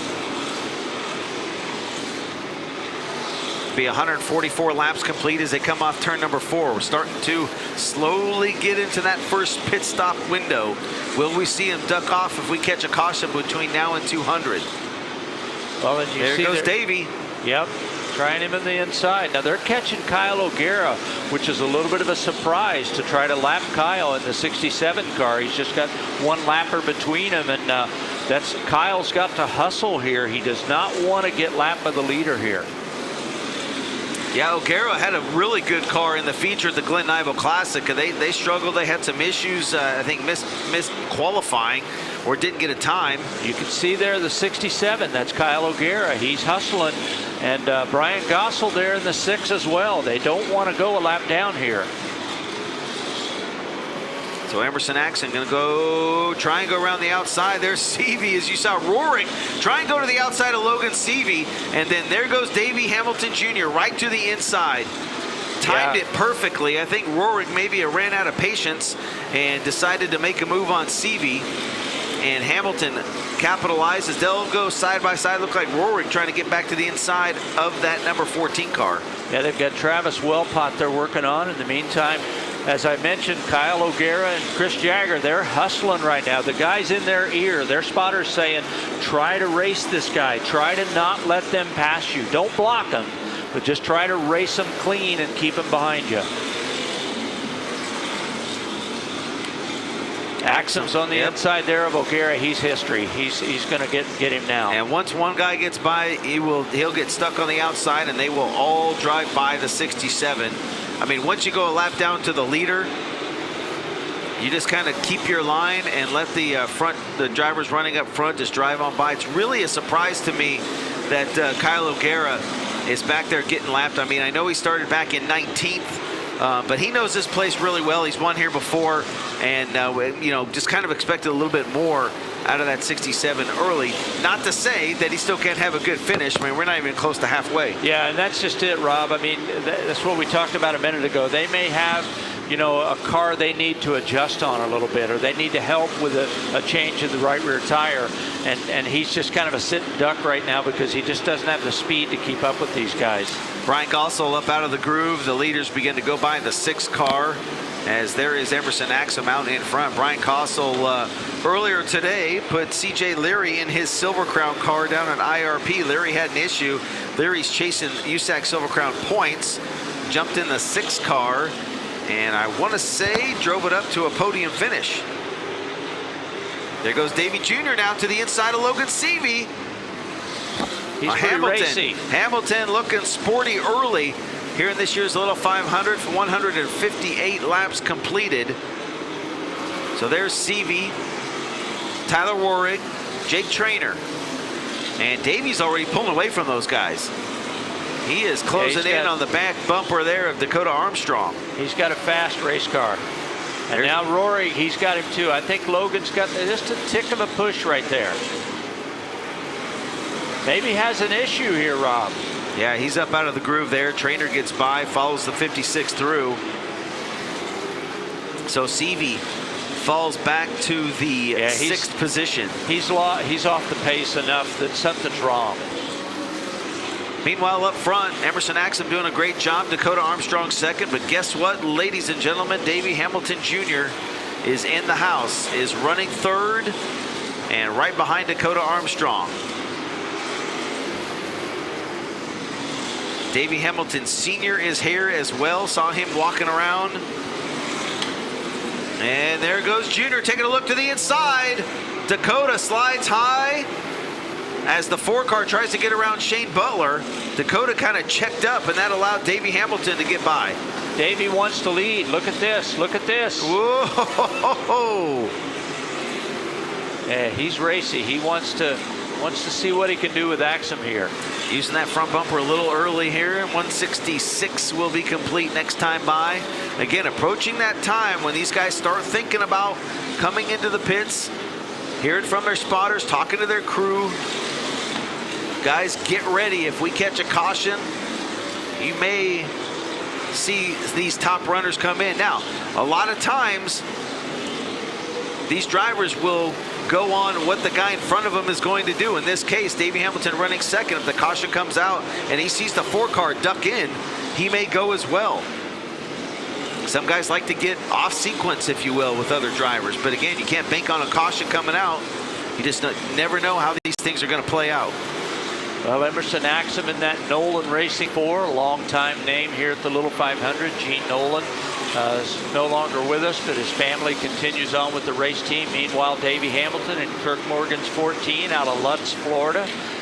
We've seen a lot of cars from Florida come up through here through the years, Rob, and win this thing. And Kirk is hoping he's the guy tonight.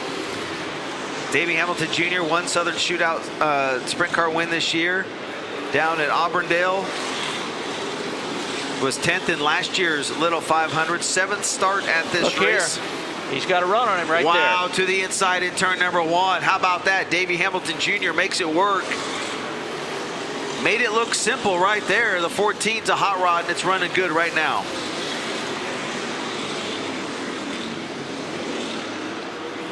Just needed some laps, needed a little bit longer run. And he's aggressive, but he was smart. He used traffic really well there. Down on the apron in turn 1. Emerson says, you know what, I think you might make a mistake now, and I'm going to be ready when you do. Gets underneath the modified ace, Anthony Nocella. Well, that 14 car, been watching him really turn it coming out of the corner. Oh! Yeah, it's a little dicey right there. You don't want to get up there. Oh, boy. And now trouble. Contact on the front straightaway, and around goes Hamilton. And Rory. Rory, too. And Nocella. Oh, man. It's ARP Fasteners for whatever you race.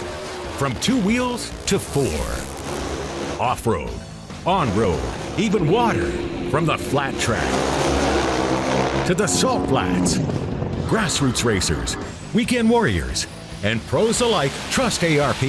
Made in America quality, family owned and operated.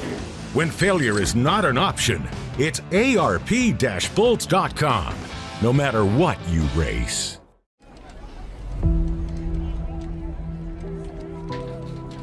Ready to rise? To the challenge? Above obstacles. Yes! Above perceptions. Ruttiger implement the pass on the top lane. Above it all. Let's go! If so, we're looking for you. Join us at Toyota Racing.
Can't decide between the Outlaws at Attica and Sharon or 410s at Knoxville and Williams Grove? You don't have to. Torn between Jacksonville and Jackson Motorplex? No worries, we have got you covered. Hi everybody, Dave Reef, and I'll be in the Dirt Zone studio Friday and Saturday for coverage of all the racing action Dirt Vision has to offer, but on a single screen. We will take you track by track to catch all the key moments. It is split screen racing that makes sure you don't miss a thing. It is the Dirt Zone this Friday and Saturday on your home for the greatest shows on dirt, Dirt Vision. It was just a no-brainer for me. I felt like over the years there's been so many back injuries and so many people getting hurt. Scott Kaufman and everybody at Chasm Racing Products have come up with a system that basically supports your back. It gives you that little bit of cushion that you need when you get in those wrecks or that downforce collision, and I feel like next level cutting edge technology that just helps us as drivers just be that little bit more safe. I'm thankful for everything that Chasm Safety Products has done, and I think that they're going to continue to innovate, and it's only going to get better and better for the future to come.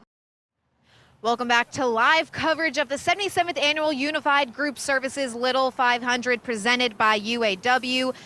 Brett, Mother Nature still not in our favor here today. Yeah, Mother Nature doesn't like the Little 500 this year, but I have some good news. So the forecast tomorrow and Saturday are supposed to be dry. Saturday, of course, race day. Tomorrow, bump day. More good news, the radar looks okay after this cell that just went through. It's not currently raining. They have the push trucks on the track, I'd say about 8 of them. When we were here in April for the Glen Nibel Classic, same thing happened. Rained before the race, took them about an hour-ish to dry the track. So we're optimistic that within the next hour or so, that qualifying for Little 500 can continue. But another nice thing is there is still a nice breeze, and that will hopefully help dry the track. I know people at home here at the racetrack are disappointed, but we're optimistic that we will be back on the track soon. Yeah, for sure. Everyone continuing efforts here at Anderson Speedway. But if you're watching at home on Dirt Vision, let's continue to look back at the great race that was the 2024 Little 500. Green flag is back out, courtesy of Ivy Tech, and we're underway once again. Swanson, Axum, Trainer, last year's winner. Right now, your top 3.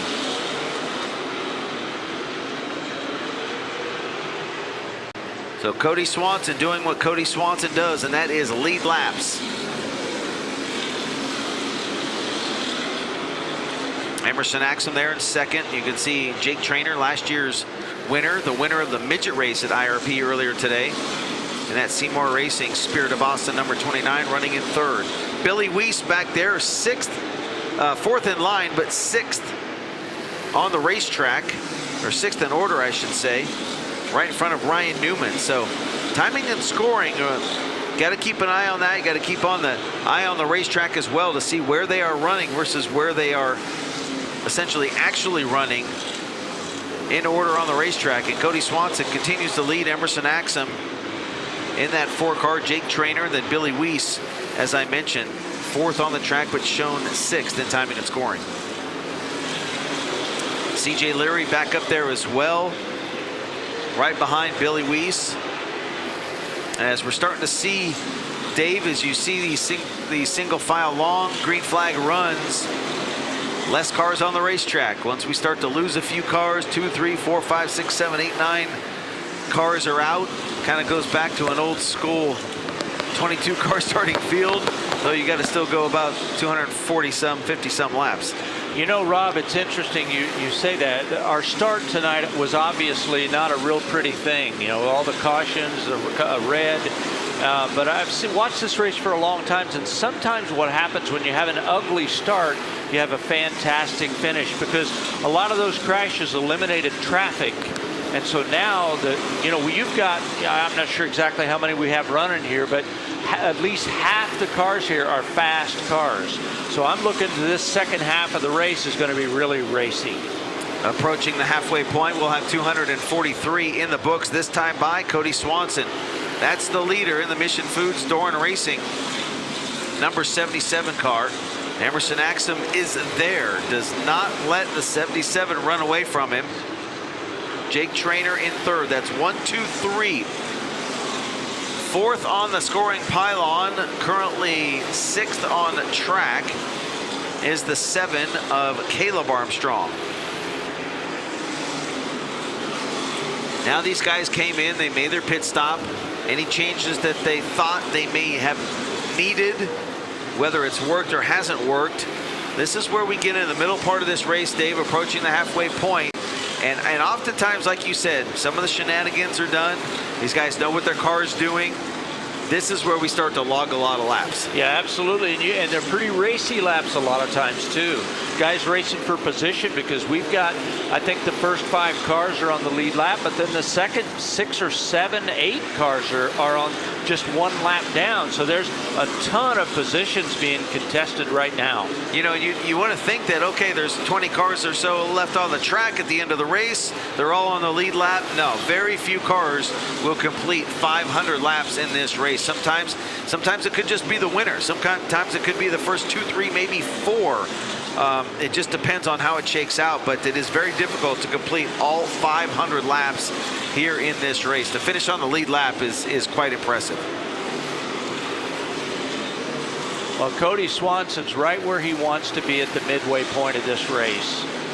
You know, he's just a thinking man's racer, and you know, he didn't get carried away with anything in that first half of the race. He didn't put himself in a bad spot. He's in a great spot now. Yeah, and he can dictate the race, right? He can set the pace. He can work the lap traffic. He's not scared going around these guys. He knows how to do it there as he works around the outside of Grissom coming off turn number 4. So Cody Swanson can set the pace of this race and let these guys know just how fast the 77 is, or not let them know how fast the 77 is. He kind of pulled away a little bit there from Maxim once he got around the slower number 78 car, but Cody Swanson's a master. I mean, he's won this thing 3 times. You can run down the list of things he's done in the USAC Silver Crown Series. His 50th career Quick Time Award Friday night down at IRP before the rains came. It's really just unbelievable. I mean, I've had the opportunity to watch him race since he was in junior sprints with his brother Tanner Swanson there at Visalia's Plaza Park Raceway. They're both from the Central Valley in California, my neck of the woods, come from a farming family, and both him and his brother Tanner, very good race car drivers. And what Cody Swanson has done in the USAC Silver Crown Series, what he's done at the Little 500 has just been unbelievable. Well, trying to catch Eric Gordon. Yeah, I mean, he's certainly got the place figured out. There's no question. And he, you know what? His style, his makeup is perfect for this race here. You know, you got to be smart, patient, savvy. He's all those things. He's not just fast. You know, he's very efficient. Well, and he has a lot of help. And when I say a lot of help, his spotter, ladies and gentlemen, is his wife Jordan, and has always been his wife Jordan. She's up in the spotter stand right now talking her husband around, not only trying to win his 4th Little 500, $25,000 check comes along with it, plus lap money. So there's a look at the leader, Cody Swanson once again, Emerson Axum in 2nd, Jake Traynor 3rd, Caleb Armstrong and Dakota Armstrong right now rounding out your top 5. Underneath Brian Gossel they go.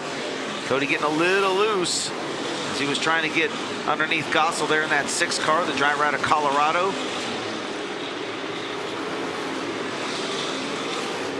And Emerson Axum, you can see him take a little look and then go, oh, wait, the 74 car's there. I'm not doing that.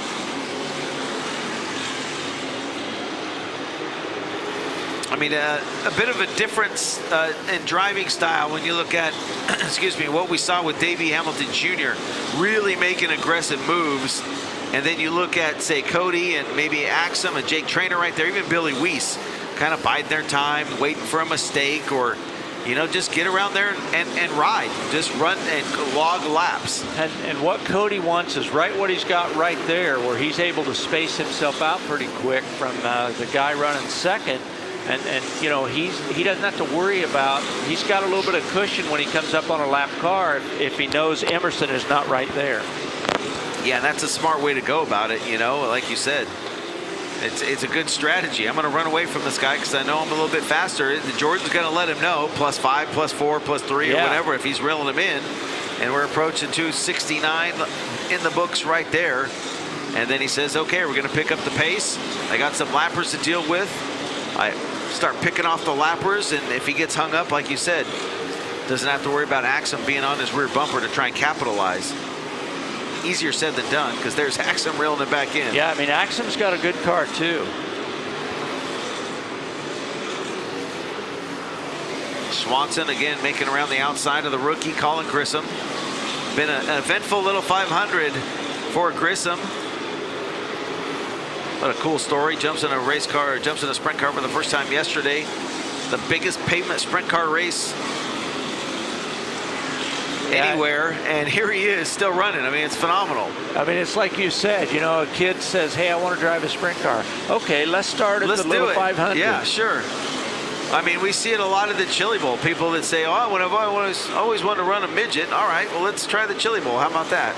Not the best place ultra to start. Competitive midget race in the world. Yeah, I mean, bringing a sprint car to Anderson for the first time is crazy. But for Colin Grissom, he's got an obscene amount of laps here. He's won here before. And he's a pretty darn good driver. We talked about him yesterday, from midgets, Kenyan midgets, now to sprint cars, tossing school buses. The kid knows how to get around Anderson. And you know, being a local kid here in Anderson, don't you suppose he's got a lot of friends and families here? Yeah, no, it's a neat deal as we watch Cody Swanson work underneath Shane Butler, and Emerson Axum is not letting him get away. Jake Traynor is not letting the 4-car get away. The defending winner of the little 500 sits third. And Swanson there, nice move to the inside underneath Wellpot. There's Tony Main again. They'll work around the outside of the 74 car. Main out of Farmland, Indiana, making his 7th start here in the little 500. Approaching lap 280 complete for Cody Swanson. Emerson Axum sits in the 2nd spot. There he is. Jake Traynor, Caleb Armstrong, Dakota Armstrong, Billy Weiss, 6th. 7th, Ryan Newman. 8th, Bobby Santos. 9th, Jackson Masinko. And Tyler Roehrig rounding out your top 10. Do not count out any one of those cars,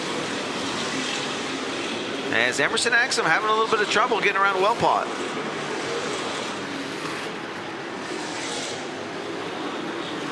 Finally clears the 8 car. Traynor will get by him as well. Billy Weiss now, you see that MPV Express number 80 car. Weiss, one of those guys that's been doing this for a long time. Only his 10th start in Little 500, but he's been racing midgets and sprint cars for a really long time. Was a former Penske development driver. Billy Weiss, one of those guys, he can put it together. Got a 500 sprint car tour win last year. As you watch that battle for second around the outside, that red 27, that's Chris Jagger. Axum in the 4, Traynor in the 29, the Spirit of Boston. Talk about a story. Shows up the little 5 first time, puts it in victory lane. Well, and the Seymour family, you know, Matt Seymour, the owner of this race car, his grandfather, Boston Louis, a great icon of USAC sprint car racing, you know, 2 generations ago. And to see Matt and his family, his dad Bobby, and to continue on the tradition and race, you know, it's not easy to tow out of Massachusetts. And they've done a great job with this young kid, and he really showed it last year. Picked up a NEMA Lights win, their season opener at Claremont up in the Northeast. He's a 2-time NEMA Lights champion. But look at the distance now. You see 2nd and 3rd there. When Emerson got hung up a little bit behind the lap car, Cody motored away, man. He just motored away. Yeah, and there's Cody Swanson working around the outside of a couple cars as they go side by side. He's like, oh, easy, fellas. Got around Gossel again. That's Tony Main. And the 78 is Colin Grissom. Grissom working down low right there as Cody goes right on by. So now a couple cars separate the top 2. And I think that 77 car right now, Dave, is good enough for Cody to go, you know what, it's go time. Or more importantly, Jordan says, Cody, it's go time. And he's able to start logging some fast laps and running away from traffic. I mean, his last lap was a 12:104 right there as he crossed the stripe. His best lap, 11:701. And something, Rob, they talked about a lot in the drivers' meeting that they have talked about it for eons here at the Little 500. If you're a slower car, not only do they want you to stay on the bottom in the corners where to give the faster cars a lane to the outside to pass you, but when you're a slower car and you're coming off the corner here, you've got to keep your car down toward the lower part of that straightaway. Don't let your car naturally wants to push out to the fence as you come off the corner and get on the gas. You've got to be disciplined and give these guys a lane, not just in the corners, but on the straightaway. We saw a minute ago a couple of cars having trouble with the lap car because they tend to drift out sometimes. You've got to be intensely focused at this thing for 500 laps, and it's so easy to lose that focus for a second. You slide out a little bit and you take somebody to the fence, and that's what these faster cars are very careful of. They don't want to get caught out there when somebody pushes out. So Cody Swanson out in front, mid-pack. We saw Shane Hollingsworth leading early, coming off turn 2, a whole gaggle of cars. That yellow 20 car entering turn 3 now with Logan Seavey in the mix, as you see Cody Swanson over there in turns 3 and 4. But you got a gaggle of them over here. Coming off turn number 2, there's Billy Weiss and Dakota and Caleb Armstrong. Caleb in the 7, Dakota in the 1. But we saw Shane Hollingsworth lead a little bit as he didn't pit when everyone else did. He currently runs 13th. Logan Seavey's back in 14th. But these guys right here with Billy Weiss currently in 6th.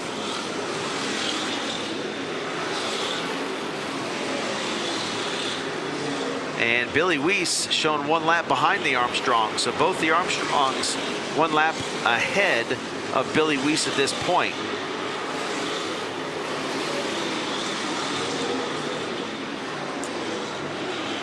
So that is a battle for position between those 3 cars, though the 7 and the 1 are 1 lap ahead of the 80. Oh, little contact there with Caleb Armstrong. Front bumper to rear bumper of Billy Weiss. We're past 300 laps here. If you're just joining us live on Dirt Vision, live continued coverage of the 76th annual Little 500 presented by UAW. My name is Rob Klepper alongside Dave Argabright, Brett Baldeck, and Ashton Smythe covering all the action track side. As there's a look at 1-2 on the racetrack. Cody Swanson, the Mission Food 77, trying to put another lap on the 67 of Kyle O'Gara. And the pole sitter currently running 2nd, the yellow number 4 Nolan Racing entry of Emerson Axum. One thing to note, both the Nolan Racing cars, V6 power plants underneath the hood, Dave. Yeah, they've still made that technology very, very competitive. Obviously, they're on the pole this year, and that's a technology that goes back now more than 30 years, almost 40, and pretty cool. They have that distinctive sound, different than a V8, and credit Glenn Nivel all those years ago for developing that engine. Still going strong. Cody Swanson there in the 77 again. Axum taking a look outside, inside. Knows Trainer is there, or should know Trainer is there. As the top 3 cars, top 5 cars, all on the lead lap. Cody Swanson, Emerson Axum, Jake Trainer, Caleb Armstrong, Dakota Armstrong. And some lap cars right in front of Swanson as he works through turns 3 and 4.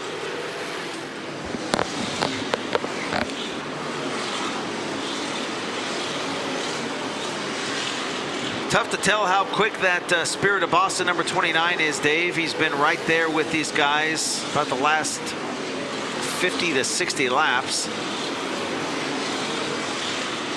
As again getting one of those, I don't want to jinx it, long green flag runs, and I think some of these drivers, they need that the start stop is not helping them out. They need those long green flag runs to kind of build up a rhythm and start hitting their marks and making laps. And I think Jake Trainer reeling these guys in. I mean, Swanson, and we know Axum's been solid no matter what, but I think Trainer's car is a little bit better on these long green flag runs. Well, and I think the other variable that we start to see here, Rob, is mechanical issues, vibrations and things come loose and things break and so forth. And that's the great equalizer. You can be cruising, leading this thing, and by multiple laps, and the motor throws a rod or something like that, and you see the fortunes of the race change dramatically with one event like that.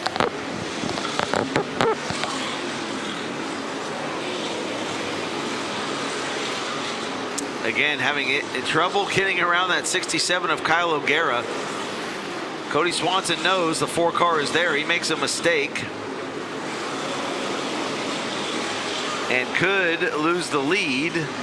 So you gotta be smart about it. And O'Gara just fast enough. And that's what you have to deal with. Cars that are you can just drive right around that you're significantly faster than, and then the cars that are pretty darn close and extremely difficult to get around. And Cody certainly does not want to force the issue if he doesn't have to. Will he force the issue if he has to? Well, sure. But if he doesn't have to force it, he's not going to. And he knows that Axum is waiting for him to make a mistake. Axum's not going to force the issue if he doesn't have to. At this point in the race, I mean, we're under 200 laps to go, and these guys all have a shot to win the Little 500. And you can see an aggressive move there by Kyle O'Gara. You know, he didn't wait to let Trey Burke get down to the bottom of the track. He saw an opening, shot to the inside, because he's hoping now that he can put that lap car between him and Cody Swanson. Wasn't able to do it, but you know, that was his strategy, looked like. And Swanson pulling away there just a little bit from the 4 car of Emerson Axum as he closes in on him there coming off turn number 4. You can see these guys going at it. Armstrong's right behind Trainer. Now trouble in turn 1. And that's it. Emerson Axum. Did something break on that car? Well, that's right in front of us here in our booth, Rob, and I didn't really see what happened, but man, he was in the wall in an instant.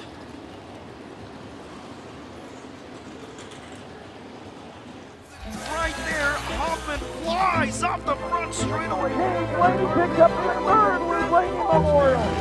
They call him the voodoo child in that 0. It up the track, and just like that, Caleb Armstrong. Unbelievable. Wins at Jacksonville.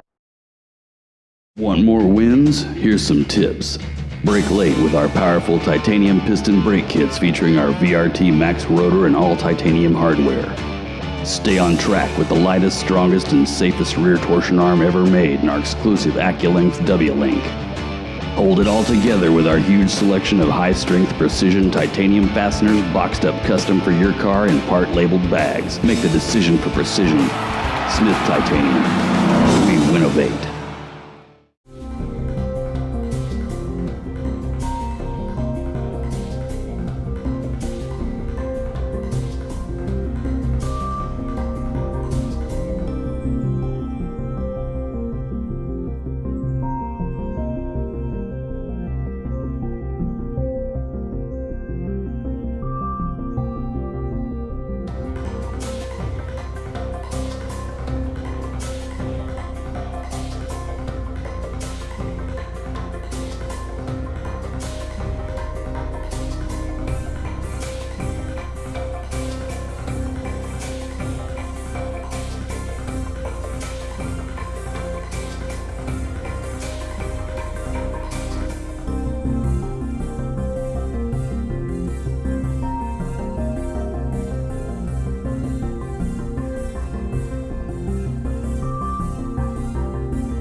Monday means race day for the Outlaws at Atomic. They'll race side by side out of corner number 4. Trying to take the lead. They'll go wheel to wheel into turn 3. Splitting cars in turn 3 and 4 and 3 wide. Trying to power back around. He'll have a run out of turn number 4. We've got a race for the lead out of turn 2. Blood in our hearts, dirt in our veins. Come see the World of Outlaws NOS Energy Drink Sprint Cars near you. Welcome back here to Anderson Speedway, everybody. Thank you for tuning in on Dirt Vision. As you can see, we do have vehicles out on the track trying to dry the track at the moment. Unfortunately, it has started a very light sprinkle/mist rain again, but looking at the radar, this shouldn't last too long, and after this, we should be good. And then just trying to keep what we had worked on here with the push vehicles and tow trucks and all the trucks on the track that we're starting to get the track dry, trying not to lose it again. So trying to keep it going the best we can here, and then we will get qualifying in tonight. That is the plan, still to finish qualifying once we go back. And the way they're going to do qualifying, we had cars down here ready to go, so they're going to be given the opportunity based on how they came down. It is still open qualifying, though, but they'll be given opportunities to come out to qualify based on how they were ready to go before the rain came out and hit. It's still the 56 Tyler roaring on top at a 53.865 when we do get back underway. That is the time to beat. Big thank you to Unified Group Services for sponsoring this year's Little 500, along with UAW.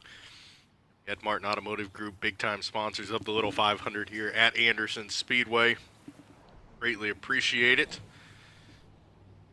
Thank all of you watching on Dirt Vision as well, as we are ready for a great weekend here with the 77th Annual Unified Group Services Little 500 presented by UAW.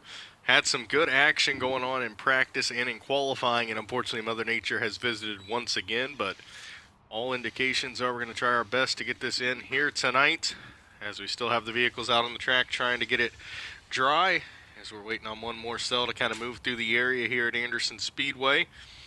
And track dry, it is a little bit on the chilly side here, so it's going to take a little bit longer to run this track in. A little bit of a breeze though, so hopefully that helps us, and certainly will be interesting to see the strategy played once we do get back underway with these drivers, if they're going to be as eager to get qualifying as they were before the rain came out, as drivers were really out here ready to go. I think all were trying to beat the rain before it came, and now we'll see if they kind of come out, use some attempts, maybe try to get some more engine heat, some things like that. There still will be an hour and 45 minutes left in practice time. We did 15 minutes basically, and then 10 seconds of qualifying before the rain hit. So there's still an hour and 45 minutes on the clock once we do get it back underway here at Anderson Speedway, as you continue to see the trucks out on the track drying it, as we're just waiting on this last little cell to move through the area. Behind that, the radar looked pretty good. Wasn't nothing else that we were seeing behind it. Just this one little cell that had died down quite a bit, hoping it would miss us. It did not. But as soon as this gets out of the way, then hopefully we should really start making some progress on this racetrack. Get it back in condition for the sprint cars to come back out here with qualifying, as we still have to lock in the top 15 here today. Top 15 lock themselves in to the 77th Annual Unified Group Services Little 500 presented by UAW. A development here, we were told during the rain delay, the 18 of Landon Butler has headed back to the shop for the time being. There was some water in the oil for the 18 of Landon Butler. They plan to come back tomorrow, but they have left the property for now. So Landon Butler will not make a qualifying attempt here today. So we will see Landon Butler hopefully tomorrow try to bump his way into the field, as he will not get a time from here today. Try to dry this track the best we can. Cell's just about out of the area. Hopefully no more rain after this, and then we can get this finished here this evening with round one qualifying for the 77th Annual Unified Group Services Little 500 presented by UAW.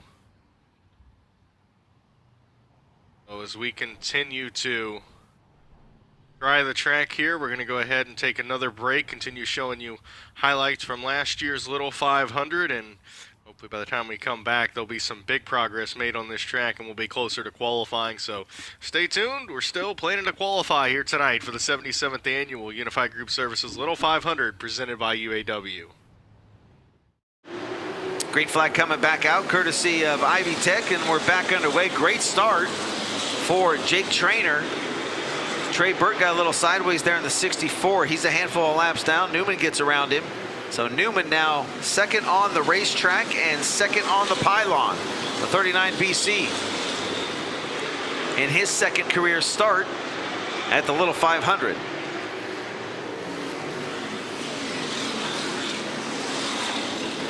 So now we're getting down to the nitty gritty. When we get inside 150 laps to go, and they are going 3 wide deep in this field, as you see Ryan Newman, Bobby Santos, Dakota Armstrong. Santos, haven't said much about Bobby Santos. But he's right there, Rob. Is right there, former winner. He's kind of been quiet to this point in that purple chassis, number 22. Dakota Armstrong right behind him in the 1. That is third, fourth, and fifth, and there goes the 1 car to the inside. That is for third. Logan Seavey now in the pits under green. You know, we've talked about something was amiss with that car.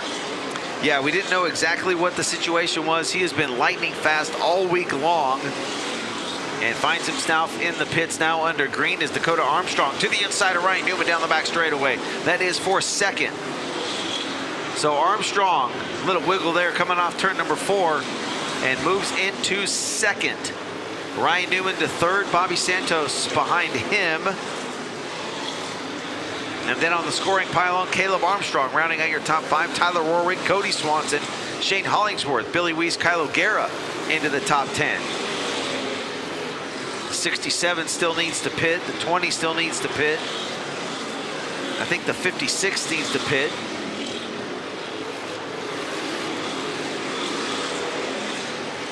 Yeah, and that's one thing you don't want to have to do is make that green flag pit stop under 100 laps to go. I mean, it's lights out then. Yeah, you just lose way too many laps. Yeah, Logan Seavey back out now, but it looks like he probably lost 5 laps on that stop. Yeah, merging back in there, coming off turn number 4 down the front straightaway. There he is, kind of leading that pack. There's Newman working around the outside, coming off turn number 4 down the front straightaway, as he'll drive around Logan Seavey, or attempt to there, coming off turn number 2. Mike Fulps in that 51 car of Logan Seavey's, carrying the colors of the National Sprint Car Hall of Fame out of Knoxville, Iowa, proudly displaying the sticker. Tony Stewart, the spotter for the Rocket Man Ryan Newman. If you've been on social media, he flew down to Virginia, ran a modified last night. I think he finished up in the 5th spot, and that wasn't the fun part. It was post-race that had a lot of action, Dave Argabright, but you can find that on social media. Newman said, yeah, it was a good trip.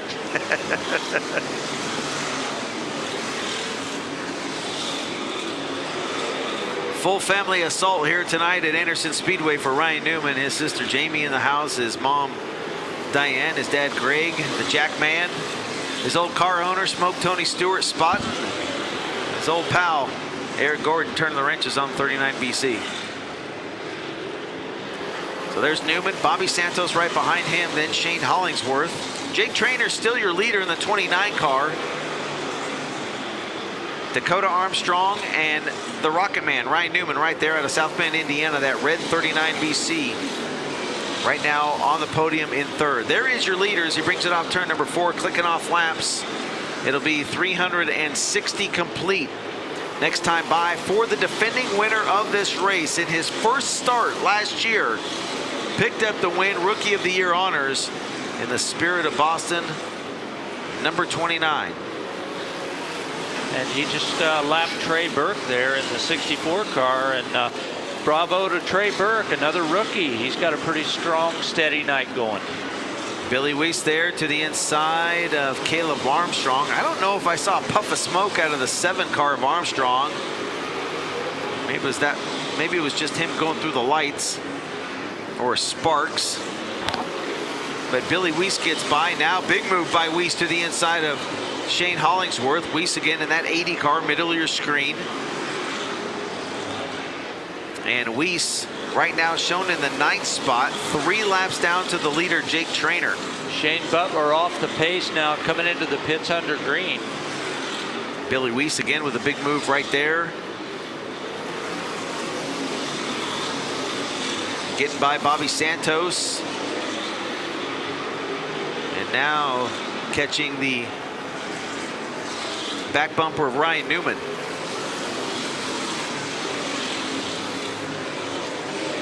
And we're told Logan Seavey's having a fuel issue, Rob. I don't know if it's like a pickup issue maybe, or something with the mixture. That's why he pitted under green. He's fighting some sort of a fuel issue. That's a tough break. They've just shown so much speed every time they hit the racetrack. As again, we watched Ryan Newman lead that pack there, that red and white number 39 BC. Caleb Armstrong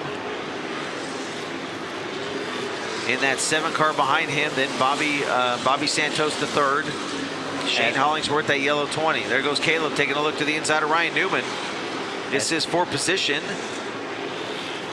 And very soon, Rob, Jake Trainer is going to catch this long train of what I would call definitely fast race cars to try to put people more than that 1 lap down.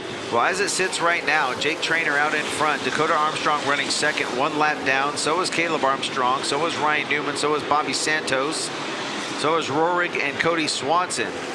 So 2 through 7, 1 lap down, and then 2 laps down, Shane Hollingsworth and Kyle O'Gara, and so on. So right now it's Trainer all alone out front. Got around Brian Gossel there, coming off turn 4 across the starting line, now into 1 and 2, running a pretty good rhythm here. He still needs to pit one more time, though. Yes, he does. But just think about this: if he's got a fast enough car that he can get around there and put a bunch of these guys one more lap down, and if he can make a quick enough stop to just lose 1 lap, he's in pretty good shape. Would they take fuel only? Would they? You know, I mean, it just depends on what's going on at that time. We're under 125 laps to go. Yeah, it's way too soon to be getting carried away here, but you can imagine the Run down the possibilities. list of strategy and what we can do and what could happen and this and that. Dakota Armstrong, who led early on his rear bumper. Now he's 1 lap behind him, but he is shown in second.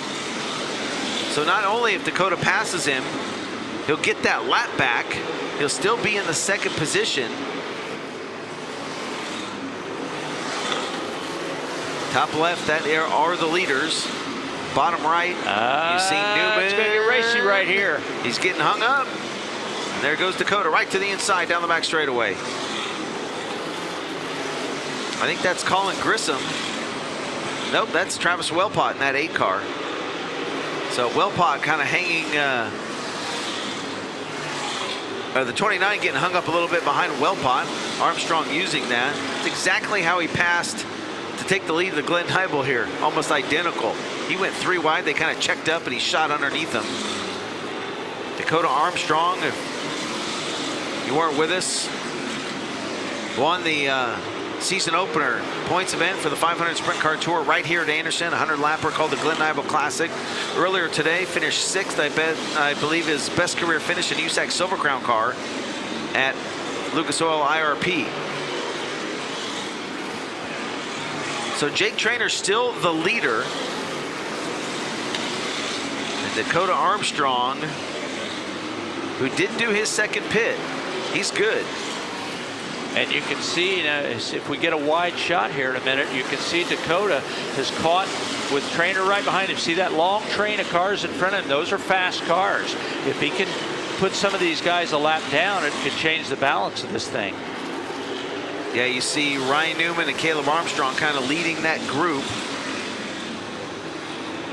Or Caleb Armstrong, check that. He's kind of checked out from Newman. So Newman, Santos, Swanson up in there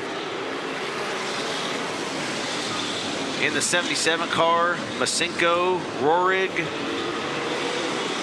I mean, it's a pretty heavy hitters up there. And like you said, if they can get up there and get by this group, given it's 10 cars long. And I think he's fast enough to do it. We got to stay green long enough that he can work his way through. So that's Ryan Newman in the 39. Shane Hollingsworth, Bobby Santos, Kyle O'Gara up there, Cody Swanson in the 77. The interesting thing is Dakota has made that second pit stop, and as we've talked about, Jake Traynor has not. Yeah. And when are they going to do it? Are they waiting for a caution? I mean, they're going to have to wait for a caution, but at some point you got to pull the trigger on it. Both the Wellpop cars still hanging out on the racetrack. Grissom doing a good job. Whoa! And that's Traynor. Holy cow. That's Travis Wellpot stopping there. Right front ripped back on the 8 car. Green flag coming back out. Billy Weiss trying to get to the inside of Dakota Armstrong as the Ivy Tech green flag waves, and we're back underway. Under 100 laps left to go here in this year's Little 5. It's a shootout from this point, Rob. No more pit stops, no more strategy. Who can outrun who? That's what it's going to boil down to, that's a great way to finish this baby. Yeah, Dakota Armstrong out in front. Caleb Armstrong, Cody Swanson. Cody Swanson shown on the lead lap. And trying to reel in both the cousins Armstrong. Cody Swanson 5th in line. There he is. Right behind Kyle O'Gara there, right of your screen. That's the 77 of Cody Swanson. So he is shown in 3rd behind the 7 of Caleb Armstrong. And if you see some sparks from some of the cars, Rob, I think what that is they just took on fuel to go the rest of the way, and that weighs the car down and bottoms out just a little bit through the corner, and that's the sparks that you see. 7 pounds a gallon, give or take, for methanol alcohol, which is what these cars run on. And Dakota Armstrong, like you said, it's a 100-lap shootout now, and he's trying to run away and hide. Billy Weiss, 4th on the pylon, 2nd on the track, right in front of Dakota's cousin Caleb Armstrong. There's Kyle O'Gara. Kyle O'Gara shown 5th. Great recovery. 1 lap down. Yeah, great recovery. And in case, one of those things like we were talking about before, don't count out these guys early in the race to go 1 lap, 2 lap, 3 laps down. You just don't know how it's going to play out. And here's Kyle O'Gara 1 lap down with a shot for a heck of a finish here, and still has 89 laps to go. Well, it's way too soon to be counting any of the money. But Dakota Armstrong, I can't help but think 2 years ago, he finished 2nd here, and I believe fought a brake problem all night long. And that's as close as he's been able to get here, and had some very good runs. So, you got to wonder what's going through his mind as many times as he's tried to win this. Dakota Armstrong's won at Anderson Speedway 5 times in his career. He's won a 400-lap midget race here. He won in a Kenyan midget here back when he was chasing Kenyan midget championships. He won it in 2004. He has won here in a sprint car, the Tony Elliott Classic, last year here at Anderson. And this Armstrong Farms team, his dad Craig Armstrong, his uncle, his cousin Caleb, they've been doing this for a long time, have fielded cars, and we got trouble over at turns 3 and 4. Jackson Masinko up against the wall, hit some of the... There's a coil spring rolling on the racetrack. Some of those blue barriers over there. Yep. And he had a great run going. He was in the top 10, was the leading rookie at this point. This year, we actually get to race. These guys are sprint car drivers, stock car drivers, drifters. Here, they're going to drive something that requires a different sense of discipline. It's a group of 12 guys who are really good at driving race cars. Team NOS Zero Sugar. Team NOS Original. Team Sonic Sour. Team GT Grape.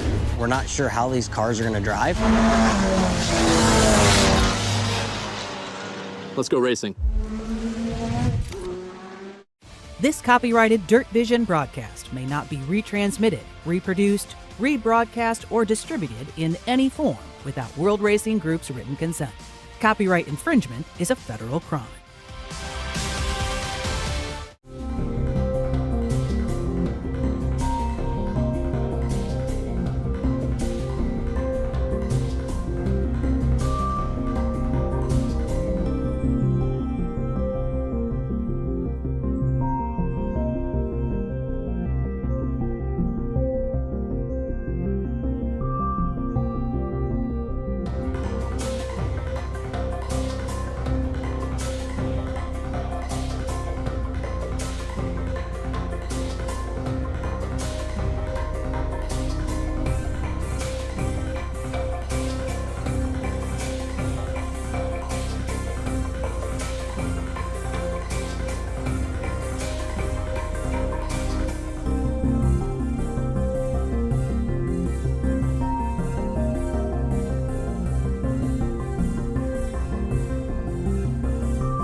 Since their 2001 inception, DMI Racing Components have changed the game. From open-wheel suspension, steering, and driveline components to their line of Bulldog quick-change rears, they set the new standard for innovation, performance, and value. DMI and Bulldog products are backed by the best customer support in the industry with more than 150 years of race-winning experience. Let our experience help guide you to victory lane. We race, you race. Let's race together. It's ARP Fasteners for whatever you race. From 2 wheels to 4. Off-road, on-road, even water. From the flat track to the salt flats. Grassroots racers, weekend warriors, and pros alike trust ARP. Made in America quality, family owned and operated. When failure is not an option, it's ARP-bolts.com. No matter what you race. Can't decide between the Outlaws at Attica and Sharon or 410s at Knoxville and Williams Grove? You don't have to. Torn between Jacksonville and Jackson Motorplex? No worries, we have got you covered. Hi everybody, Dave Reef, and I'll be in the Dirt Zone studio Friday and Saturday for coverage of all the racing action Dirt Vision has to offer, but on a single screen. We will take you track by track to catch all the key moments. It is split screen racing that makes sure you don't miss a thing. It is the Dirt Zone this Friday and Saturday on your home for the greatest shows on dirt, Dirt Vision.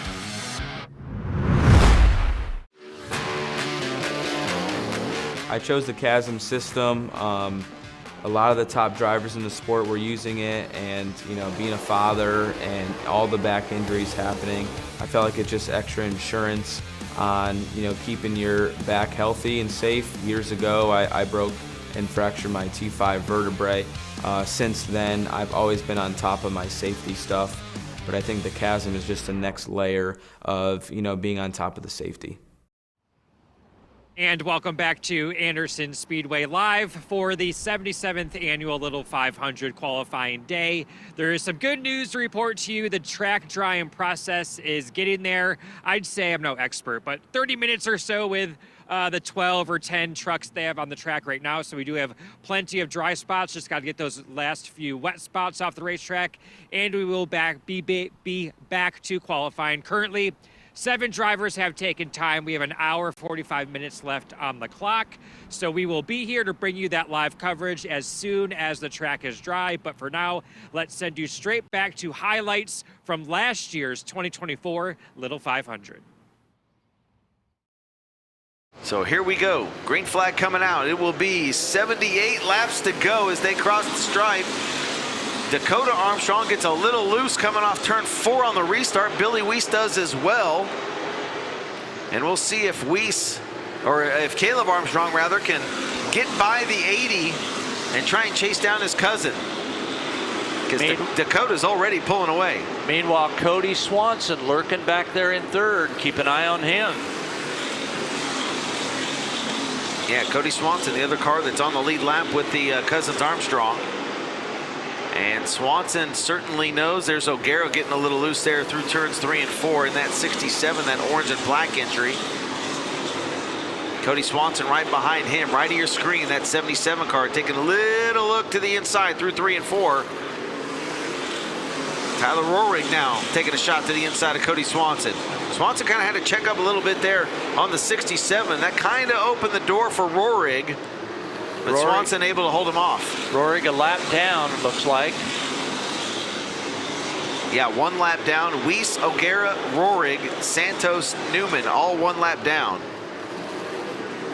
See Ryan Newman back there trying to get to the inside of Logan Seavey. Newman, that red and white, number 39 BC.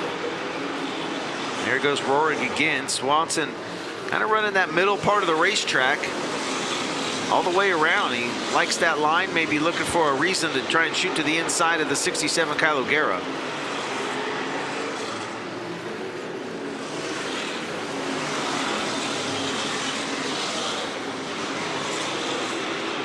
.430 complete. Dakota Armstrong still your leader. There's Caleb Armstrong left of your screen in the 7.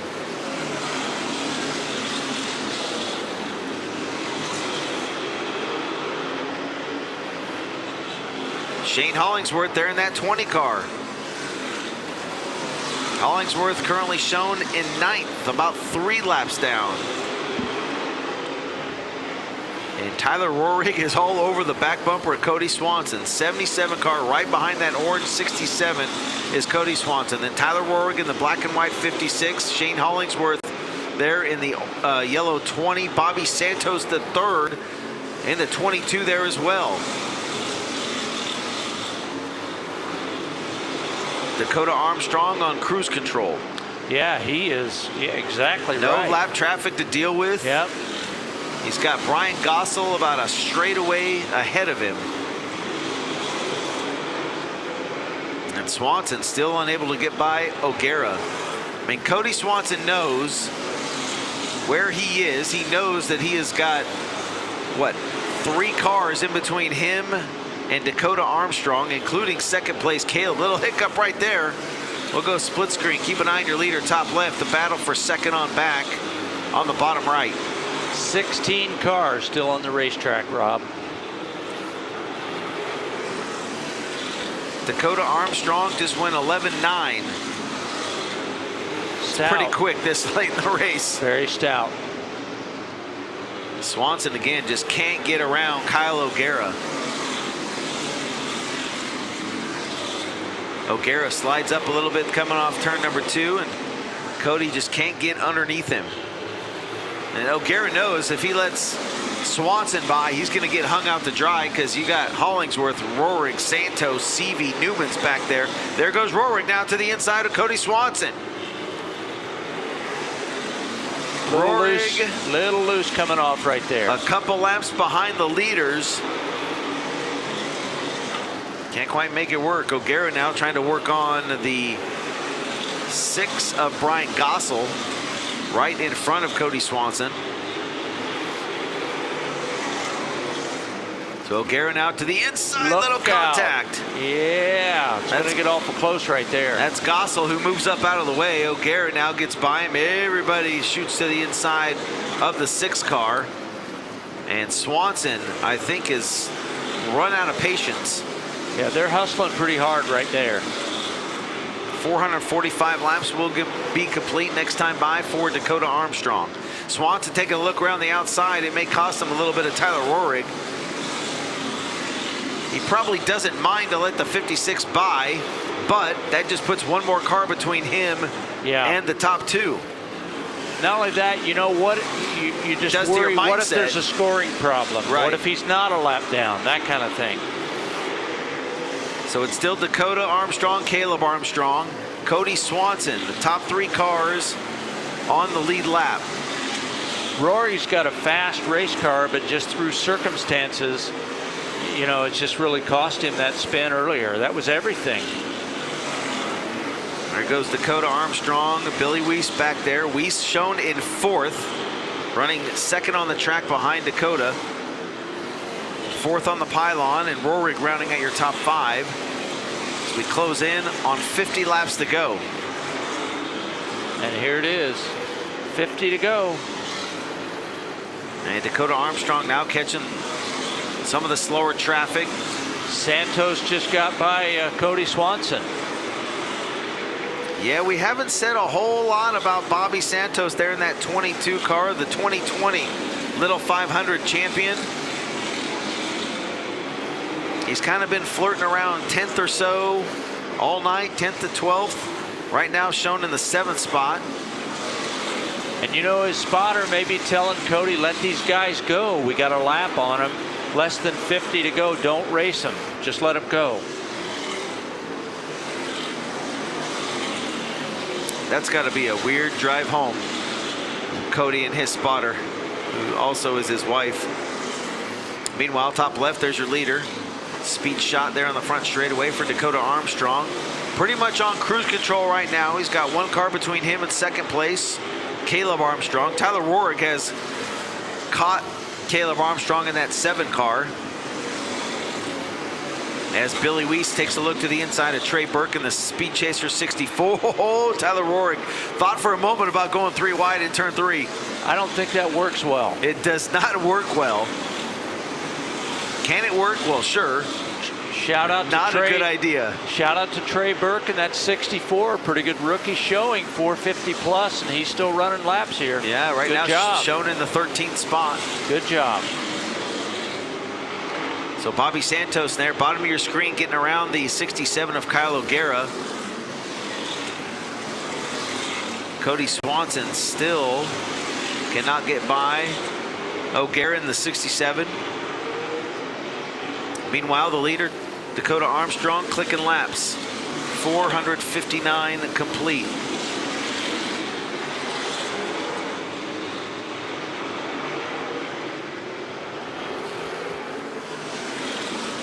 I mean, hit your marks, click off the laps.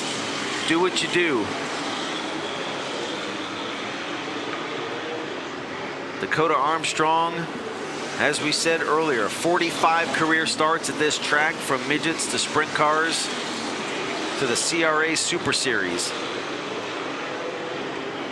Knows all the intricacies, the uniqueness of Anderson Speedway, what line is good, where he needs to run, how to keep his tires underneath him. 463 complete as he crosses the stripe. Kyle O'Gara sliding high. I think Cody Swanson running out of patience on the 67 car. That last time around, we saw O'Gara up out of the groove a little bit. Swanson shooting to the inside. So probably not a lot of patience from anybody at this moment. No, and you know, typically Cody Swanson, I would say, I don't know if he's a patient driver. He's definitely calm, cool, and collected. Disciplined. But yeah, exactly. You got 35 laps to go, and it's go time. So Swanson again shown in the third spot.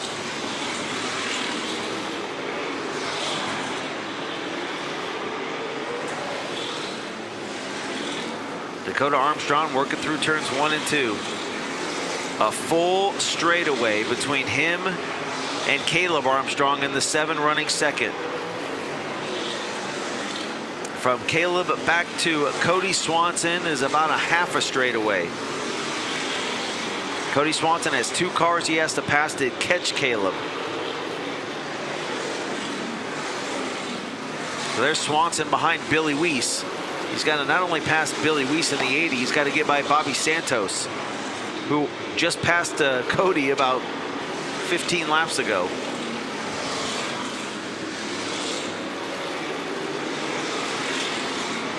You know, and I don't care who you are at this stage, Rob, you're tired. I mean, you've been sitting in the race car now for over 3 hours, and no breaks really. You had a couple reds to catch your breath, but that's been the extent of it. Listen, we were at the drivers meeting and I saw Cody Swanson yawn. I mean, the kid ran 30 laps in a midget, finished second, ran 100 USAC Silver Crown laps this morning, and then comes here to run 500. He's been testing all week in the sprint car, the Silver Crown car. I mean, is it a tough week on these drivers? But again, that's what they signed up for, and Cody Swanson's one of the best. But right now, the man out front is Dakota Armstrong, right behind Trey Burke in the 64, like you mentioned, doing a great job. Shown in the 13th spot with 16. Tyler Rohrig right in the picture there. Excuse me, I interrupted you, Rob. Yeah, Rohrig still 1 lap behind. Can he get by Dakota Armstrong? Catch a caution? Who knows? He's there. He's not. Obviously. Oh, man, I thought someone was close to this wall entering turn 1. It was Bobby Santos saying hello. So, yeah, Rohrig right on his rear bumper. Again, 4th in line, a lap behind Armstrong, and Swanson. So there's Caleb Armstrong with Bobby Santos behind him. Rohrig and Santos are on the lap, as well as Weiss, O'Gara, and Newman. Newman still shown in the top 10 and 8th. He started 8th last year, finished 11th. 20 laps to go as Dakota Armstrong in pretty good lap traffic in that Meristem number 1.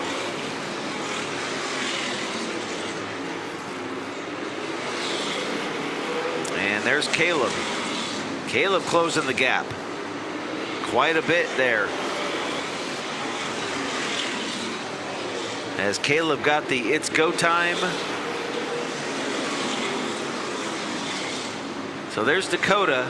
Second on track is Tyler Rohrig, running fourth on the pylon. Caleb Armstrong, third in line behind his cousin Dakota, running second.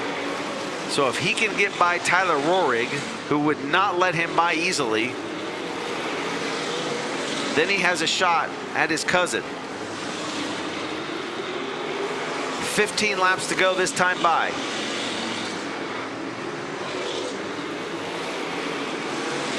Caleb doesn't run full time. Dakota's on the 500 Sprint Car Tour full time. Caleb not necessarily. They're farmers from Newcastle. They got stuff to do. He's got to work. Probably be out in the field in the morning. Yeah. All the corn's planted. Oh, coming off turn 2, Bobby Santos goes around.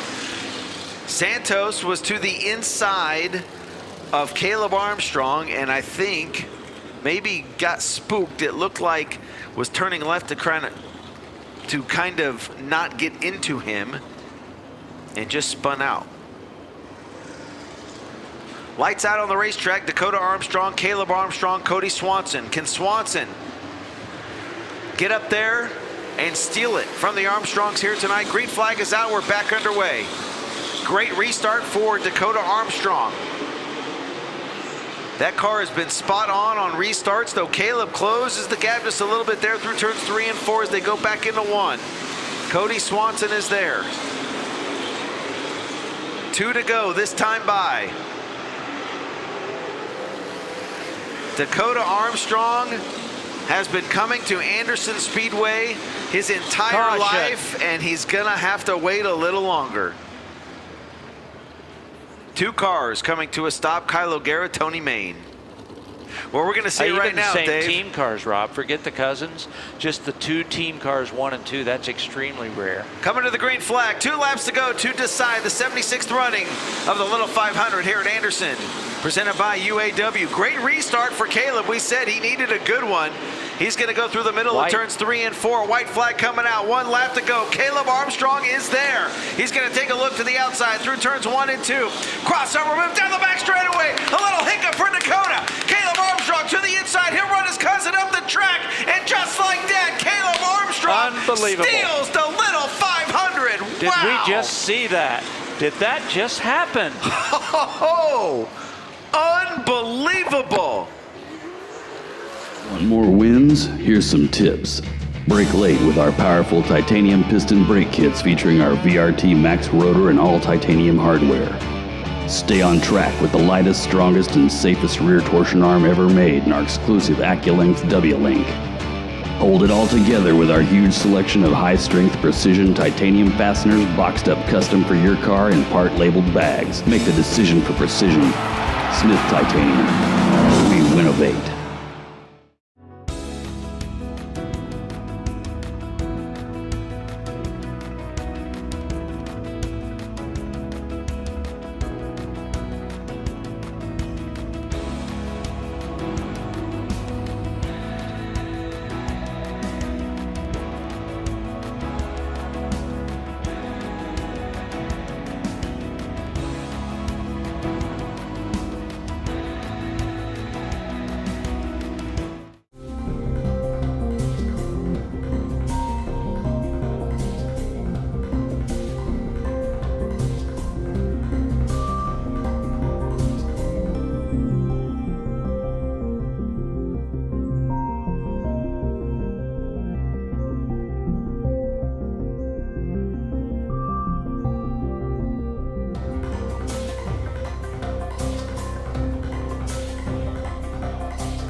Monday means race day for the Outlaws at Atomic.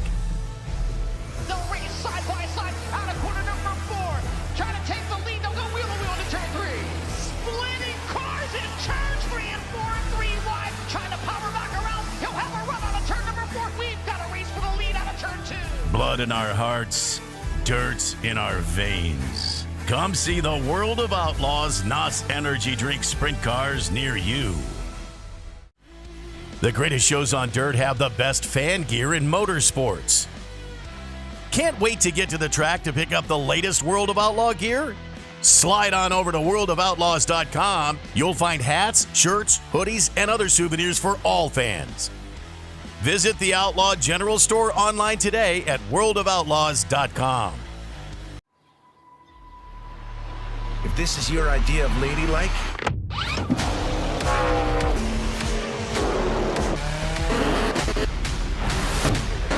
you're gonna fit right in. Join us at Toyota Racing. Welcome back into Anderson Speedway here. Track drying efforts still ongoing, but the good news, the track is back to the right color that we like to see. Weather moved out, sun starting to peek through the clouds a little bit. All the drivers are eager and ready to get back out for their qualifying sessions. It's going to be an entirely different racetrack than what we saw earlier on due to all that rubber that we just laid down during practice being washed away. So like we've talked about earlier on in the broadcast, strategy is going to be a huge aspect going into the remainder of the qualifying efforts here in just a little bit, but still a little bit more efforts to be done. But we'll continue coverage here live from Anderson Speedway in just a little bit.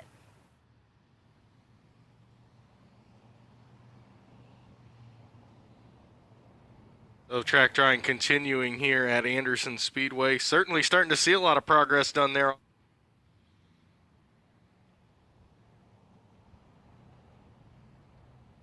Still have to work on the infield area a little bit, but starting to. As we are certainly looking good over in the corners, just the front straightaway we're still working on. Still some damp spots down the straightaways, but certainly starting to make a lot of progress. According to the track, just maybe about another 20 minutes or so away, and we'll be back underway here with round 1 qualifying for the 77th Annual Unified Group Services Little 500 presented by UAW. So doing a good job as the track crew out here working hard to dry this track. The front straightaway is probably the thing that's been the most dampened in the crossover area. The corners have really came in nicely here at Anderson Speedway, just working on getting the rest of the straightaways together. Definitely a different qualifying here this year for the Unified Group Services Little 500 presented by UAW. It'll be qualifying under the lights here tonight, as we had 7 drivers come out and take time before the rain came. So still a lot of cars need to take time here this evening at Anderson Speedway as we lock in the top 15 tonight from qualifying. Tomorrow we will continue on with Bump Day here at Anderson Speedway. Looking like the sun actually might start coming out a little bit. So the sun may be trying to reappear here at Anderson Speedway this evening. That would certainly help the track. It continues to be ran in by the track crew. Starting to see more and more gray, which is a very good thing here at Anderson Speedway. And it'll be interesting to see what the drivers' decisions are when we get it back underway for pole day qualifying. Drivers are in a hurry and as anxious as they were before we went under a rain delay to come out here and qualify. And if you missed it early, the 18 of Landon Butler, that team is currently working on changing the motor after they had water in their oil. So not sure if Butler's going to be able to get a qualifying time. This rain delay certainly helps them and gives them a chance, but changing the motor's a lot of work, so not sure they'll make it. If they don't, they will be here tomorrow trying to bump their way into the field as Landon Butler is trying to make his first Little 500 start in the 18 machine. Trying to continue the Butler family legacy of the Little 500. Be the 50th time someone from the Butler family has made the Little 500 if Landon's able to make his way into the field. third-generation driver. He's the grandson of the 1988 pole sitter Stan Butler. Dad Shane, longtime competitor as well of the Little 500 here at Anderson Speedway. And the 56 Tyler Rohrig, 43.865 is your time on top of the charts. Tyler Rohrig trying to pick up another pole award in the Little 500. He set on the pole back in 2022, the year he set and broke the track record. Here at Anderson Speedway, the 2023 500 Sprint Car Tour champion. Two-time Little 500 winner in 2021 and 2022 for Tyler Rohrig out of Plymouth, Indiana. Currently on top of the charts in his CB fabricating machine. Rohrig has been fast all afternoon. Looking like he might just have the car to beat this weekend. And some drivers that found speed at the end, it's going to be interesting to see what they have. The 4 of Emerson Axum, that team, the Nolan Racing Group, had that car running really good. Axum now is going to have to come out here on hopefully about the same racetrack. With all these laps being ran by the track crew, I'm not sure exactly how much rubber we're going to lose. And you can certainly see if you're watching at home on Dirt Vision that the corners still have a good bit of rubber in them through the corner. So I'm not sure the track conditions are going to be too bad when we get back underway and get back out there. Emerson Axum and Colton Bettis, 2 drivers that got their way up to second and third there at the end of practice. They both still have to come out and turn qualifying times. Also, the 1 of Dakota Armstrong, who's very strong in practice, has not turned a lap either. So for Tyler Rohrig, most of the guys kind of thought he'd have to hold off. They all still have to go. Davey Hamilton Jr. was second quick, 44.666 for Davey Hamilton Jr. Still a lot of drivers left to take time when we get this back underway. Tyler Rohrig's the only former winner that took time before the rain delay came out.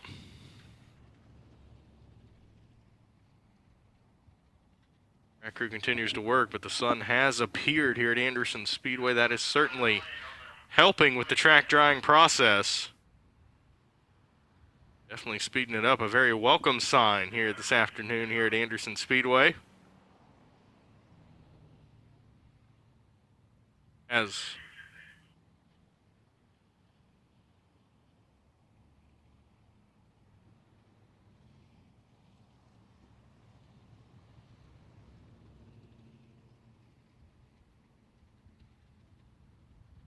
So the sun really starting to shine here at Anderson Speedway now. Very nice to see here at Anderson Speedway. A very welcome sign with this sun coming out. And that should definitely help speed this up. How long the sun's able to stay out, as it's currently 7:24 here in Anderson, Indiana at Anderson Speedway, so saw it for a little bit there in practice.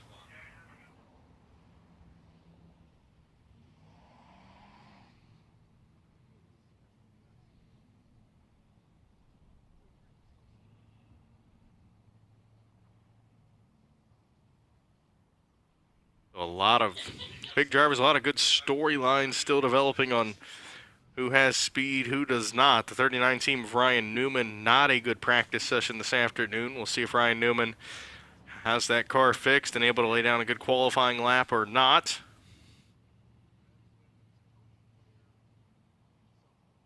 So hearing down in the pit area, Brett has caught up with driver the number 6G, Brian Gossel, who was pretty quick in practice, looking like he might have a pretty good machine here when we get back underway with qualifying.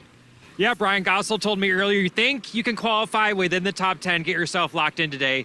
Do you still believe that after the weather that we just saw move through here? Man, it definitely was a challenge. I think we're up to 12th on the board, and I'm like, man, we definitely shoot for a top 10. Last year we locked in the top 15, which was awesome.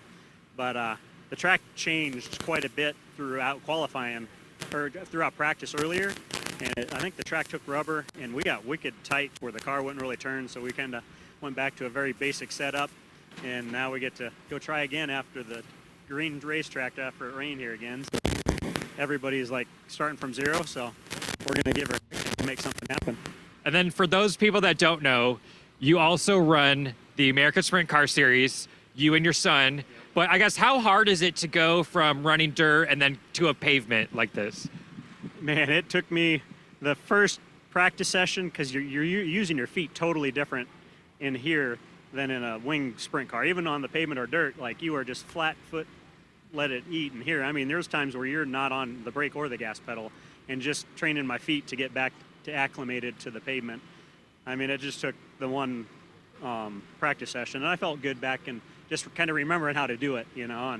And it is totally different though. Like a car with a wing versus without a wing, and then dirt and pavement, like it's totally different. But I feel it makes you a better rounded driver because you're having to adapt to different surfaces, and it just makes you better when you can change your driving style all the time. So. That real quick, last year you ran well in the Little 500, but tell everyone you had an interesting situation develop and you had to run on a certain tire for a long period of time. Like welded itself onto the axle, so we ran the same right rear tire like all night, and I mean it was very challenging. Like it was like on an ice skating rink because the tire was just shot. We did finish. I don't know. I think we were 12th or 13th last year, but hopefully we've changed a bunch of stuff so that won't happen this year, and gonna shoot for a top 10. We actually may have to put Brian Goss on the Dirt Vision payroll because, well, as we mentioned, you'll see him in the American Sprint Car Series. Then also you'll see him this weekend for the Little 500. So Brian Goss, you're also running the Hoosier 100. So he is a busy guy racing all different sorts of motorsports here this weekend in Indiana. Let's send it back upstairs. The sun is out, so the track hopefully will dry in about 20 minutes or less. Back up to you.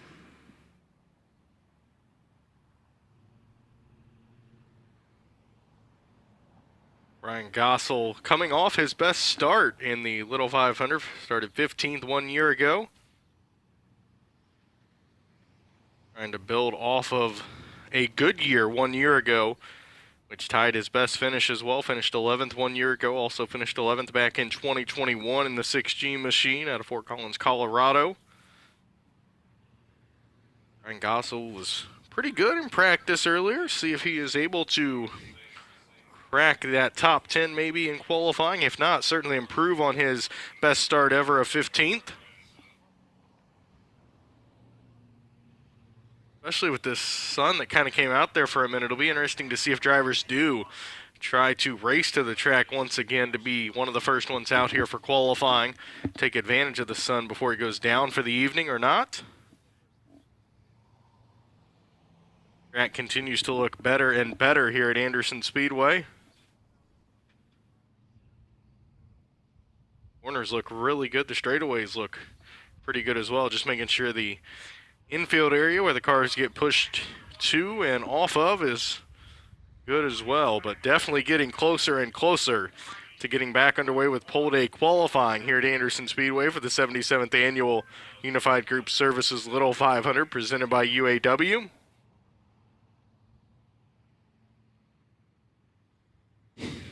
So,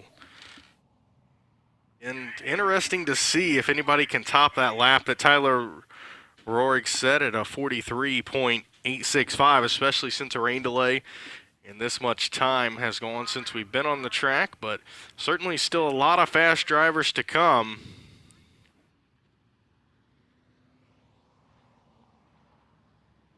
So, a very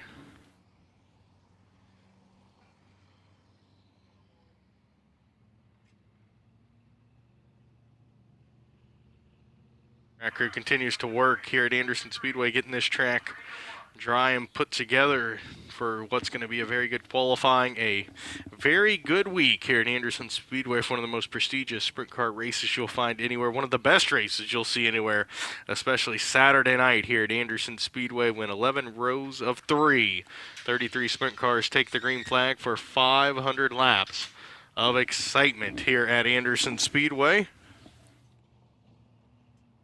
Still tickets available for all of you watching at home on Dirt Vision out there that are thinking, I'd like to come see this in person. There's still tickets available. You can go online, buy your tickets, or stop by the ticket office. Still plenty of seats for you to come out here and see this incredible spectacle for yourself. We'd love to have you out here with us, but if you can't make it, we'd love to have you watching at home on Dirt Vision for what's going to be a very, very good time. And if you remember back earlier this season, the Glen Nibel Classic, we had a very scary accident with Scott Hampton involved in practice. And I understand back in the pit area, we've got Scott Hampton now, so hopefully we can get a little bit of an update here. And unfortunately, Scott not able to compete in this year's Little 500.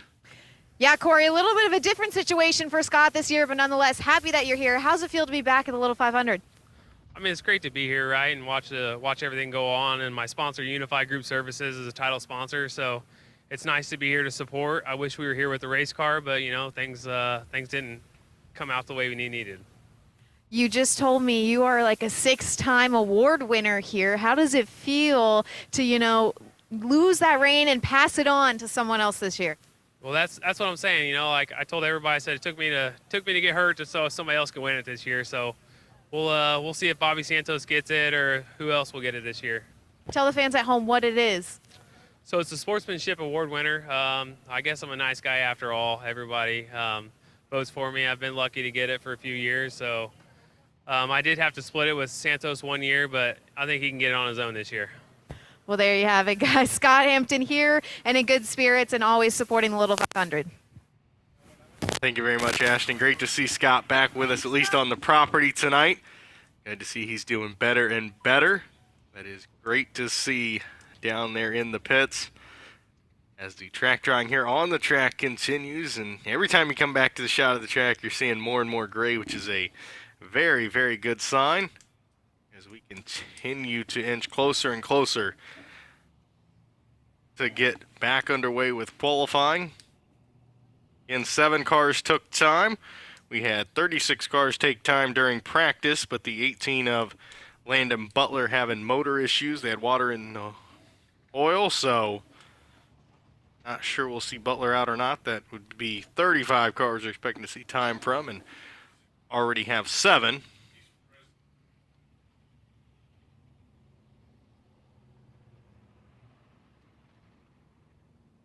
Of course, most of us getting antsy and Anzi getting ready to get back underway with qualifying. The Butler team probably hoping this takes longer and longer, though, as they're working on getting that motor changed for Landon Butler. So at this time, we'll head it back down to Ashton. Yeah, Corey, I actually have an update on the Butler team. Like you said, they're hoping that this rain delay keeps continuing to take time as they're over there thrashing, putting that new motor in. When I talked to Shane Butler, Landon's dad and longtime runner of the Little 500 here earlier on today, he said coming into this, they only had that one car, that if something were to happen, if they were to blow a motor, etc., that they did not have a backup car or other options here. Well, unfortunately, that happened here today. Crack in the block earlier and some oil and water issues as well. But they were able to call up Aaron Pierce and get a backup motor. It just got delivered about 15 minutes ago, so it's still sitting on the truck. Landon's over there thrashing, the whole team is, and he said if they're able to get it done in time, they are going to go out and try to take qualifying laps today. So we'll see if time is on their side a little bit later on. Thank you very much, Ashton. Yeah, certainly against the clock, as there is a qualifying clock once we get back underway as well, that we have 15 minutes, 10 seconds completed of qualifying time so far. So that clock has not started yet, so they're able to kind of work and work and work here without that clock starting. Once we get back underway, you're looking at an hour and 44 minutes and 50 seconds or so for the Butler team, so we'll see if they can get him out here to turn laps or not.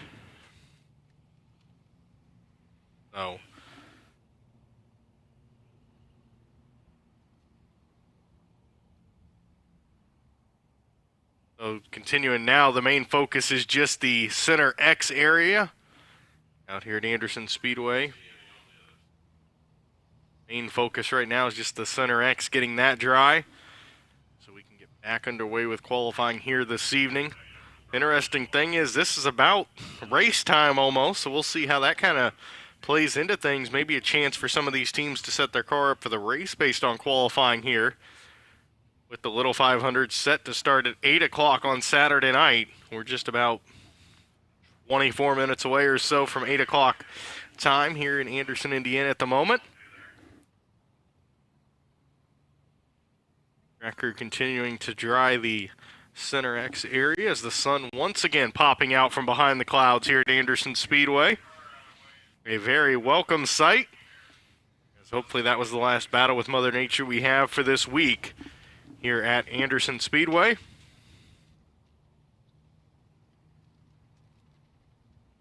So I guess back in the pit area now, Brent's busy back there as they keep catching up with drivers. I think we've got Nathan Bird back there now. We do have Nathan Bird, the Birdman rookie this year in the Little 500. So let's start with qualifying, I guess. As a driver, what's going through your mind right now, knowing that it rained, may have washed some of the rubber off? I guess, what are you going to do here? Yeah, luckily enough, I'm far enough back in the order, like the potential starting order, like 19. So as long as like a good amount of cars go out in front of me, rubber down the track a little bit, I think we're good to hold our starting spot and just getting a good, quick run in, take advantage of our new tires that we have on. And yeah, just get that run in because tomorrow we're racing at IRP and we don't want to have to come back tomorrow. So I think we have a good margin of error in terms of our general pace, what we saw in practice. So just hoping to get a little bit faster in our overall raw pace and then just put together a good 4 laps. And then me and you were talking about this yesterday. You mentioned you're running, other races this weekend. You've been running a lot of races, also in the NASCAR Craftsman Truck Series.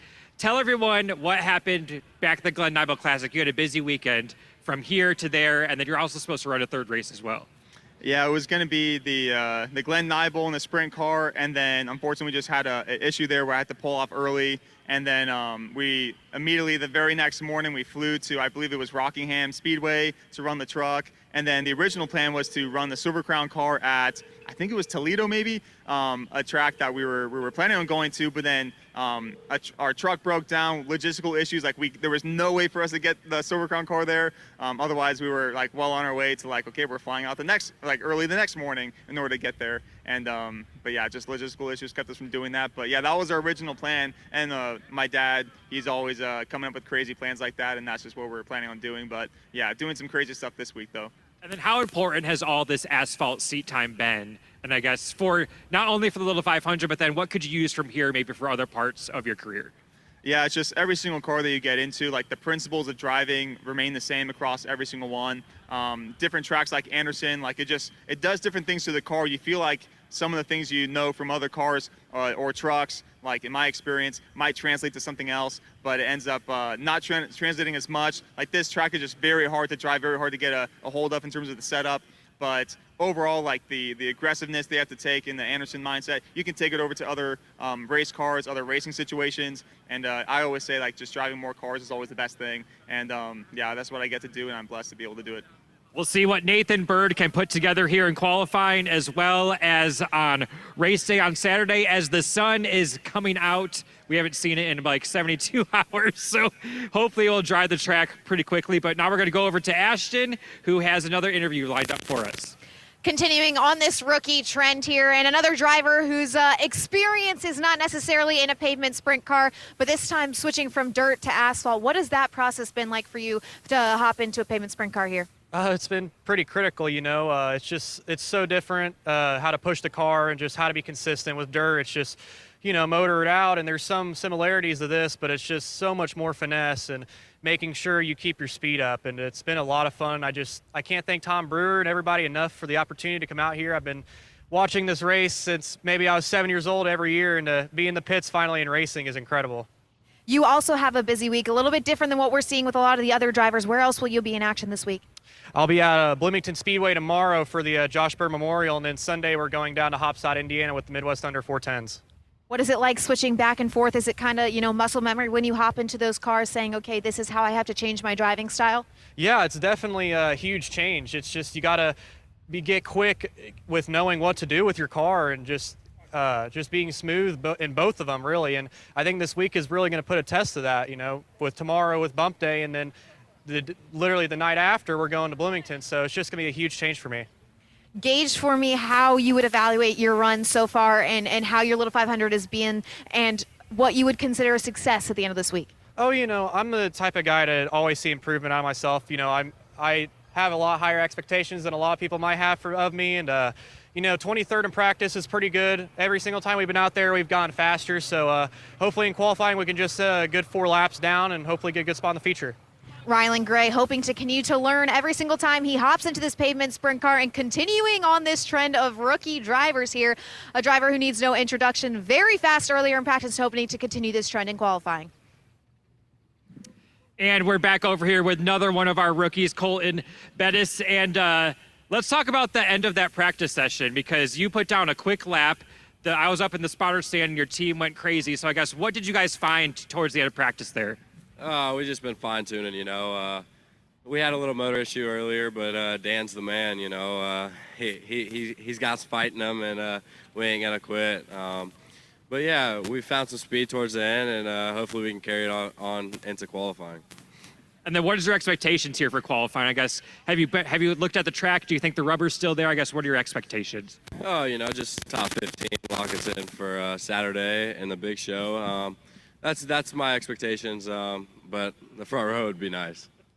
We'll see what he can do, if he can find that same speed that he had here at the end of practice here in qualifying in just a few minutes. We're going to keep these interviews rolling on. Ashton Smythe is standing by with another driver here at the Little 500 at Anderson Speedway.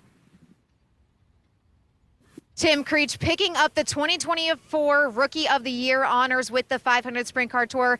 Coming back here to Anderson, you have all the laps. Do you think that experience is going to pay to your advantage here for the Little 500? I hope. I think mostly, hopefully, most importantly, just following the tour the whole season last year and getting all the different experiences with all the different tracks that way. And that's the main reason why I did that last year, because I didn't think I was ready to run for 500 laps this year or last year. So hopefully I just take what we got from the whole season, from all the different tracks and from all the different situations we were put in, and hopefully we can put it all together for 500 laps and hopefully be staying at the end of the night on the podium, hopefully.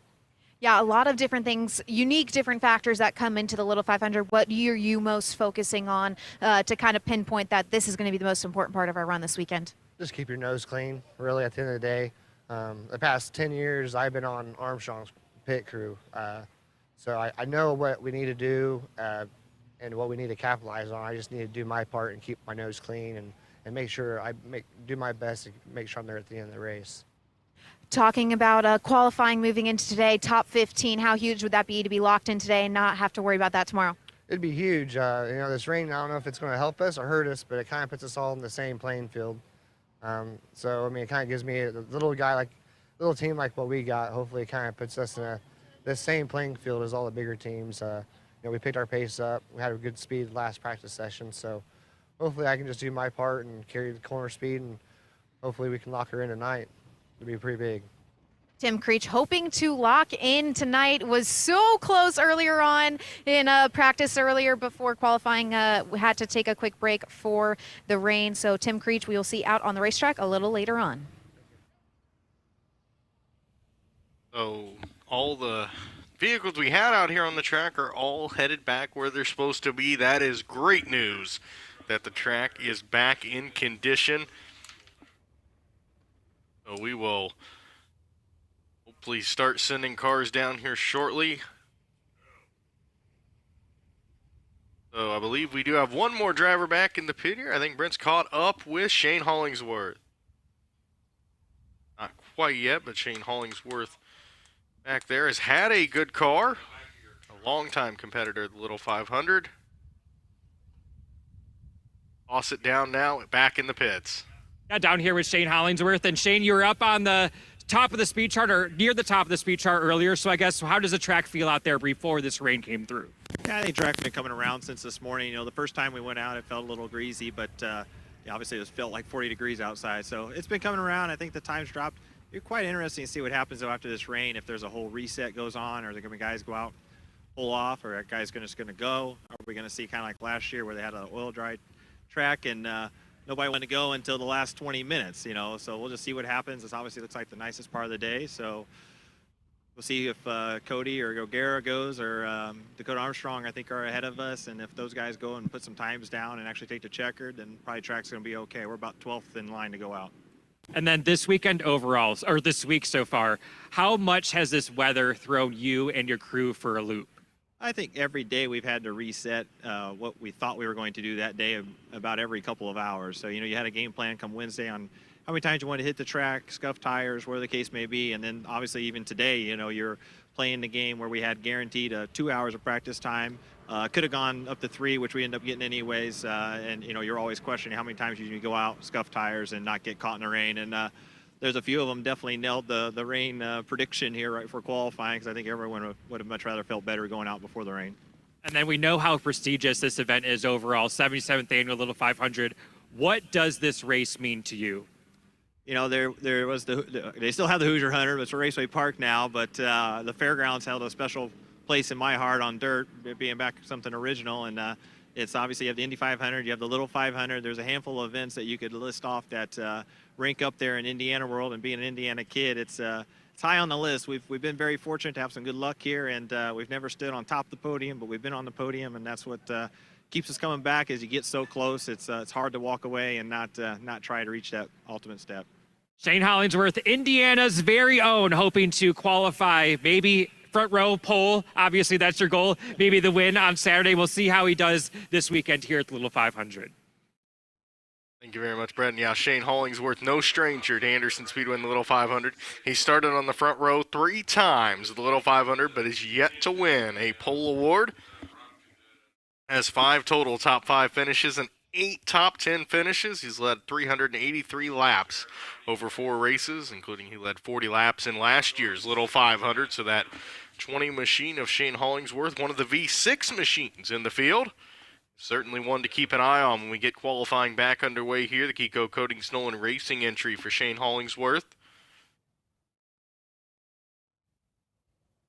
Could start seeing some cars back down on the track, and here they do come. I see cars at the top of the ramp again. So, Mother Nature made us wait a little bit here tonight at Anderson Speedway, but the wait's going to be worth it. With qualifying set to resume here shortly.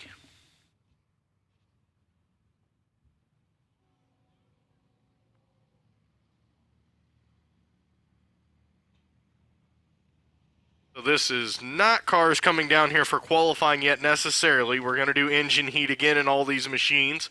Let them get the cars back fired, as they've not been fired up now in a little bit. So they're going to come down here and get pushed off, and then you'll see them fire up and head right back to the pit area.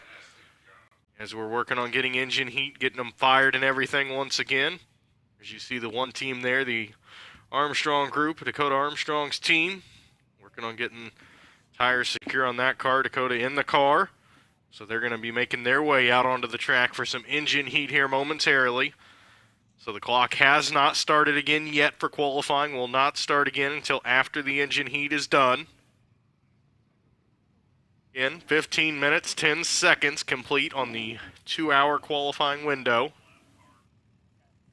We'll have an hour and 44 minutes and some change left. You will not see the 7 cars that already took time. They will not be requalifying. Those are locked in. Continue to see drivers there getting in their machines back in the pit area.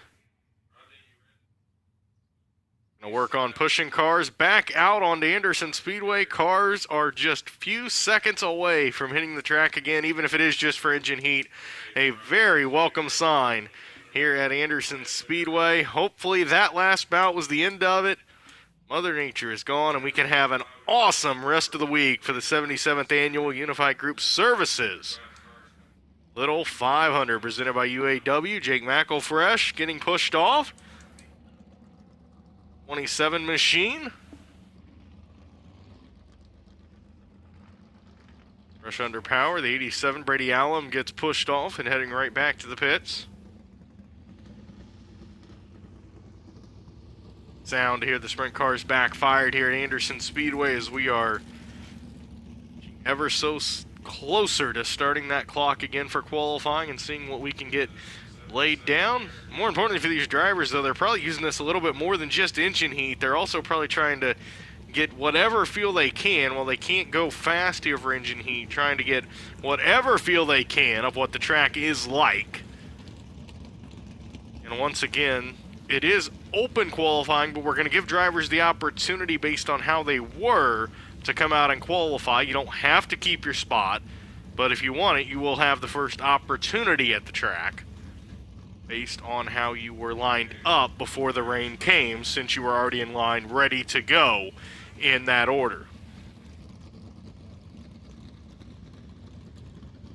Jake Trainer in the 29 machine getting pushed towards the track area.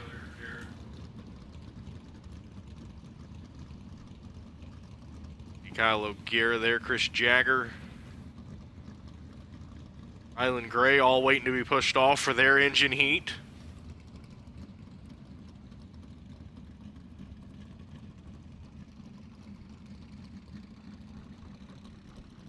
As we kind of heard Nathan Bird say, for a lot of these teams, want to make sure you get in a good lap.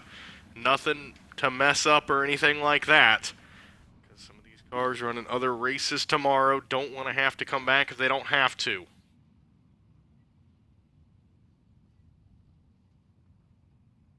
And Justin Grant heading back to his pit area. Energy drink machine for Justin Grant. Cody Swanson heading back as well. Getting more cars down here into the infield now for engine heat.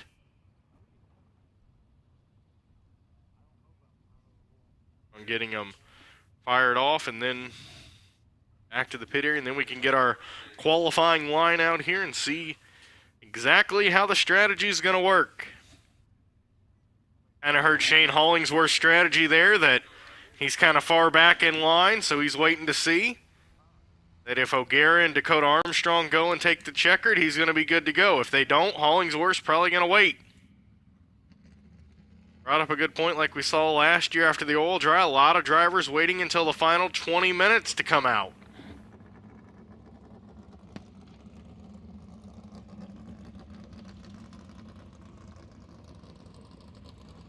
Jagger will take the 27 machine back to the pits now. Ryland Gray as well. Kyle O'Gara getting pushed off. 67 machine. O'Gara trying for one of his better little 500 starts, if not his best. Here's Saunders in the 17 machine.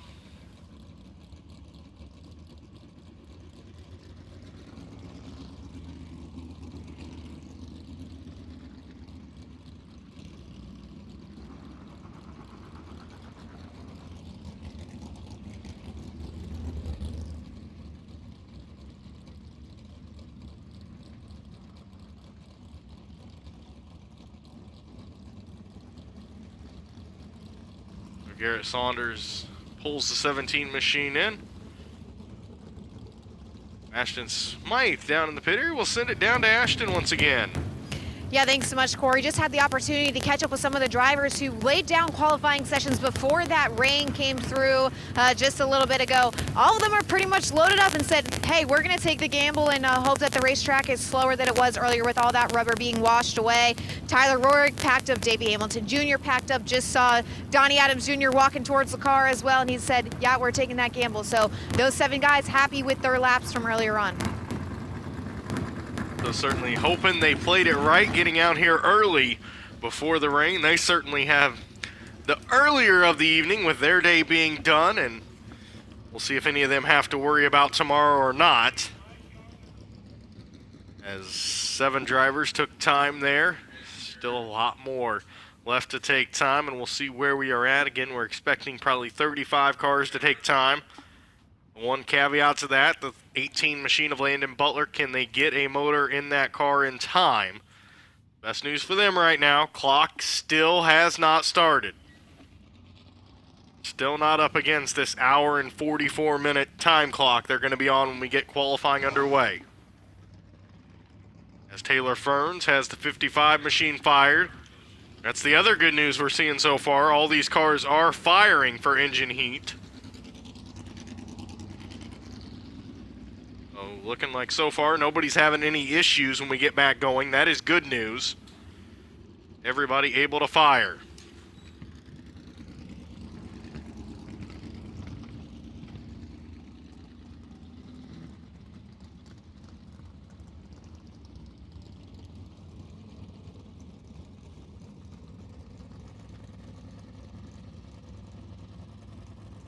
As the engine heat line is continuing to get shorter and shorter, meaning excitement for us, and then the Butler team's really going to be on the clock. The 98 Bobby Santos III, the 55 Taylor Ferns, Scotty Adema in the 44, Jerry Cobes in the 93, 5 Kyle Hamilton All waiting to be pushed back to the pit area.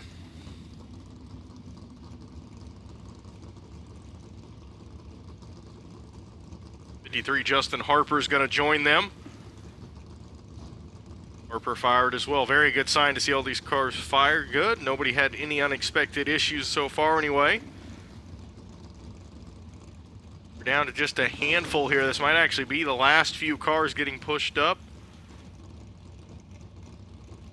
I think we got 3 to send off and then another 3, and that might be it for the engine heat. Then be back underway, hopefully, with the qualifying clock. We have both the Nolan Racing entries up here for engine heat right now. The 20 is Shane Hollingsworth for Emerson Axum. Both driving the V6s for Nolan Racing. 1 Dakota Armstrong, and we do see the 29 Jake Trainer, the 92 Anthony Nocella, and the 26 of Colton Bettis all get pushed up. So get these cars out, make sure they all fire, and then that should be it for the engine heat.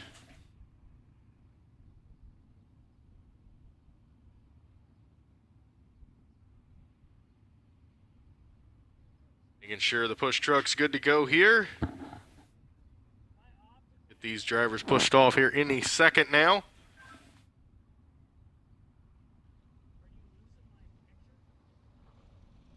Shane Hollingsworth going to be the first one there, who we just heard from a little bit ago in that 20 machine.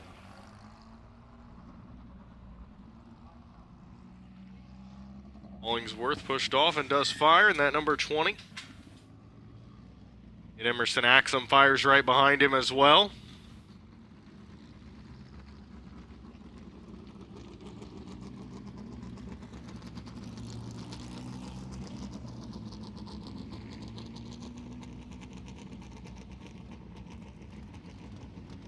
Eesh. Anthony Nocella in the 92.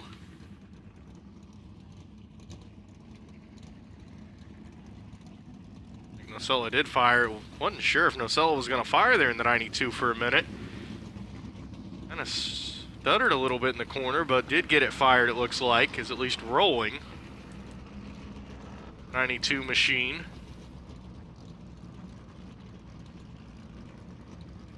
That should be everybody fired and rolling. And yep, that car up to power good as it came through the front straightaway, so couldn't get it quite to start, but now rolling pretty good for Anthony Nocella. That's great to see.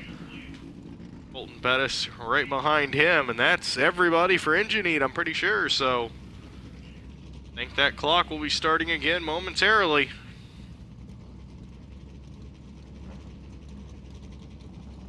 Kind of as they say, let the games begin. It's going to be the games of what strategy all the drivers and teams are going to want to play. As this group will be pushed back to the pit area and then should be back underway with pole day qualifying here for the 77th Annual Unified Group Services Little 500 presented by UAW here at Anderson Speedway.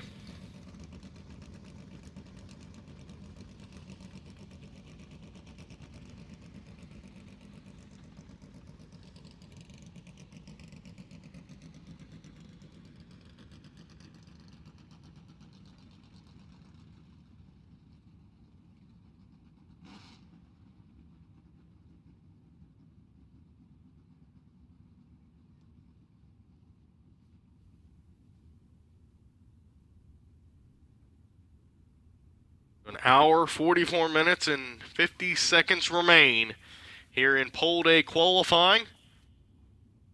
As 15 minutes, 10 seconds have been taken off of the timer. The 56, Tyler Rohrig, 43.865, has the best time. Again, with the Little 500, it is 4-lap combined time.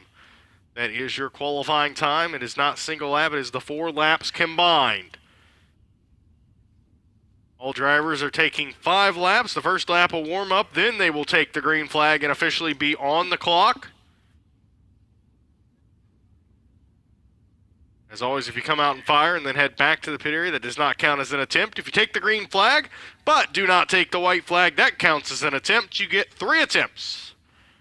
Once you hit attempt number 3, you must complete it, and that will be your lock-in time.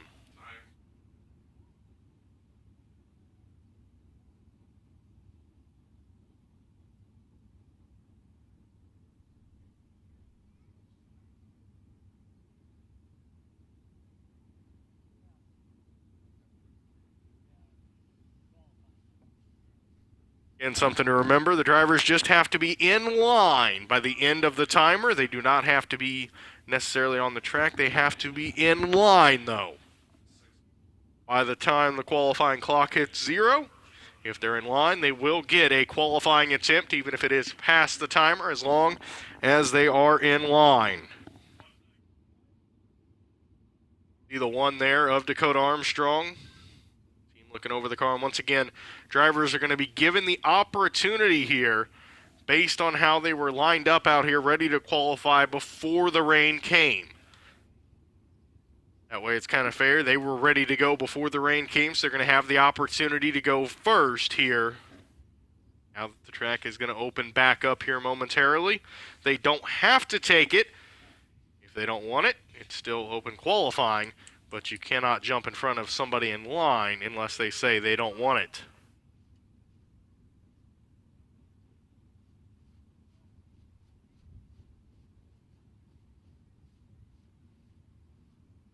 We'll see here very shortly what decisions are going to be made from these drivers as you look over the track there. Got word it'll be 3 minutes, so just 3 minutes. The qualifying will open up. Does look like there's a good bit of cars there in line, so we'll see if they're going to come out and take laps. They're going to use attempts. If they're just going to look for more engine heat or what exactly they're looking to do. We will have those answers very, very shortly. A good line. They're ready to head out on the track as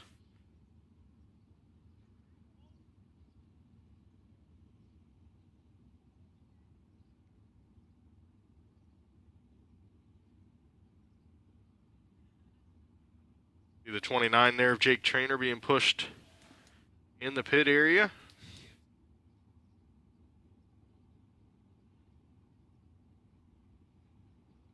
Matt Seymour Racing Team working hard on that car all day. Jake Traynor has been very, very strong here at the Little 500 in his first 2 appearances. So, Tyler Rohrig certainly confident with the lap he laid down. But he's got a lot of fast drivers to hold off.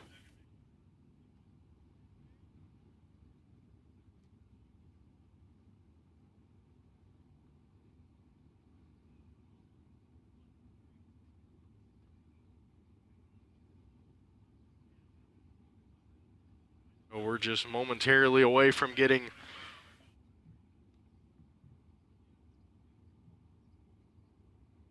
cars down here.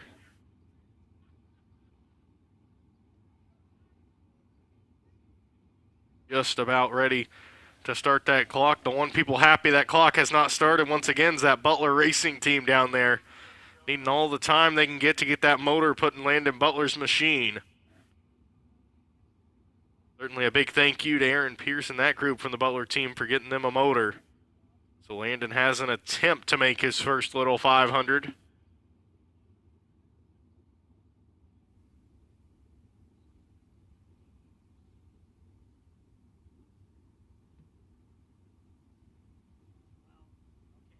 We're just about ready to start sending cars, and here they do come.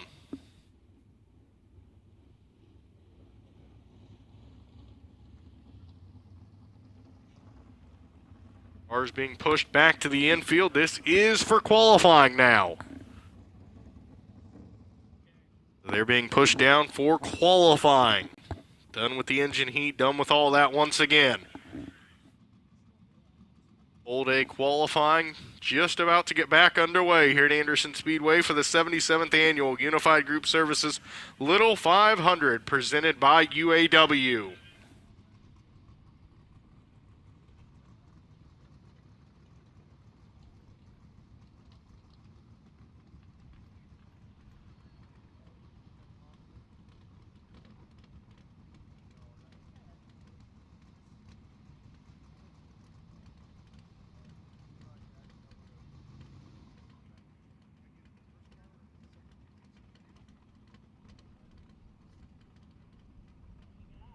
So, first 3 cars there, all now with push trucks next to them. It is single car qualifying, so we're going to go one at a time here. If they elect to take an attempt or not.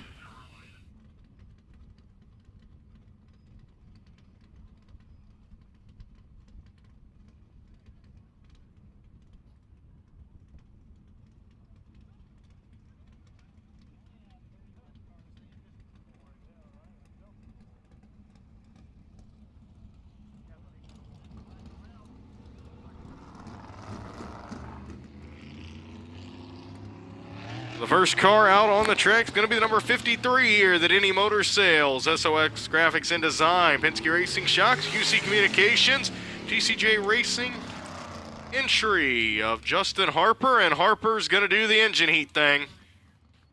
So Harper right back to the pit area. This is not going to be like it was before the rain. I kind of had a feeling that was coming. What's everybody's strategy exactly going to be?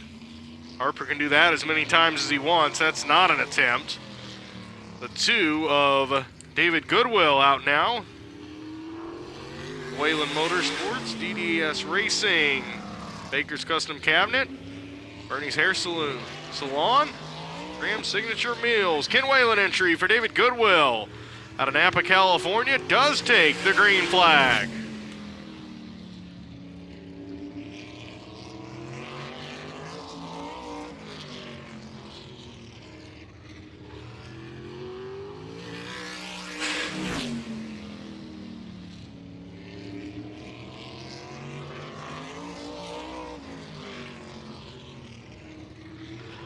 .663 there for David Goodwill.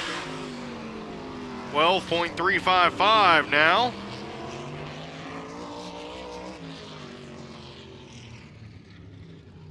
And he gets the wave it off. So that's an attempt for David Goodwill. Has 2 attempts remaining.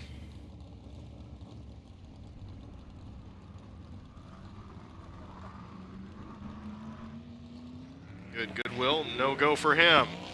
We now have the 5 car out on the track, the 2017 Little 500 winner, the Beast Enterprises Incorporated, Clad Enterprises Incorporated, Willwood Disc Brakes, BMRS, Bulldog Rear Ends, Penske Racing Shocks, Bobcat, Clad Beast Racing entry, Kyle Hamilton out of Greenfield, Indiana, out in the number 5 machine. 4 top 5 finishes all in a row from 2014 to 2017. For Kyle Hamilton, 11.836, 11.836 there on his first one.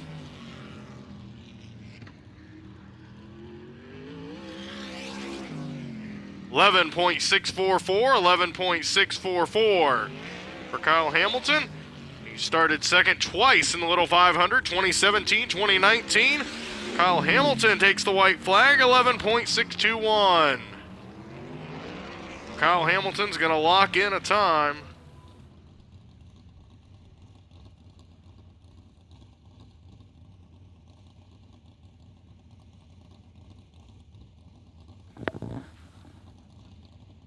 Kyle Hamilton backs it down at the last second. I thought he was going to lock in the time, but did not take the checkered flag. If you do take the checkered, you lock in your time, but Hamilton will use attempt 1, as now we have the 77 machine out on the track. 3-time Little 500 winner out of Kingsburg, California. The Mission Foods, Dorian Banks Racing entry, Cody Swanson.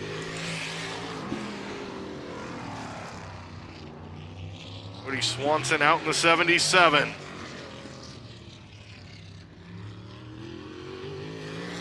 Officially on the clock now, 11.356. 11.356 on his first one in the 77 machine. 11.212 for Cody Swanson.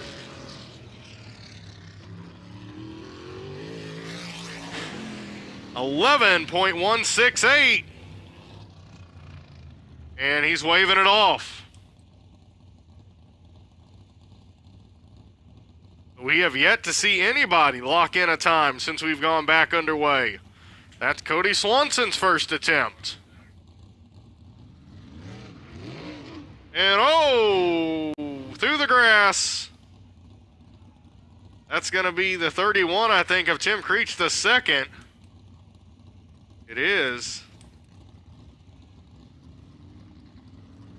So an interesting start to his run here. One of the drivers we heard from there out of Greenfield, Indiana. Burco Plastic Molding. Reach Graphic Install, Slinker Motorsports, Advanced Racing Suspensions, Indy Race Parts, Sedona Racing Products. Tim and Amanda Creech entry for Tim Creech the second in the 31. Officially on the clock now.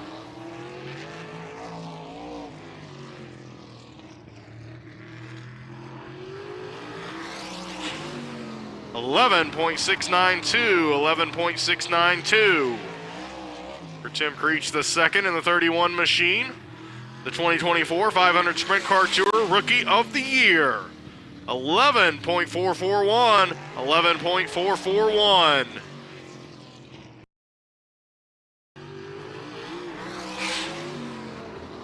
.371. Thinking Tim Creech the second is going to be our first driver to lock in a time. And he will be. Checker flag out, 11.498. 46.002. 46.002. The time for Tim Creech the second in the number 31 machine.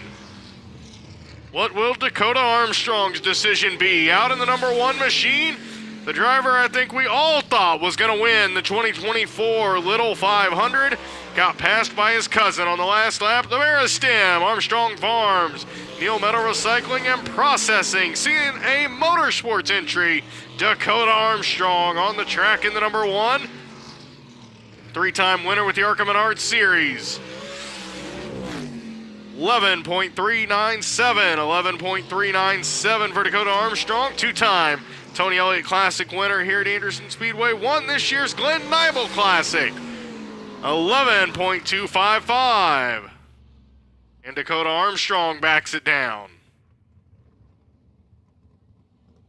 Dakota Armstrong's best start was last year. Started 3rd in last year's Little 500.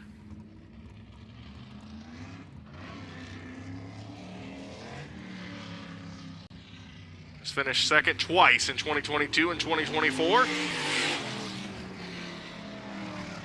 69 currently out on the track now out of Ione, California. The NOS Energy Drink, Fast Signs, Backtoe Tools, New Foundation Savings Bank. The Hoffman Auto Racing and Dynamics Incorporated entry, Justin Grant. Out in the number 69, 2-time USAC Sprint Car Champion, former Silver Crown Champion. 11.728, 11.728 for Justin Grant.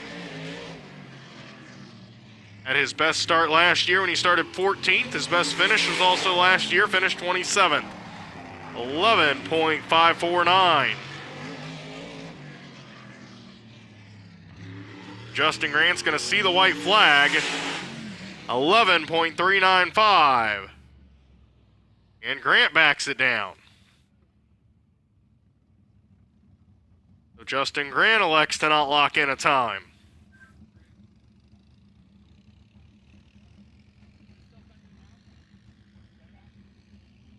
The 31, Tim Creech the second, the only driver that locked in a time. It was good enough for 8th overall at a 46.002 for Tim Creech the second.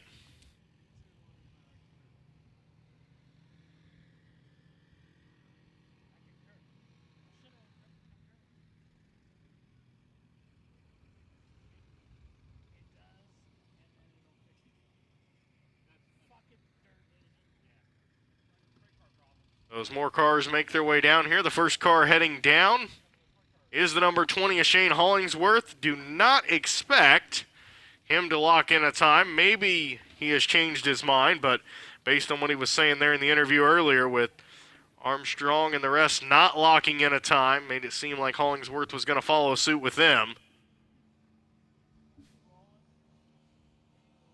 So as we see there, the spotters up in the spotter stand. Cool feature for all of you watching at home on Dirt Vision, as we can see a very good camera here with the spotters.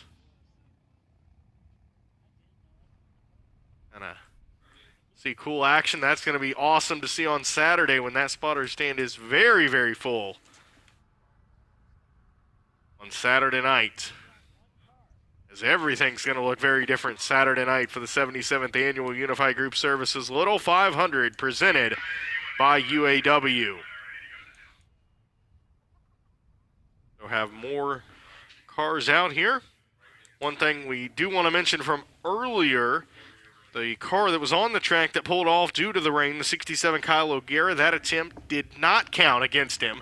So Kyle O'Gara still has all 3 attempts. Here is the number 20 machine. We'll see if he elects to change his mind or if he's going to stay with what he said. Out of Lafayette, Indiana, the Kiko Coatings, the Advanced Shocks, Nolan Racing entry. One of the V6s in the field, Shane Hollingsworth. Shane Hollingsworth has started on the front row 3 times, but has never won the pole for the Little 500. Takes the green flag. Has 5 top 5 finishes, 8 top 10 finishes. His best finish, second back in 2020. Best start was second in 2010. 11.582, 11.582 for Shane Hollingsworth.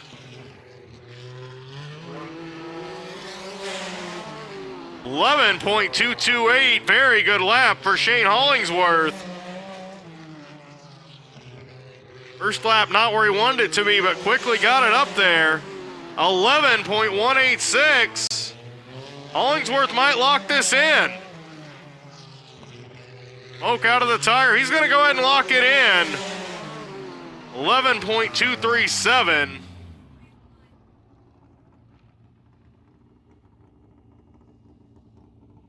$45.233.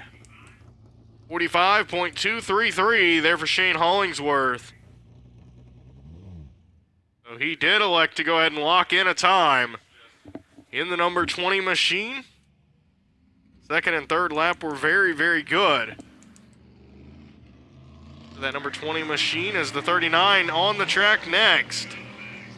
Out of South Bend, Indiana, in the Ed Martin Ford, Vors Welding and Steel, Simpson Race Products, Lucas Oil, SRI, Shelby Engine Company, Clausen Marshall Newman Racing entry. Ryan Newman trying to make his third Little 500.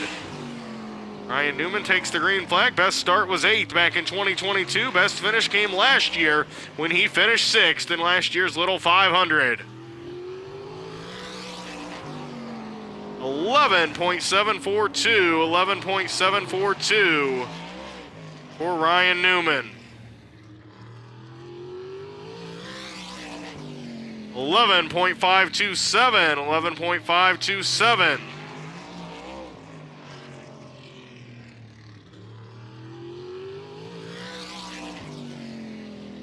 11.528. And Ryan Newman backs it down. Not going to take it. That team will go back to work. Newman has used one of his 3 attempts.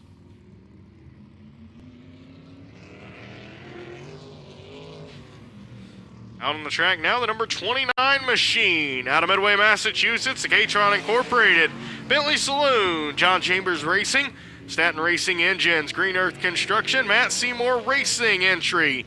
The 2023 Little 500 winner, 2023 Little 500 Rookie of the Year, Jake Traynor.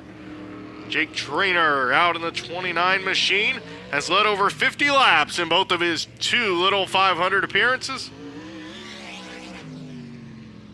11.678. 11.678.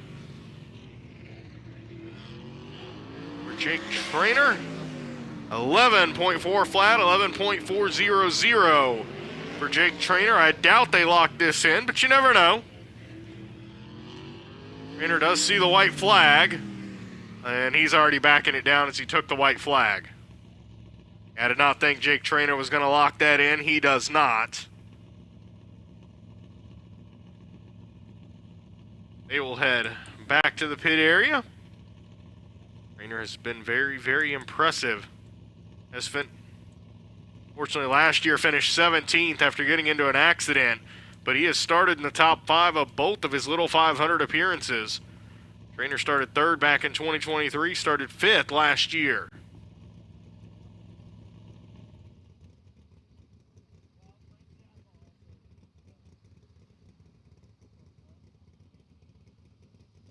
We have the 27 up next.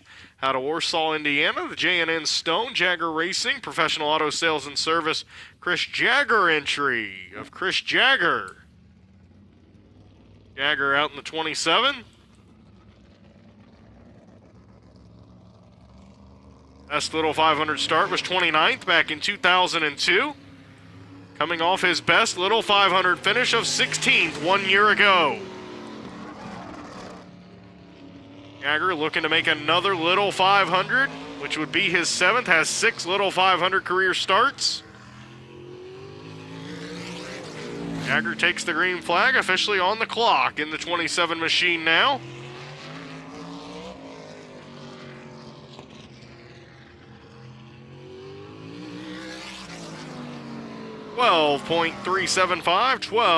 .375 for Chris Jagger. On lap number 1. Lap number 2, 12.177, 12.177 for Chris Jagger. And Jagger's already backed it down. That'll be his first attempt. Chris Jagger electing not to go with it.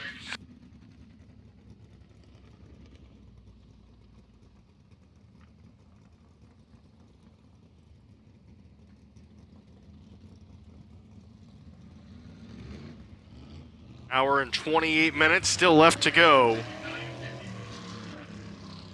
Here again qualifying as we see the 24 machine out on the track now to Cincinnati, Ohio. The JTM Food Group, Brockman Signs, Brad Hayes Racing entry. Looking to make his 2nd Little 500 start. Jackson Masinko out on the track in the number 24 machine. Cinco had a spin early in the afternoon in practice, had a little bit of damage to fix. Team quickly got it repaired. The 2023 500 Sprint Car Tour Rookie of the Year, 11.509 for Jackson Masinko. Coming off a great 2nd place finish with the 500 Sprint Car Tour during the Glen Nybo Classic here earlier this year at Anderson Speedway. 11.335 for Jackson Masinko.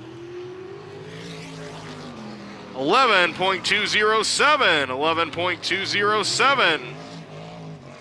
And Jackson Masinko looks like he's going to lock in a time. He will. What's it going to be for Jackson Masinko? 11.065. What a lap.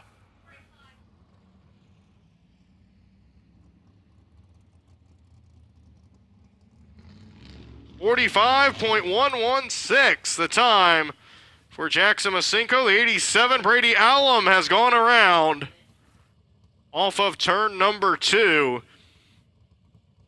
But a great last lap from Jackson Masinko.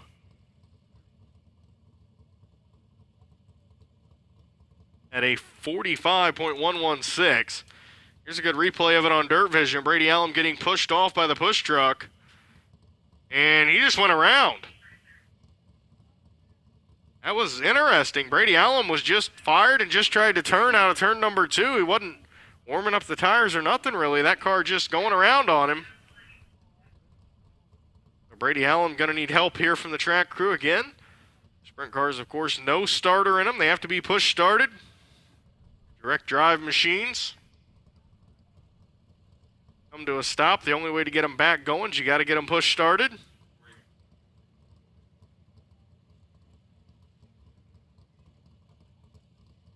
Go ahead and get the cars back to the pit area that are waiting to get back there down here at the moment as we work on getting the 87 of Brady Allen back the right way and see if he's going to attempt this qualifying run or just take it back to the pit area.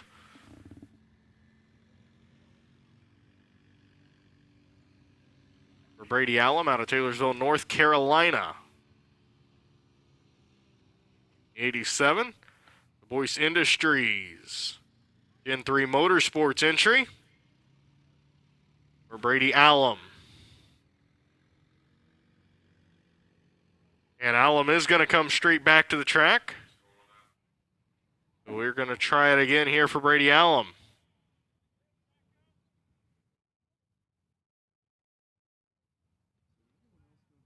And maybe a little bit of confusion from Brady Allum.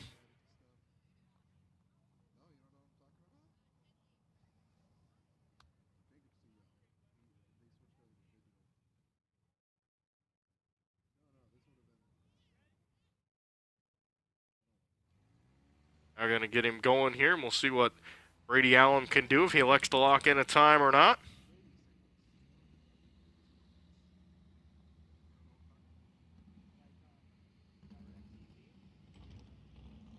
Allum gets it fired this time. Heads into turns 3 and 4. Doing good so far here for Brady Allum. On his warm-up lap, be coming around to the green flag in the 87 machine, way loose again. That thing is loose off of turn number 2, big time for Brady Allum. As he takes the green flag in the 87. Much better that time through turn number 2. First lap time, 12.077.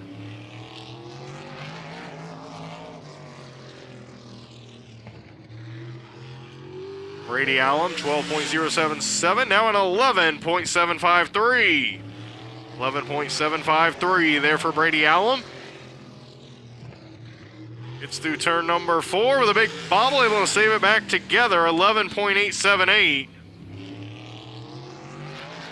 And Allum maybe going to lock in a time, looking like he will go ahead and lock it in. So Brady Allum, 11.792.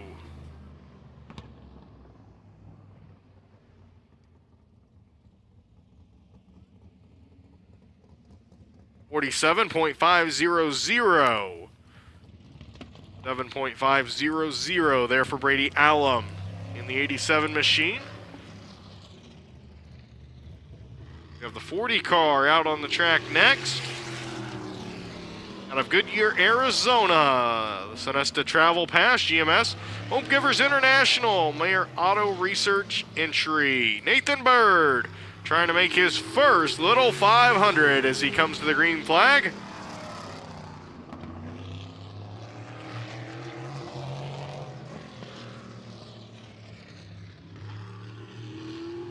Nathan Bird's first lap time, 12.613.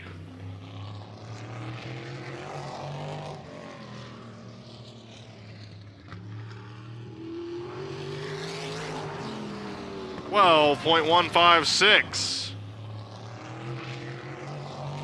for Nathan Bird. White flag is out, 11.901. And Nathan Bird backs it down.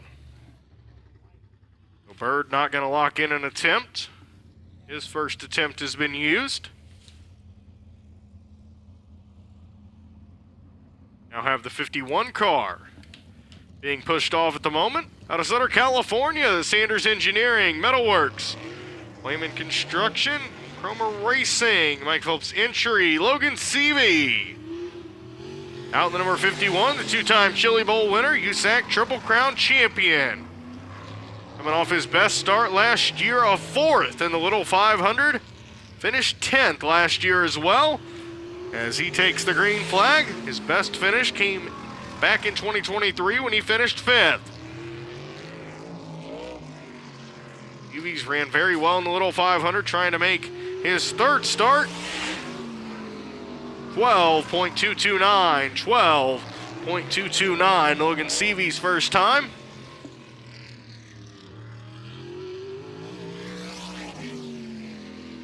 .860, 11.860.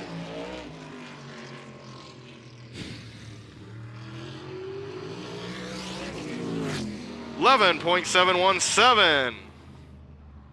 And Logan Seavey backs it down. So Logan Seavey's first attempt has been used.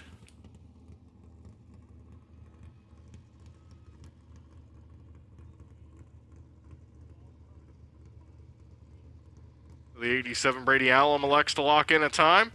Nathan Bird, Logan Seavey do not, as more cars make their way down. Huge line of cars back there to make their way out onto the track.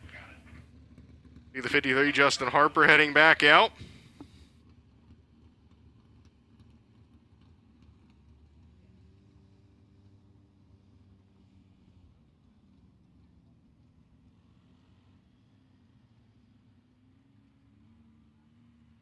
On through basically everybody in order of how they were.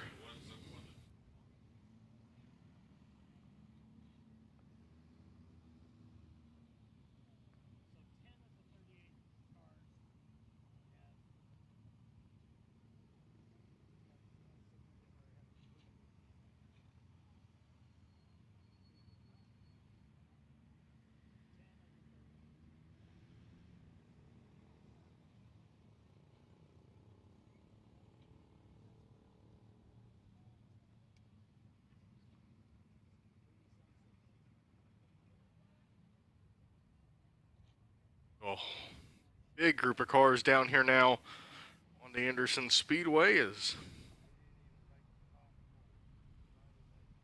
getting up to now 41 minutes have passed in the qualifying time. A lot of drivers have used their first attempt.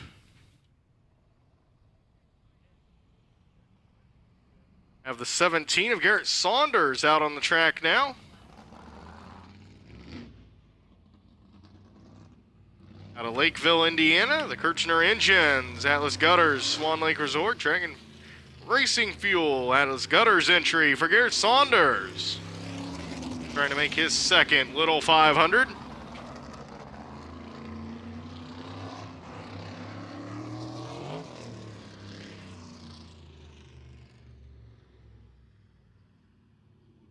Garrett Saunders clearly just getting a little heat. Saunders never even got up to speed, really.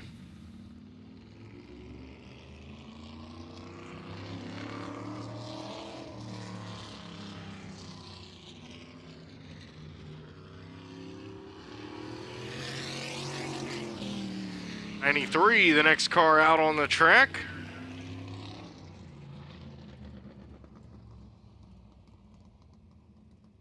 '93 going to pull it right in.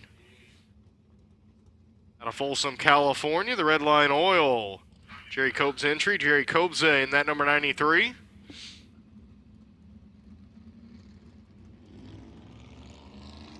Kobza, Garrett Saunders going to head back to the pit area. We see the 27 out on the track now.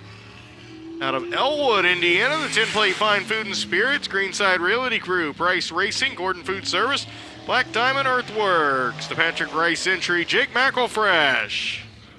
The 2018 CRA Street Stock 5-Crown Champion, 2019 CRA Street Stock Point Champion.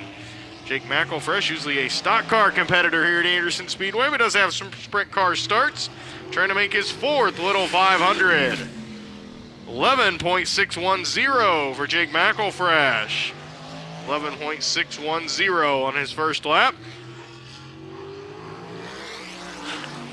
11.578. 11.578 there for Jake McElfresh. White flag is out. We'll see if he locks in the time or not. 11.542. And yeah, he was off the gas. As he came by the start-finish line, could hear it, and he's going to elect not to lock that in. McElfresh uses his first attempt. Here comes the 26 machine out onto the track. Out of Lutz, Florida, the AP Driver Development, Zaki Ali Attorney, the Auto Ranch, G&G Oil, Sam Pierce Chevrolet entry, Colton Bettis. Colton Bettis set fast time and finished third with the 500 Sprint Car Tour in this year's Glen Nibel Classic, the 2023 Don and Mel Kenyon Classic winner. Looking to make his first Little 500. In the 26 machine, first lap time, 11.358. and backs it down. Colton Bettis, no go.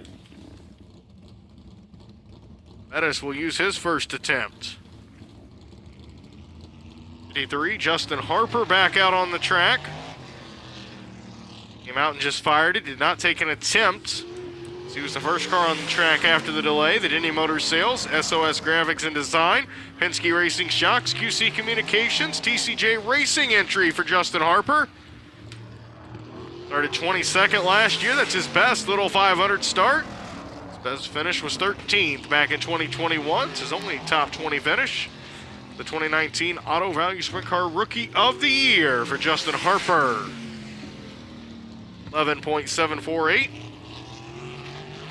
11.748 there for Justin Harper.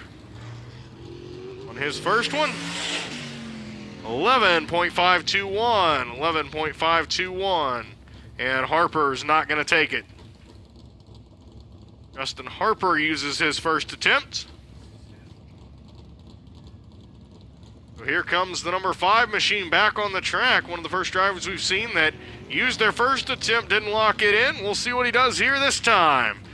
Out of Greenfield, Indiana, the Beat Enterprises Incorporated, Clad Enterprise Incorporated, Willwood Disc Brakes, BMRS, Bulldog Rear Ends, Penske Racing Shocks, Bobcat, Clad Beast Racing entry, Kyle Hamilton comes to the green flag. 4 top 5 finishes all in a row from 2014 to 2017. Started second twice in 2017, 2019, and of course the 2017 Little 500 winner. 11.409. 11.409 for Kyle Hamilton. 11.268. Looking better so far in that number 5 machine, making his first appearance since 2021. 11.361. Hamilton, is he going to lock it in? Looking like yes, and it will be a yes. 11.284.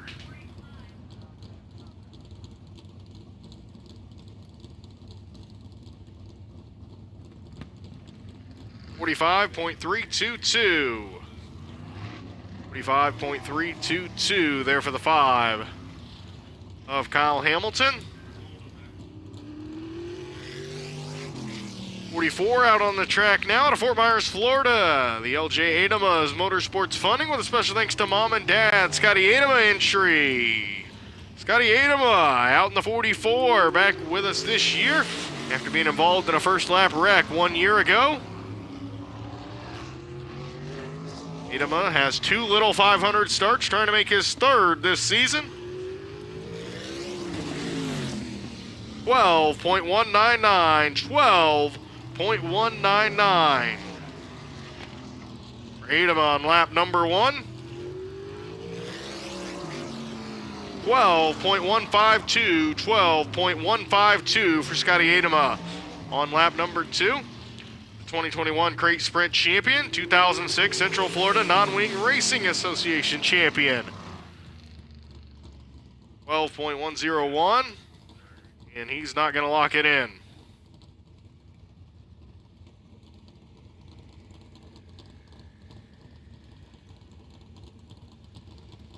So Scotty Adama uses attempt number 1 up.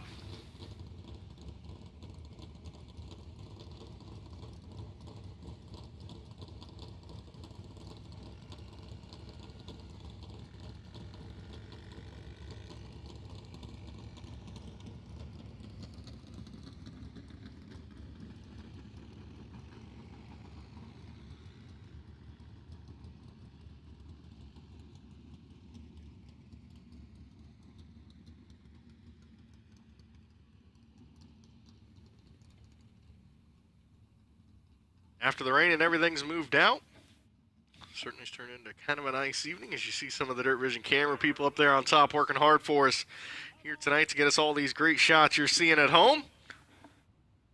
Appreciate all their hard work here tonight. Cars working their way down to the track, some certainly ready to go down here. A lot of cars starting to make their way back to the track now. One thing some of these drivers might be doing is trying to do 3 laps just to get as much rubber as they can into the track, hoping that they can put a good lap down. It is still no changes to your top 3. 56, Tyler Rohrig, 43.865. The 14, Davey Hamilton Jr., 44.666 second. And the 10 of Chris Neuenschwander, third, 44.922. The 24, Jackson Masinko, 45.16116. It's the closest we've seen this came back out since the rain delay, 4th quickest. And the 20 of Shane Hollingsworth rounds out the top 5 at a 45.233.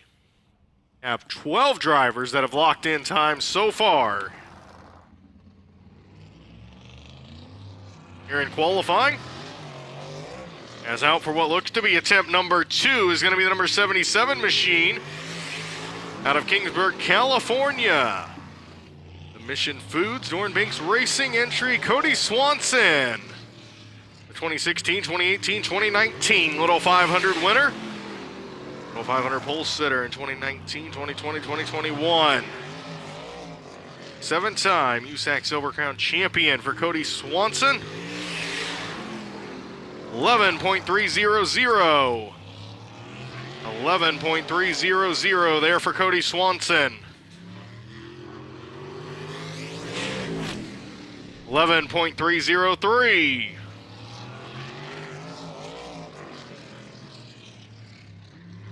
Swanson comes to the white flag. 11.120. 11.120 for Cody Swanson. He's going to go ahead and lock it in. 11.189.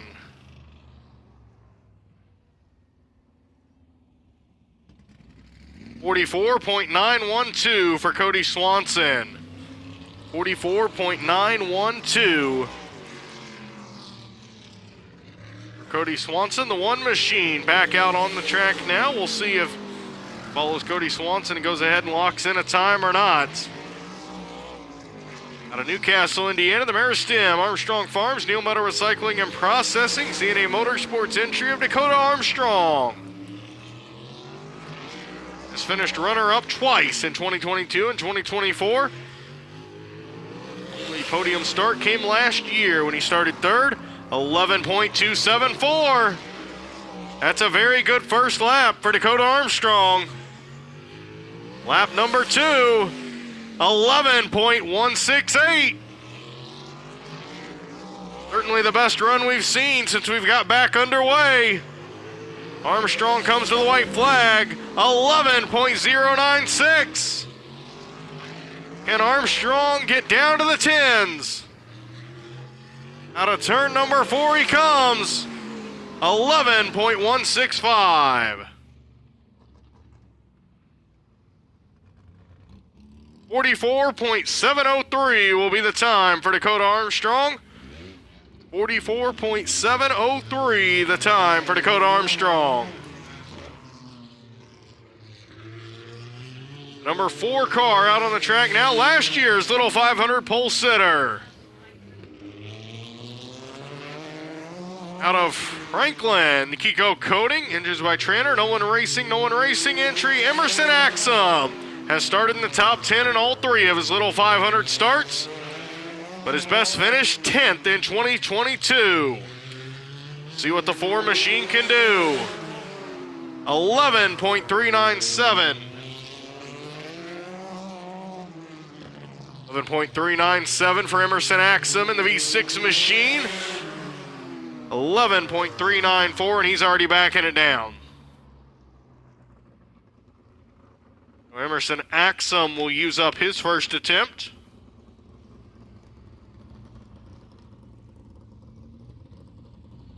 As we see the 64 out on the track.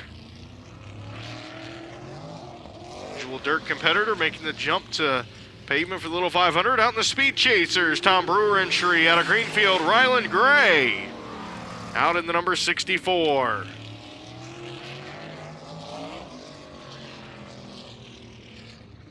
Ryland Gray hoping for a good run as he takes the green flag in the number 64 machine.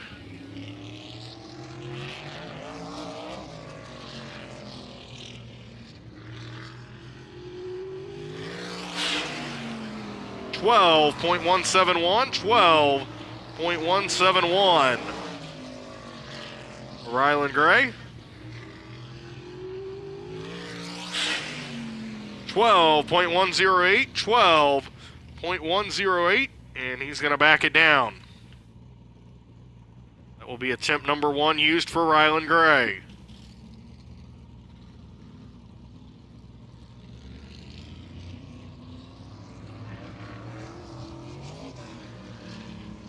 U2 machine on the track now. Out of Angola, Indiana, the United Trailers All-Star Performance. Class Synthetics, Rapid Race Cars. Performance Assurance LLC entry, Derek Bishak. Out in the U2. 2019 USAC Silver Crown Rookie of the Year, 2012 Rumble at Fort Wayne winner.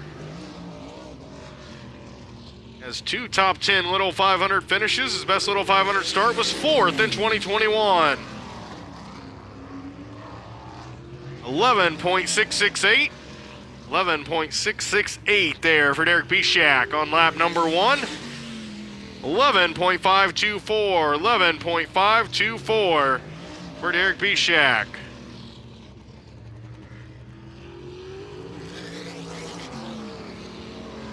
$11.417.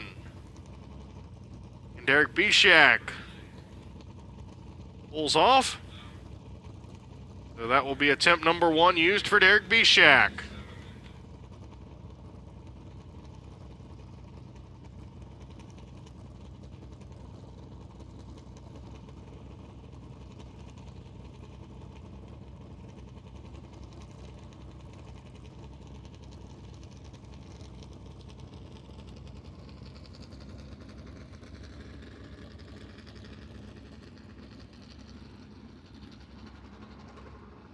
Work on getting those pushed back to the pit area as we continue on here with qualifying. It is still the 56 Tyler Rourke, 14 Davey Hamilton Jr. on top of the charts. Dakota Armstrong almost able to take Davey Hamilton Jr. off. Tyler Rourke, 43.865. The driver in the 43 seconds.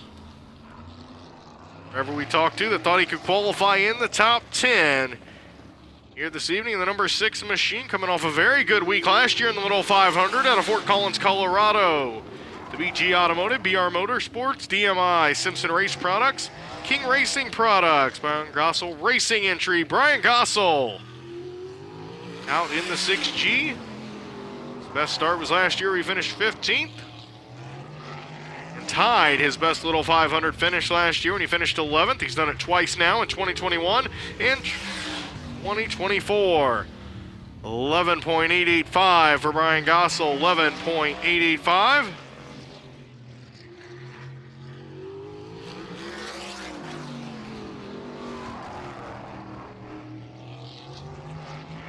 $11.625, 11.625.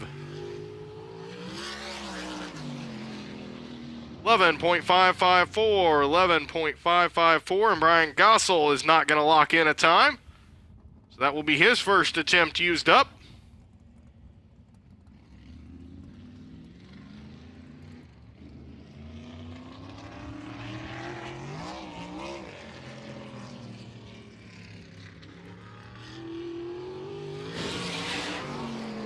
As the 39 back out on the track, Ryan Newman out of South Bend, Indiana.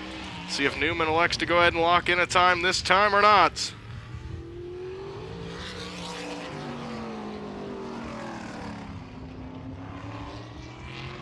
His Ed Martin Ford, Vors Welding and Steel, Simpson Race Products, Lucas Oil, SRI, Shelby Engine Company, Clausen Marshall Newman Racing entry.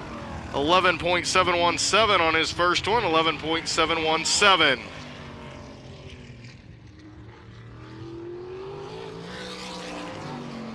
$11.611 for Ryan Newman. White flag is out for Ryan Newman. 11.561. Ryan Newman looking like he's going to go ahead and lock it in. And he will.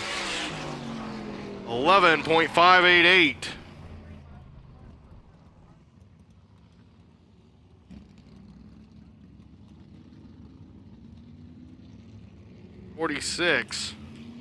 .477 as the number 2 is back out on the track for his second attempt.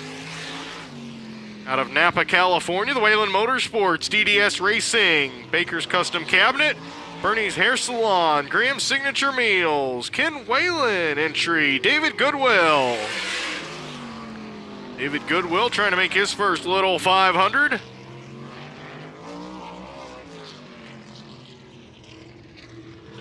What he elects to do. First lap time, 12.276, 12.276 for David Goodwill. 11.968, 11.968 that time. Number 2 machine for David Goodwill. 11.791, getting quicker. David Goodwill looks like he's going to go ahead and lock it in, see if it's good enough to lock into the field. 11.995.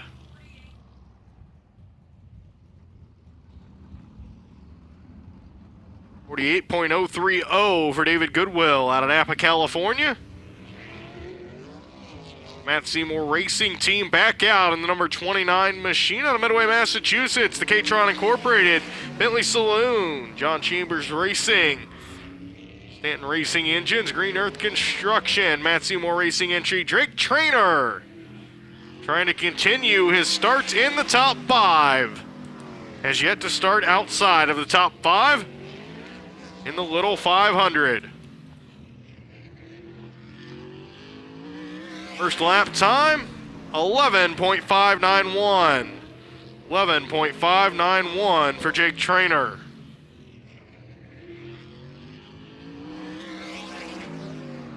.380.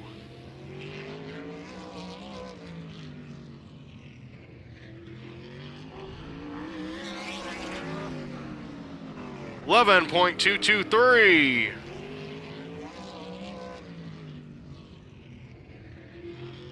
Jake Trainer will lock in a time, 11.202.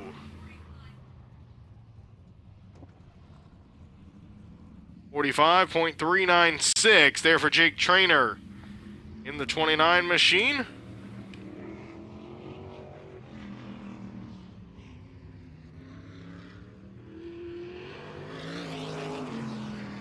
.92 machine out on the track now. Out of Woodburn, Massachusetts, the Nocella Paving, Anthony Nocella entry, Anthony Nocella. Out in the 92 as he takes the green flag. This is Nocella's first attempt. 11.918, 11.918 there for Anthony Nocella.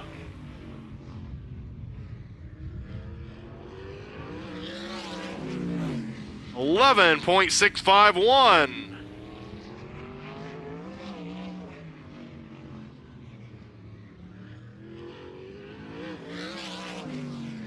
.628.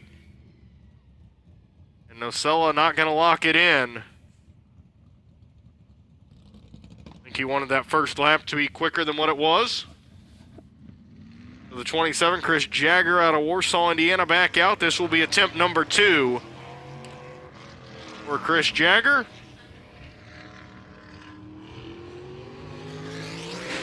Jagger out on the track in his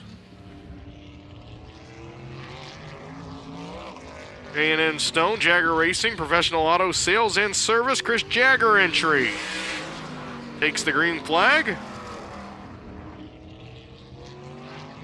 See what Chris Jagger can do as he is now back on the clock. 12.054, 12.054 for Chris Jagger.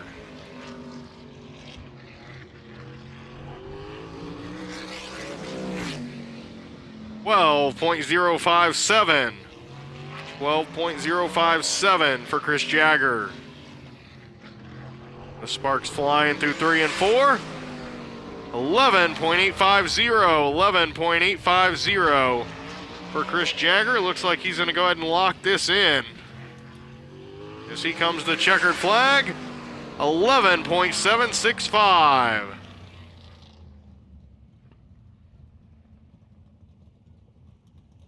$47.726.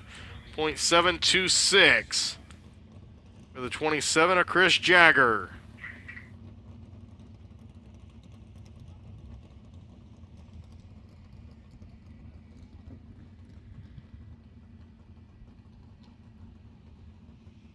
Cars continue to work their way down here as you're now under 1 hour left to go. Qualifying.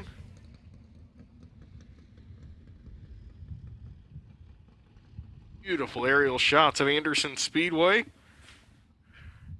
Just how much rubber is being laid down today, especially in the corners. Can certainly see where the groove is here at Anderson Speedway. A lot of cars down here. We'll see if anybody locks in times, where they can lock them in at. As right now, the front row, Tyler Rohrig, Davey Hamilton Jr., Dakota Armstrong. Top 15 locked themselves in today. The 87, Brady Allum, currently 15th.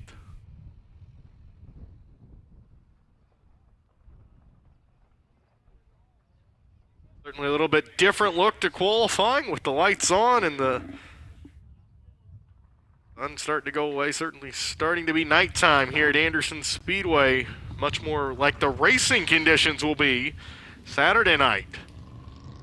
At Anderson Speedway, usually qualifying during the day. Mother Nature had other ideas as the 51 is back out on the track.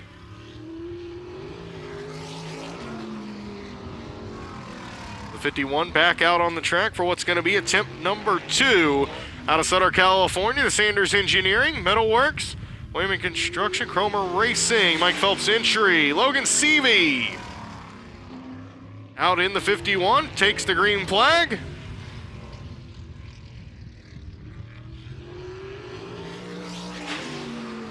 $11.933 for Logan Seavey there on his first one.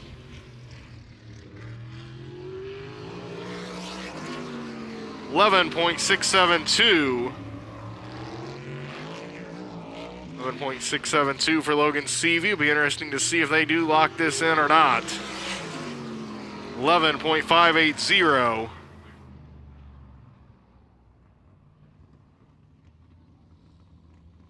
And no. The minute the 11.9 popped up there on the first lap, I did not think Seavey was going to see that through.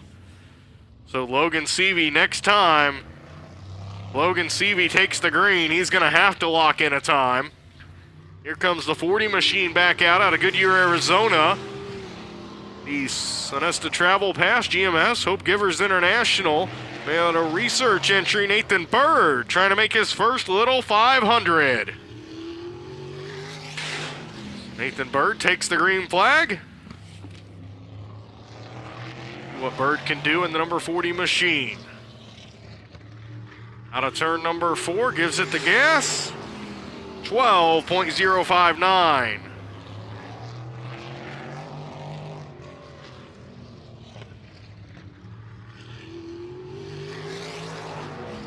$11.772.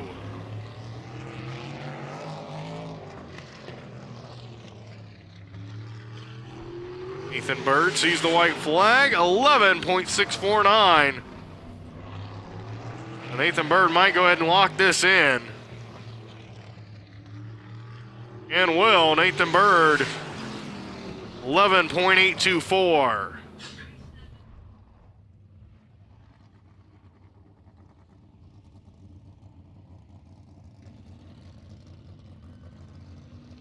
$47.304 for the 40 of Nathan Bird, puts him 15th. moment as we see the 67 out on the track now out of Canby, Indiana, the SFH Racing Development. SFH Racing Development entry also has Speedway Customs, Millennium Trailers, KRJ Race Products, Speedway Indoor Karting. On board this machine of Kyle O'Gara. Kyle O'Gara's best start in Little 500 was 7th back in 2019. First lap time 11.716. Not a bad first lap for Kyle O'Gara. 2022-2023 Glenn Nibel winner, 11.402 for Kyle O'Gara. Best finish in the Little 500, 4th. He's done that twice in 2020 and 2022. 11.313. 11.313 for Kyle O'Gara. O'Gara's going to go ahead and not lock it in. So Kyle O'Gara has now used attempt number 2. Although one attempt for Kyle O'Gara, that's right. His other one was from the rain attempt. That did not count against him as it was raining, so Kyle O'Gara has just used one attempt. It's my bad on that one, as we have the 26 of Colton Bettis back out on the track now.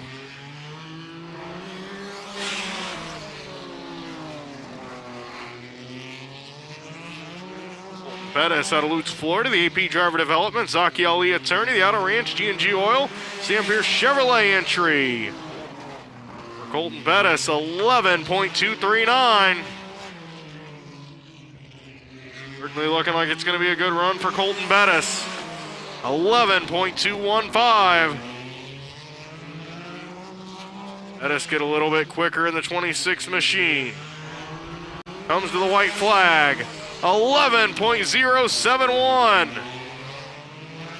Good run for Colton Bettis here. 11.165.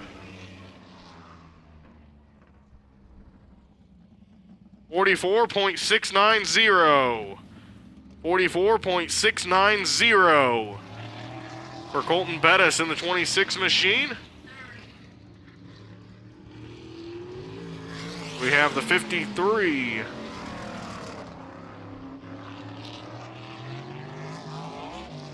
Justin Harper out.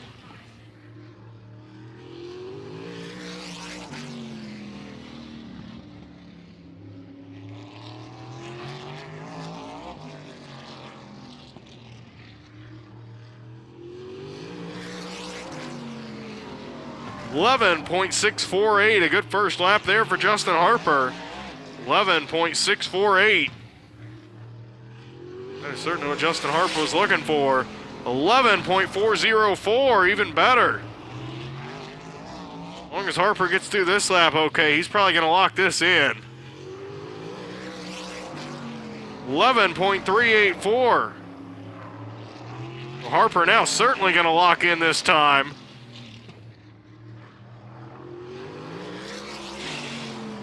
11.473 for Justin Harper. 45.909 for Justin Harper.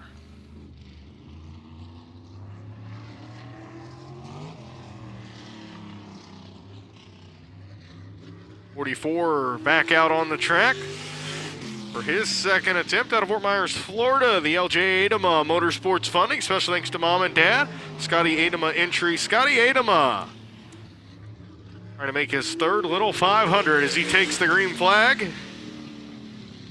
44 machine back after the opening lap crash in last year's Little 500. Adama's first lap time, 11.963.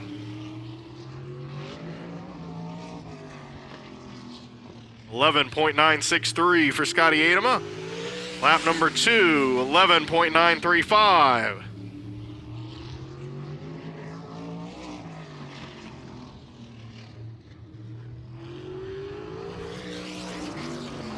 .727 for Scotty Adama. Looks like he's going to go ahead and lock this in as he comes off of turn number 4. 11.809.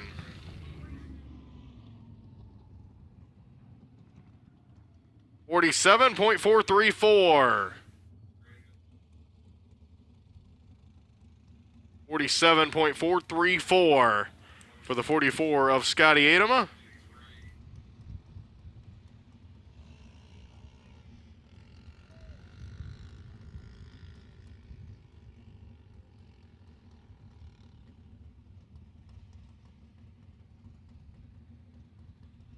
So the 56 Tyler Rohrig, 43.865, still with the fast time. 14 Davey Hamilton Jr., second quick, 44.666. 26 Colton Bettis, third quick, 44.690. The 1 Dakota Armstrong, fourth quick, 44.703. 77 Cody Swanson rounds out the top 5, 44.912. Chris Newenschwander in the 10 is 6th, 44.922. 24, Jackson Masinko 7th, 45.116. 20, Shane Hollingsworth is 8th, 45.233.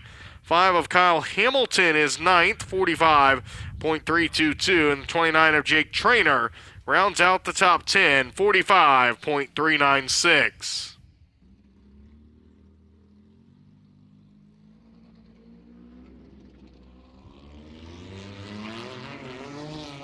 And up next is the number 4 machine out for attempt number 2. Last year's pole sitter in the little 500. Out of Franklin, the Kiko Coating, engines by Trainer, Nolan Racing entry. Emerson Axum comes to the green flag, the 2025 Chili Bowl prelim night winner. SAC National Sprint Car Rookie of the Year full-time Tulsa Shootout winner. Emerson Axum's first lap time, 11.521. 11.521.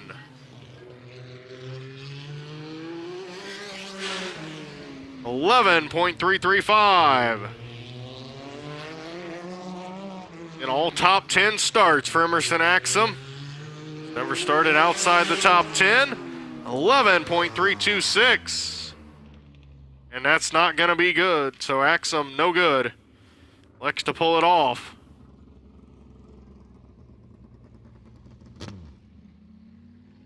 That team found speed at the end of practice. They're going to have to find the same speed at the end of qualifying.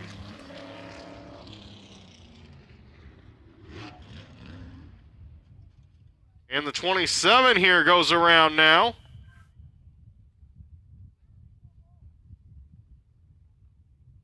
So Jake McElfresh in the 27, looping it. The 10 plate Fine Food and Spirits, Greenside Realty Group, Rice Racing, Gordon Food Service, Black Diamond Earthworks as we look along on Dirt Vision.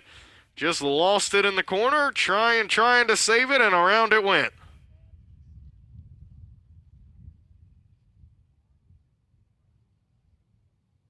And to make matters worse for him here, it got down into the grass a little bit, so going to have to try to clean off that tire when he gets back out there. So see what Jake McElfresh elects to do, if he'll get it back going or if he's just going to head back to the pits in the 27 machine. Trying to make his 4th Little 500. His best finish is 12th back in 2022. Started 8th back in 2021. 2018 CRA Street Stock 5 Crown Champion. 2019 CRA Street Stock Point Champion. See a lot of grass on those back tires for sure on the 27 machine.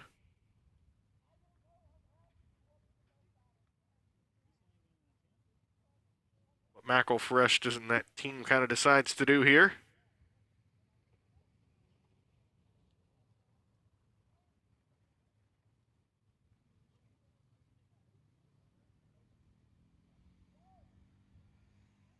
And McElfresh is going to go back to the pits. I thought so, with all that debris on the back tires.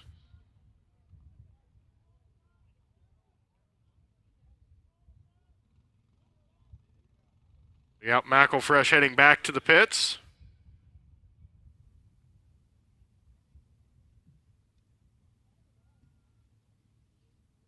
As it continues to get more and more dark here at Anderson Speedway, the lights certainly shining more and more and starting to glow on the sprint cars.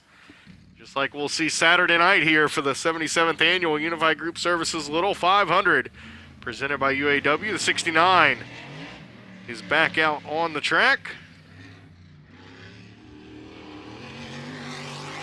The California drivers in the field, an Aus Energy drink, Fast Signs, Bacto Tools, New Foundation Savings Bank, Hoffman Auto Racing and Dynamics Incorporated entry, Justin Grant.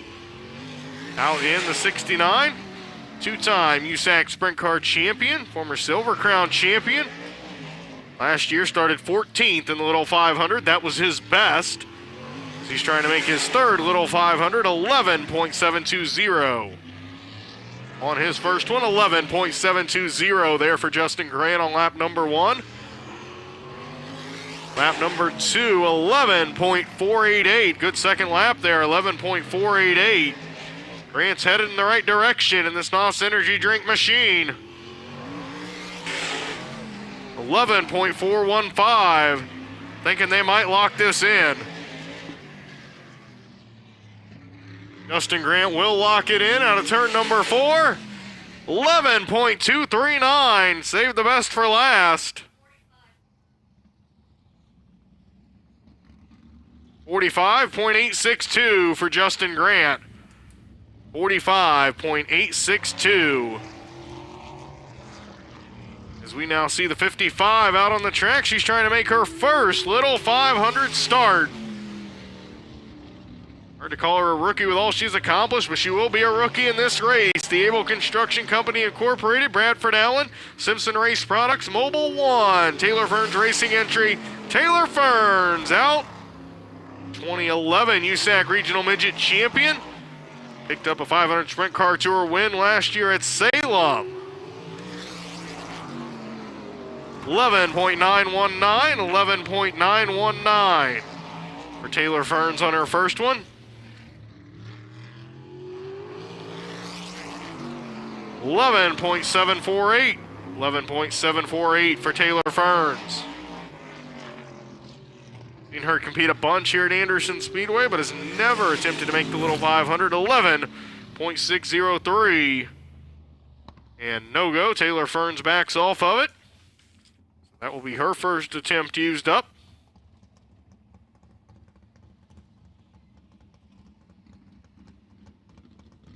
'93 Jerry Kobza back out in the Red Line Oil. Jerry Kobza entry out of Folsom, California.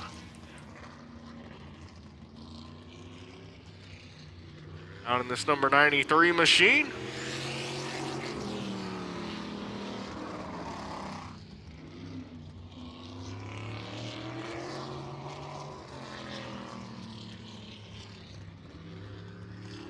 What Copes is able to do.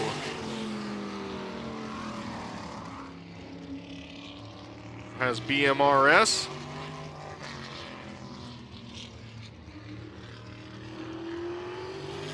Auto display on board. Jerry Kobza 12.990 there. Kobza, we'll see if he locks in this run or not. 12.452, 12.452 for Jerry Kobza.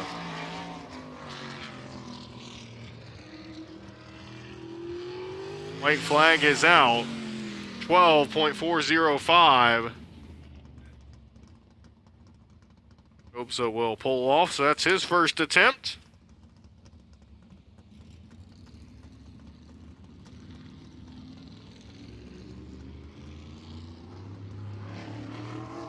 '98 out on the track. See what he can do with it here. Out of Franklin, Massachusetts, the DJ Racing BMRS Simpson and Indy Medal. DJ Racing entry, Bobby Santos III, the 2020 Little 500 winner, 2015 Little 500 pole sitter. Has 4 top 5 finishes and 6 top 10 finishes in the Little 500. 11.729. 11.729 for Bobby Santos III.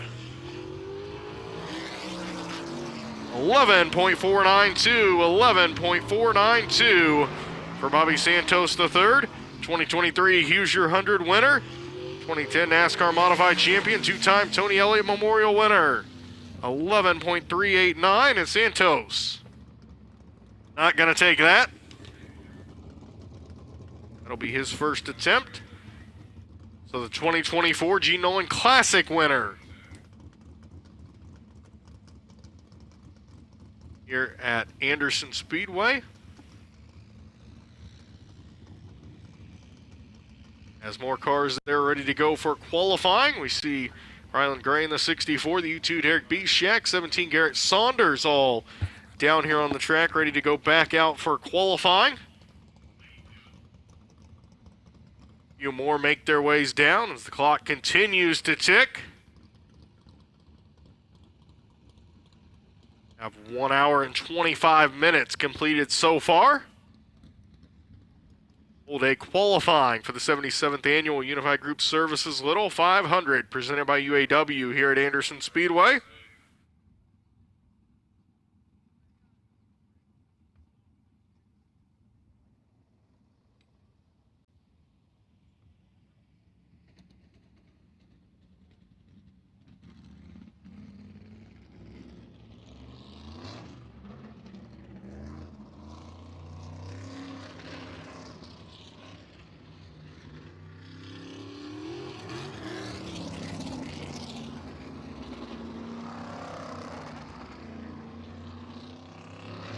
Garrett Saunders is back out on the track as he comes to the green flag in the number 17 machine out of Lakeville, Indiana.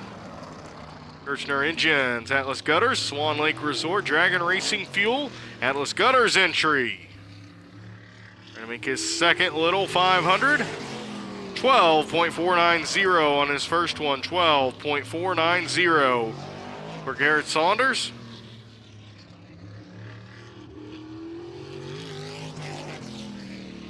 12.157, 12.157.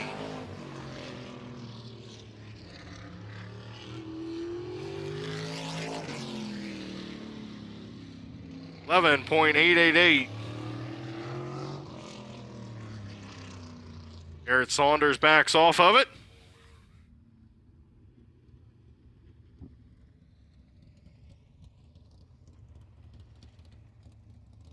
No go there for Garrett Saunders. We'll see the 64 back out. One of the rookie drivers trying to make the field. Out of Greenville, Indiana, the Speed Chasers, Tom Brewer entry, Ryland Gray. Out in the 64, second attempt here for Ryland Gray. 2020 All-Star TQ Midget Rookie of the Year.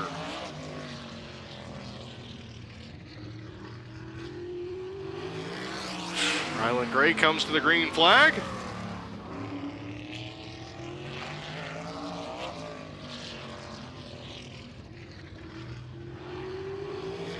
Ryland Gray's first lap time, 11.812. 11.812 for Ryland Gray.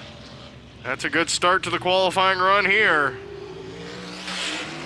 11.743, 11.743 for Ryland Gray. Looking like this is going to be the one he chooses to lock in. 11.880, 11.880 for Ryland Gray.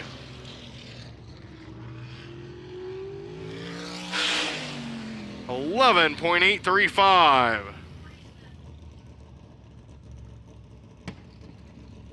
47.270, 47.270 for the 64 of Ryland Gray.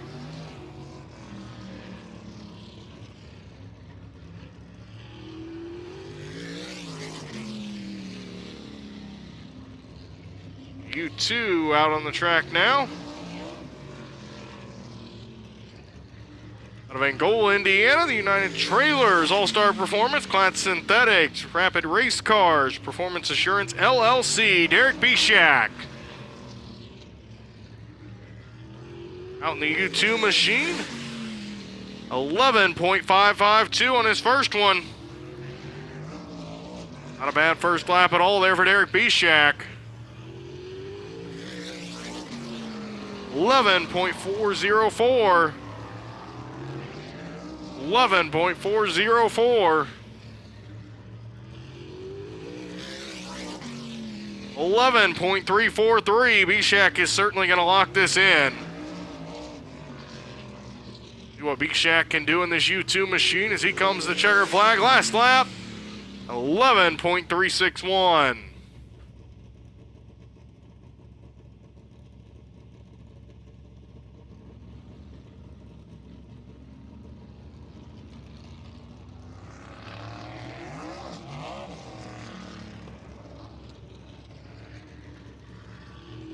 .45.660 for Derek B-Shack. We saw the one team there of Dakota Armstrong back in the pit area with the tire off. Armstrong's already locked in a time. As we have the 6G of Brian Gossel out on the track in the 6 machine. Also out of Fort Collins, Colorado, the BG Automotive, PR Motorsports, DMI, Simpson Race Products, King Racing Products, Brian Gossel Racing entry. 11.896. 11.896.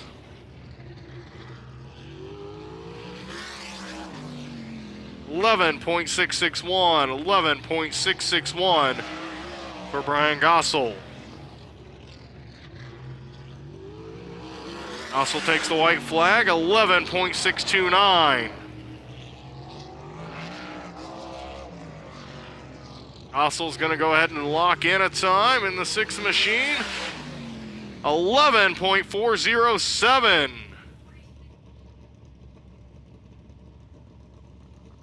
.46.593 the time for Brian Gossel in the 6th machine. As here comes the 67 machine. In fast, trying to show what kind of speed he's got now. The SFH Racing Development, Speedway Customs, Millennium Trailers, KRJ Race Products, Speedway Indoor Karting, SFH Racing Development entry of Kyle O'Gara. Kyle O'Gara back out on the track, takes the green flag. What O'Gara has. First lap for Kyle O'Gara, 11.260. 11.260. O'Gara, a lot of speed it looks like. Trying for his best little 500 start ever. 11.156. 11.156 for Kyle O'Gara. 11.095. O'Gara looking like it might just be his best little 500 start of all time. 11.202. 44.713. O'Gara's best start was 7th back in 2019.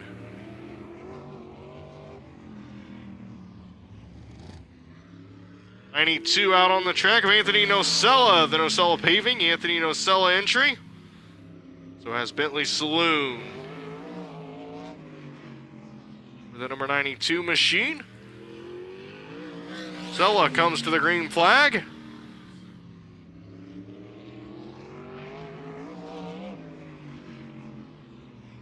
Second attempt for Anthony Nocella as we're under half hour remaining. 11.604.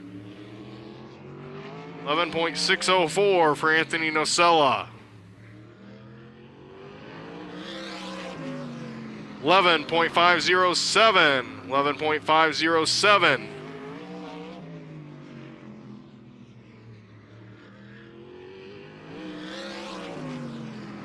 .838. And it was looking good for Anthony Nocella, and then an 11.8 out of nowhere will end that run in a hurry. So not what Anthony Nocella was looking for in the 92 machine. Had 11.6 and 11.5 and then an 11.8. So we're going to head back down to Ashton Smythe down in the pit area. Yeah, Corey, things starting to slow down here. A lot of guys have already taken time. A little under 30 minutes left on the clock, but one driver we have not seen out yet, and that is Landon Butler. Time starting to tick down for him, but when I last walked over to the 18 cam, some fluids going into that race car, which is always a good sign.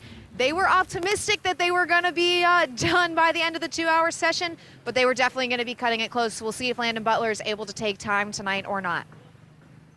Thank you very much for that, Ashton. So yeah, time ticking on Landon Butler, but if they're putting fluid in the car, that means they did get the motor in, but they're approaching just about 25 minutes to go. Again, the car does not have to take a time by the end of the time, but Landon Butler has to be in line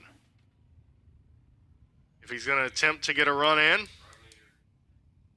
Certainly would be quite an impressive performance if that team was able to get Landon Butler out here to get a lap in. As Tyler Rohrig, Davey Hamilton Jr., Colton Bettis still your front row. Kyle O'Gara does have his best start at the moment. O'Gara 5th. As here comes the number 4 machine of Emerson Axum, last year's pole sitter. He's going to have to find speed just like he did in practice at the end of qualifying here. The Kiko Coating, engines by Tranter, no one racing. No one racing entry in the V6. Emerson Axum out in the 4. Final attempt, so Emerson Axum has to lock this in. First lap time, 11.345. Not bad for Emerson Axum on lap number 1. Can he pick it up? 11.264 for Emerson Axum. All top 10 starts, trying to continue that here this evening. 11.105. 11.105 for Emerson Axum. Did he save the best for the last lap? No, but an 11.162. 44.876, the time for Emerson Axum. 44.876. 51. Logan Seavey's back out on the track. Final attempt for Logan Seavey as well out of Sutter, California. Sanders Engineering, Metal Works, Wyman Construction, Cromer Racing, Mike Phelps entry for Logan Seavey.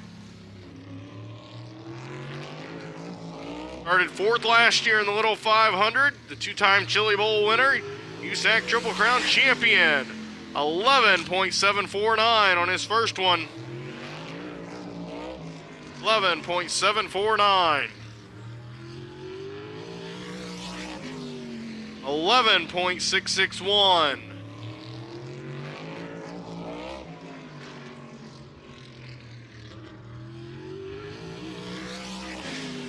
11.483, 11.483. Logan Seavey. 11.351.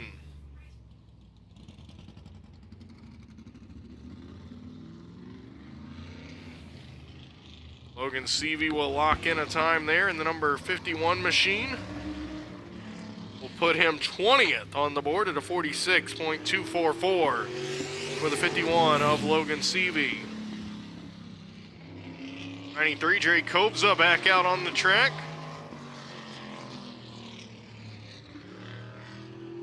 Redline Oil.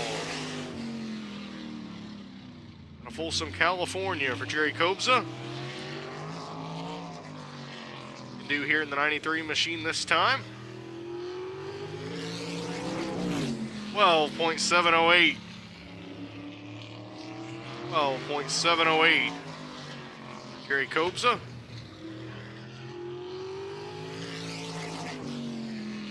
12.074. 12.074, and Kobza is going to back it down. His second attempt up. Have the 55, making her way back out onto the track now. She's attempting to make her first Little 500. Out of Shelby Township, Michigan, the Able Construction Company Incorporated, Bradford Allen, Simpson Race Products, Mobile One, Taylor Ferns Racing entry, Taylor Ferns. Out on the track in the number 55, she comes to the green flag. Taylor Ferns on the clock.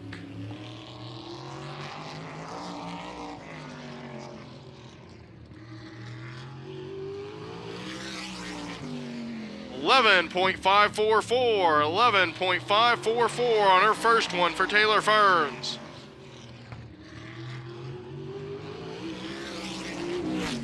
$11.398 for Taylor Ferns. 11.288 for Taylor Ferns. Looks like she's going to go ahead and lock this in.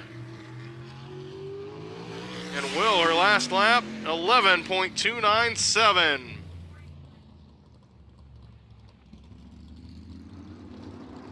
$45.527 the time for Taylor Ferns in the 55 machine.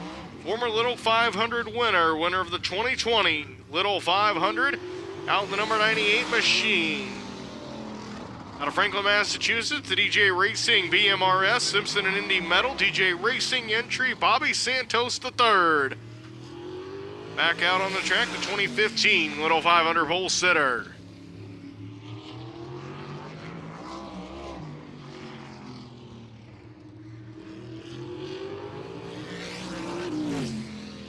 $11.548. Bobby Santos III. 11.399. Him and Taylor Ferns almost identical right now on these runs. 11.307.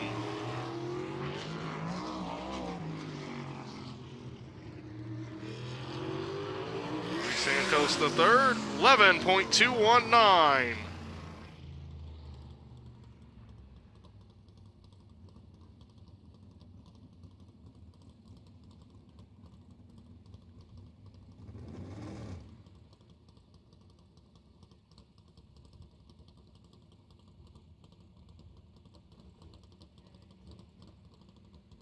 Bobby Santos III there, 45.473. 11.219 on his last one.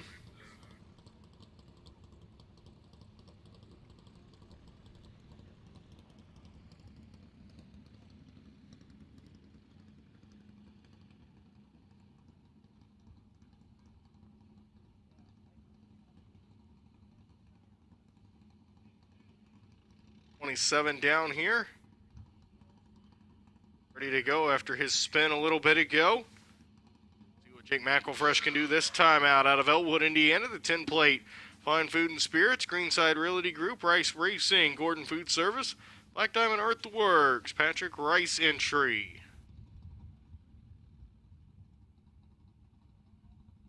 Jake McElfresh, best start was 8th back in 2021. Best finish 12th in 2022. As we see third place right there, Colton Bettis waving at the camera, currently third at the moment. On to it as Jake McElfresh back out on the track.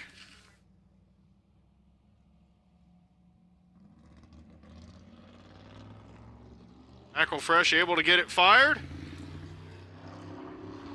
Comes around, currently have had 31 drivers lock in time, it looks like.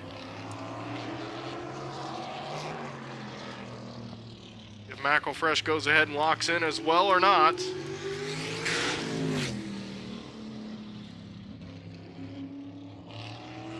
McElfresh second attempt.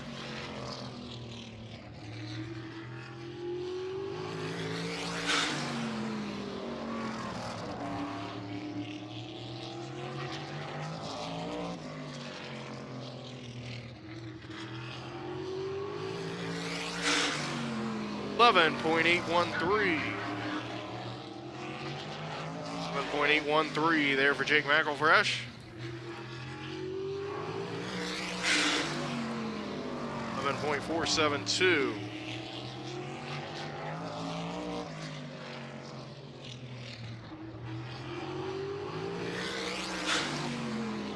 $11.482.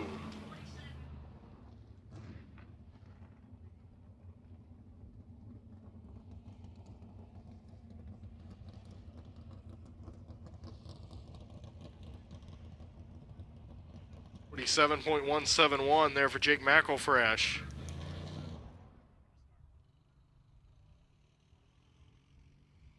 We have 15 minutes remaining in qualifying. 15 minutes remaining.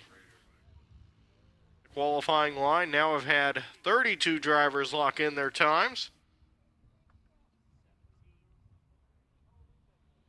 Drivers still that have not. The 17, Garrett Saunders, still has not locked in his time. Also the 92, Anthony Nocella, and the 93 of Jerry Kobza all have not locked in their times. Have not seen the 18 of Landon Butler either. Time running out on that Butler team for tonight's qualifying here. 77th Annual Unified Group Services Little 500 presented by UAW. Is the 17 machine out on the track. Lakeville, Indiana, the Kirchner Engines. Atlas Gutters, Swan Lake Resort, Dragon Racing Fuel. Atlas Gutters entry, Garrett Saunders in the number 17. So Garrett Saunders in this number 17 machine.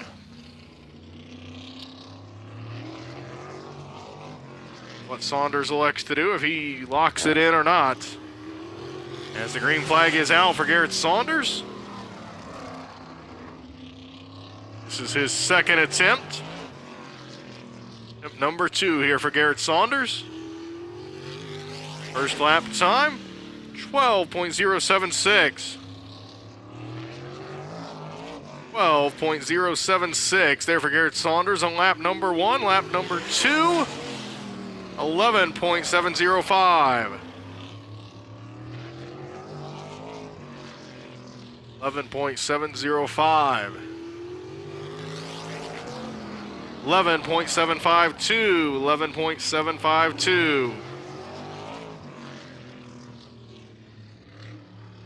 Garrett Saunders will lock in his time. 11.708. 11.708 for Garrett Saunders.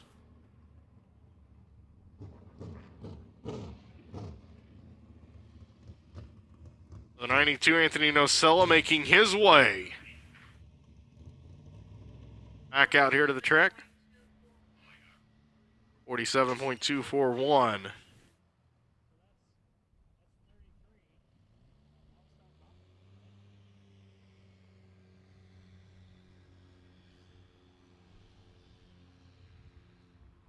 Oh, down to 13 minutes left. Here is the 92 of Anthony Nocella back out here on the track. The Nocella paving. Anthony Nocella entry.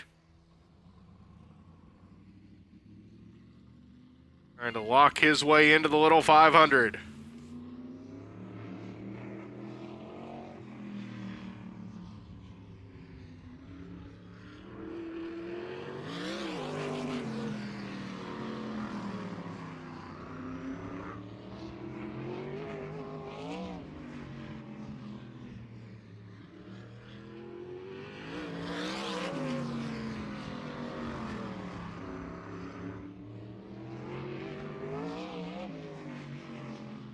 Anthony Nocella out in the 92. 11.974. 11.974 for Anthony Nocella. 11.658. 11.658 for Anthony Nocella.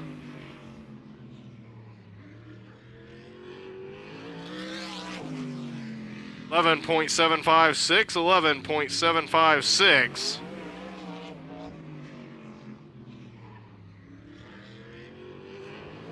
Nocella will take the checkered flag, 11.847.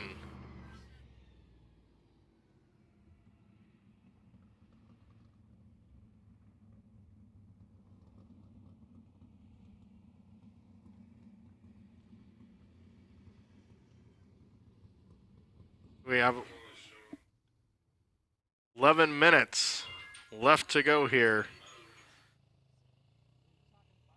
In the qualifying time, just 11 minutes remain.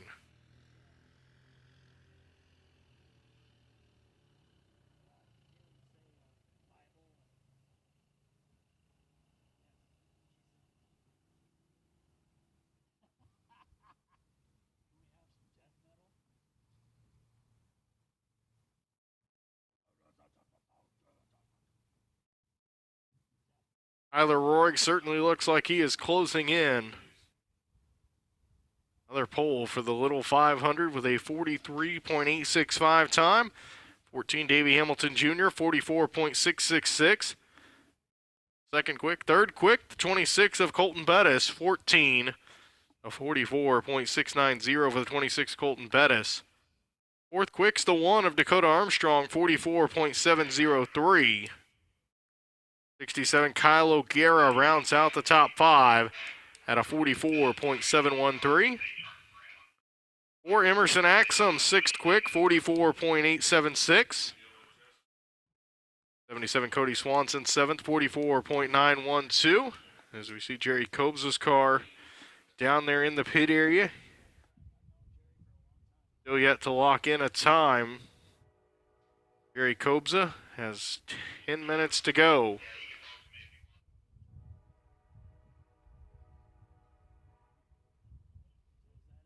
So that is a very interesting development there.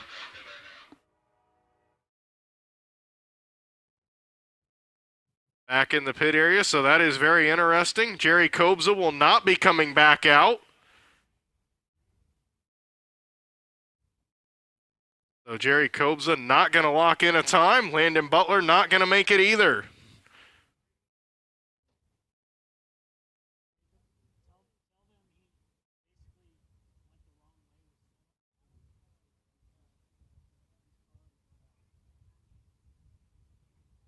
It looks like the 34 drivers that have locked in time will be it, with Cobes electing not to.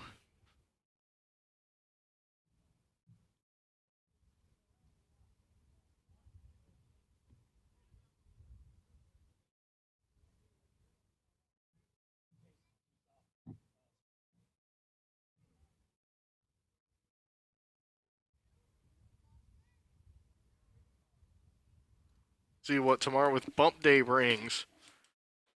The 77th Annual Unified Group Services Little 500, presented by UAW.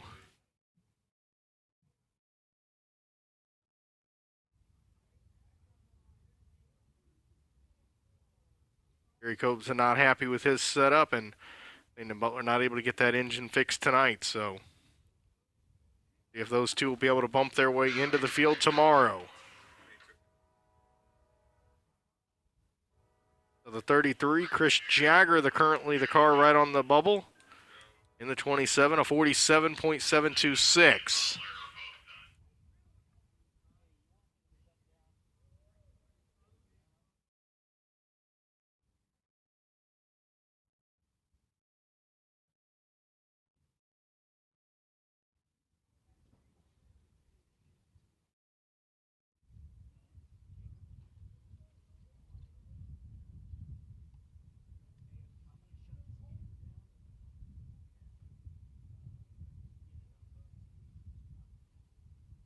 Tyler Rohrig is going to get the pole for the 77th Annual Unified Group Services Little 500, presented by UAW, with a 43.865. 14, Davey Hamilton Jr. will be second. 26, Colton Bettis third. 1, Dakota Armstrong fourth. 67, Kyle O'Gara fifth. 4, Emerson Axum sixth. 77, Cody Swanson seventh. 10, Chris Neuenschwander eighth. 24, Jackson Masinko ninth. 20, Shane Hollingsworth rounds out the top 10. The 5, Kyle Hamilton 11th. 29, Jake Trainer 12th. 4, Donnie Adams Jr. 13th. 98, Bobby Santos the 3rd, 14th. And Taylor Ferns locks herself in 15th. So Taylor Ferns officially locks herself in and will make the 77th Annual Unified Group Services Little 500, presented by UAW.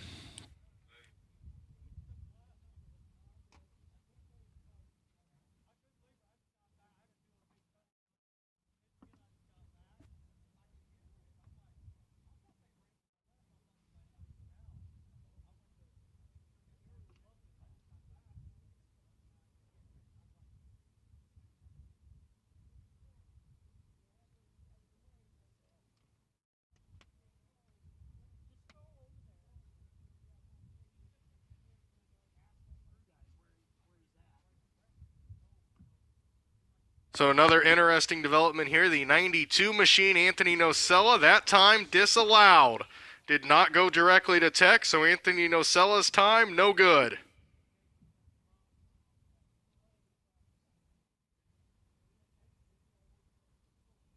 Nocella will not get the time, so Nocella was 26, but that time will be disallowed for failing to go directly to tech. Certainly going to be some interesting developments tomorrow with bump day with that 92 of Anthony Nocella, the 18 of Landon Butler, 93 Jerry Kobza. See what happens with those machines tomorrow. That will put the 2 of David Goodwell right now into the field with Nocella's time disallowed.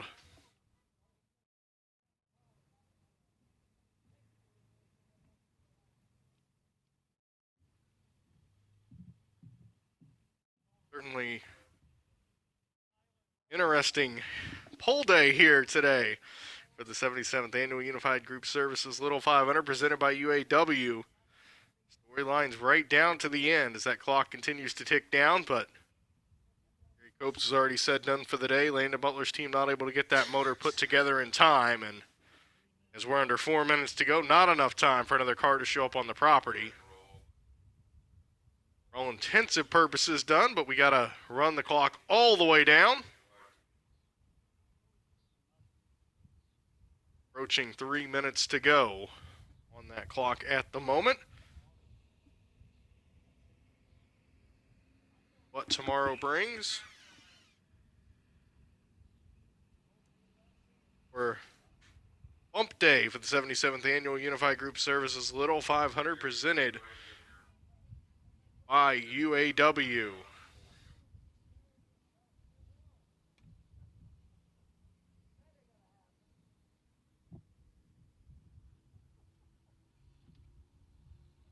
A little bit different tomorrow too with the weather, as bump day should be right on schedule. Will not be nighttime qualifying, so it's going to be back to the daytime. If that changes set up any bit for the cars. I know it's supposed to be a little bit sunny tomorrow, so the sunshine will be out, so kind of going to be interesting there with some bumping going on tomorrow. You're certainly going to want to be out here and tuned into Dirt Vision tomorrow, as we got a lot of storylines to follow tomorrow with bump day to see how it all shakes out. Attempts start over tomorrow. The highest anybody can start no matter what lap they lay down tomorrow, though, is 16th. The top 15 are locked in after tonight. Actually, about 2 minutes from right now, that will become official.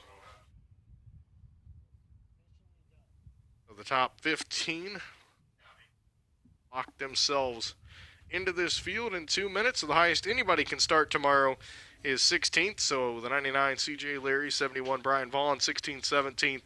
And the U2 of Derek Bishak, 18th. That we see any of those out tomorrow.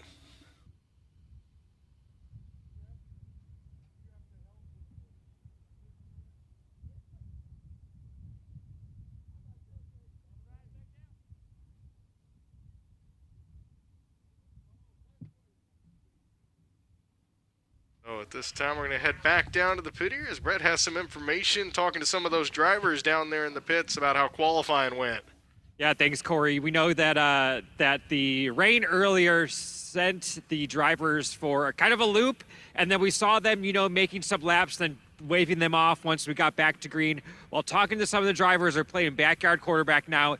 They wish they would have just went straight out and did their laps because they got so cold down here that they were just not able to get enough heat in those tires. We saw a number of drivers spin out on those warm-up laps. I can't describe to people at home how unbelievably cold it is down here at Anderson Speedway this evening. Again, does not feel like Memorial Day, but again, drivers wish after that rain they went right out and made those laps instead of waiting because of temperatures. They could just get no heat in those tires, as there was not a lot of rubber also that built up on the racetrack this evening. But as you mentioned, bump day tomorrow, a lot different than what we saw last year. We should see plenty of stories tomorrow. Send it back up to you.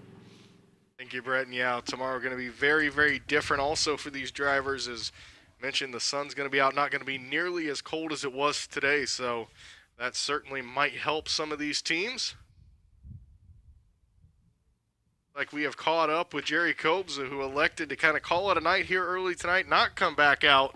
So let's kind of figure out Jerry Kobza's reasoning for that and what he expects tomorrow out of that 93 machine.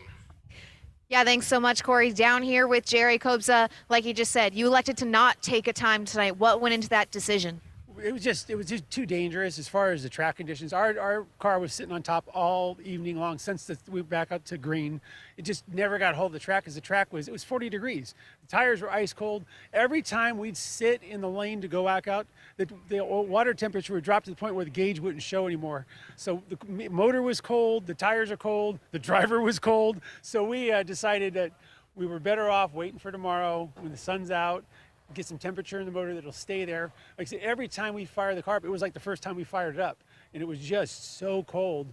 It would take, I'd let it run in the pits and let it run here, and then by the time we get back to the track, it was back to 0 on the gauge. So it just wasn't a good, good performance for any of us. And instead of wrecking a car or trying too hard to do something, I just decided to come back when the sun's out tomorrow and put it in the show the right way. We would have qualified. I could have got 33rd. But then we would have been sitting on the bubble waiting to get bumped. And I just didn't want to go through that stress. I'd rather come in knowing our goal tomorrow is to qualify and push our way in and hopefully be a few more rows ahead of where that is. This is a challenging race no matter what you do. We've been, the little team that could, trying to get this thing together. The motor didn't even fire for the first time until this past week. And that's a whole nother story I'll tell you later, but it was the best advantage for us to come back tomorrow when we have temperature in the track, temperature in the motor, and we can really do stuff without, trying to stuff it in the wall, because, the Hail Mary stuff just wasn't going to be enough to do it tonight, and I didn't want to risk doing any damage to myself or anybody, the wall, the car, anything like that. So we're going to come back tomorrow and we're going to be better. I'm excited. We had good lap times today at the end of it. We struggled with setup in the first part of the day. Missing yesterday was a tough position for us, but I think that we're gaining on it, and I think tomorrow we'll be in a good shot. I know that we'll be fast enough to move ourselves up a few more rows from some of the people who took times today.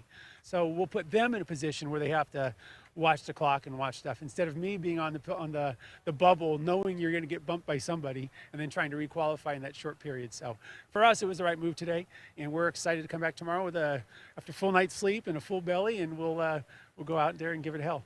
Jerry Kobza not making the easy decision, but he thinks it's going to pay off for him and his team tomorrow.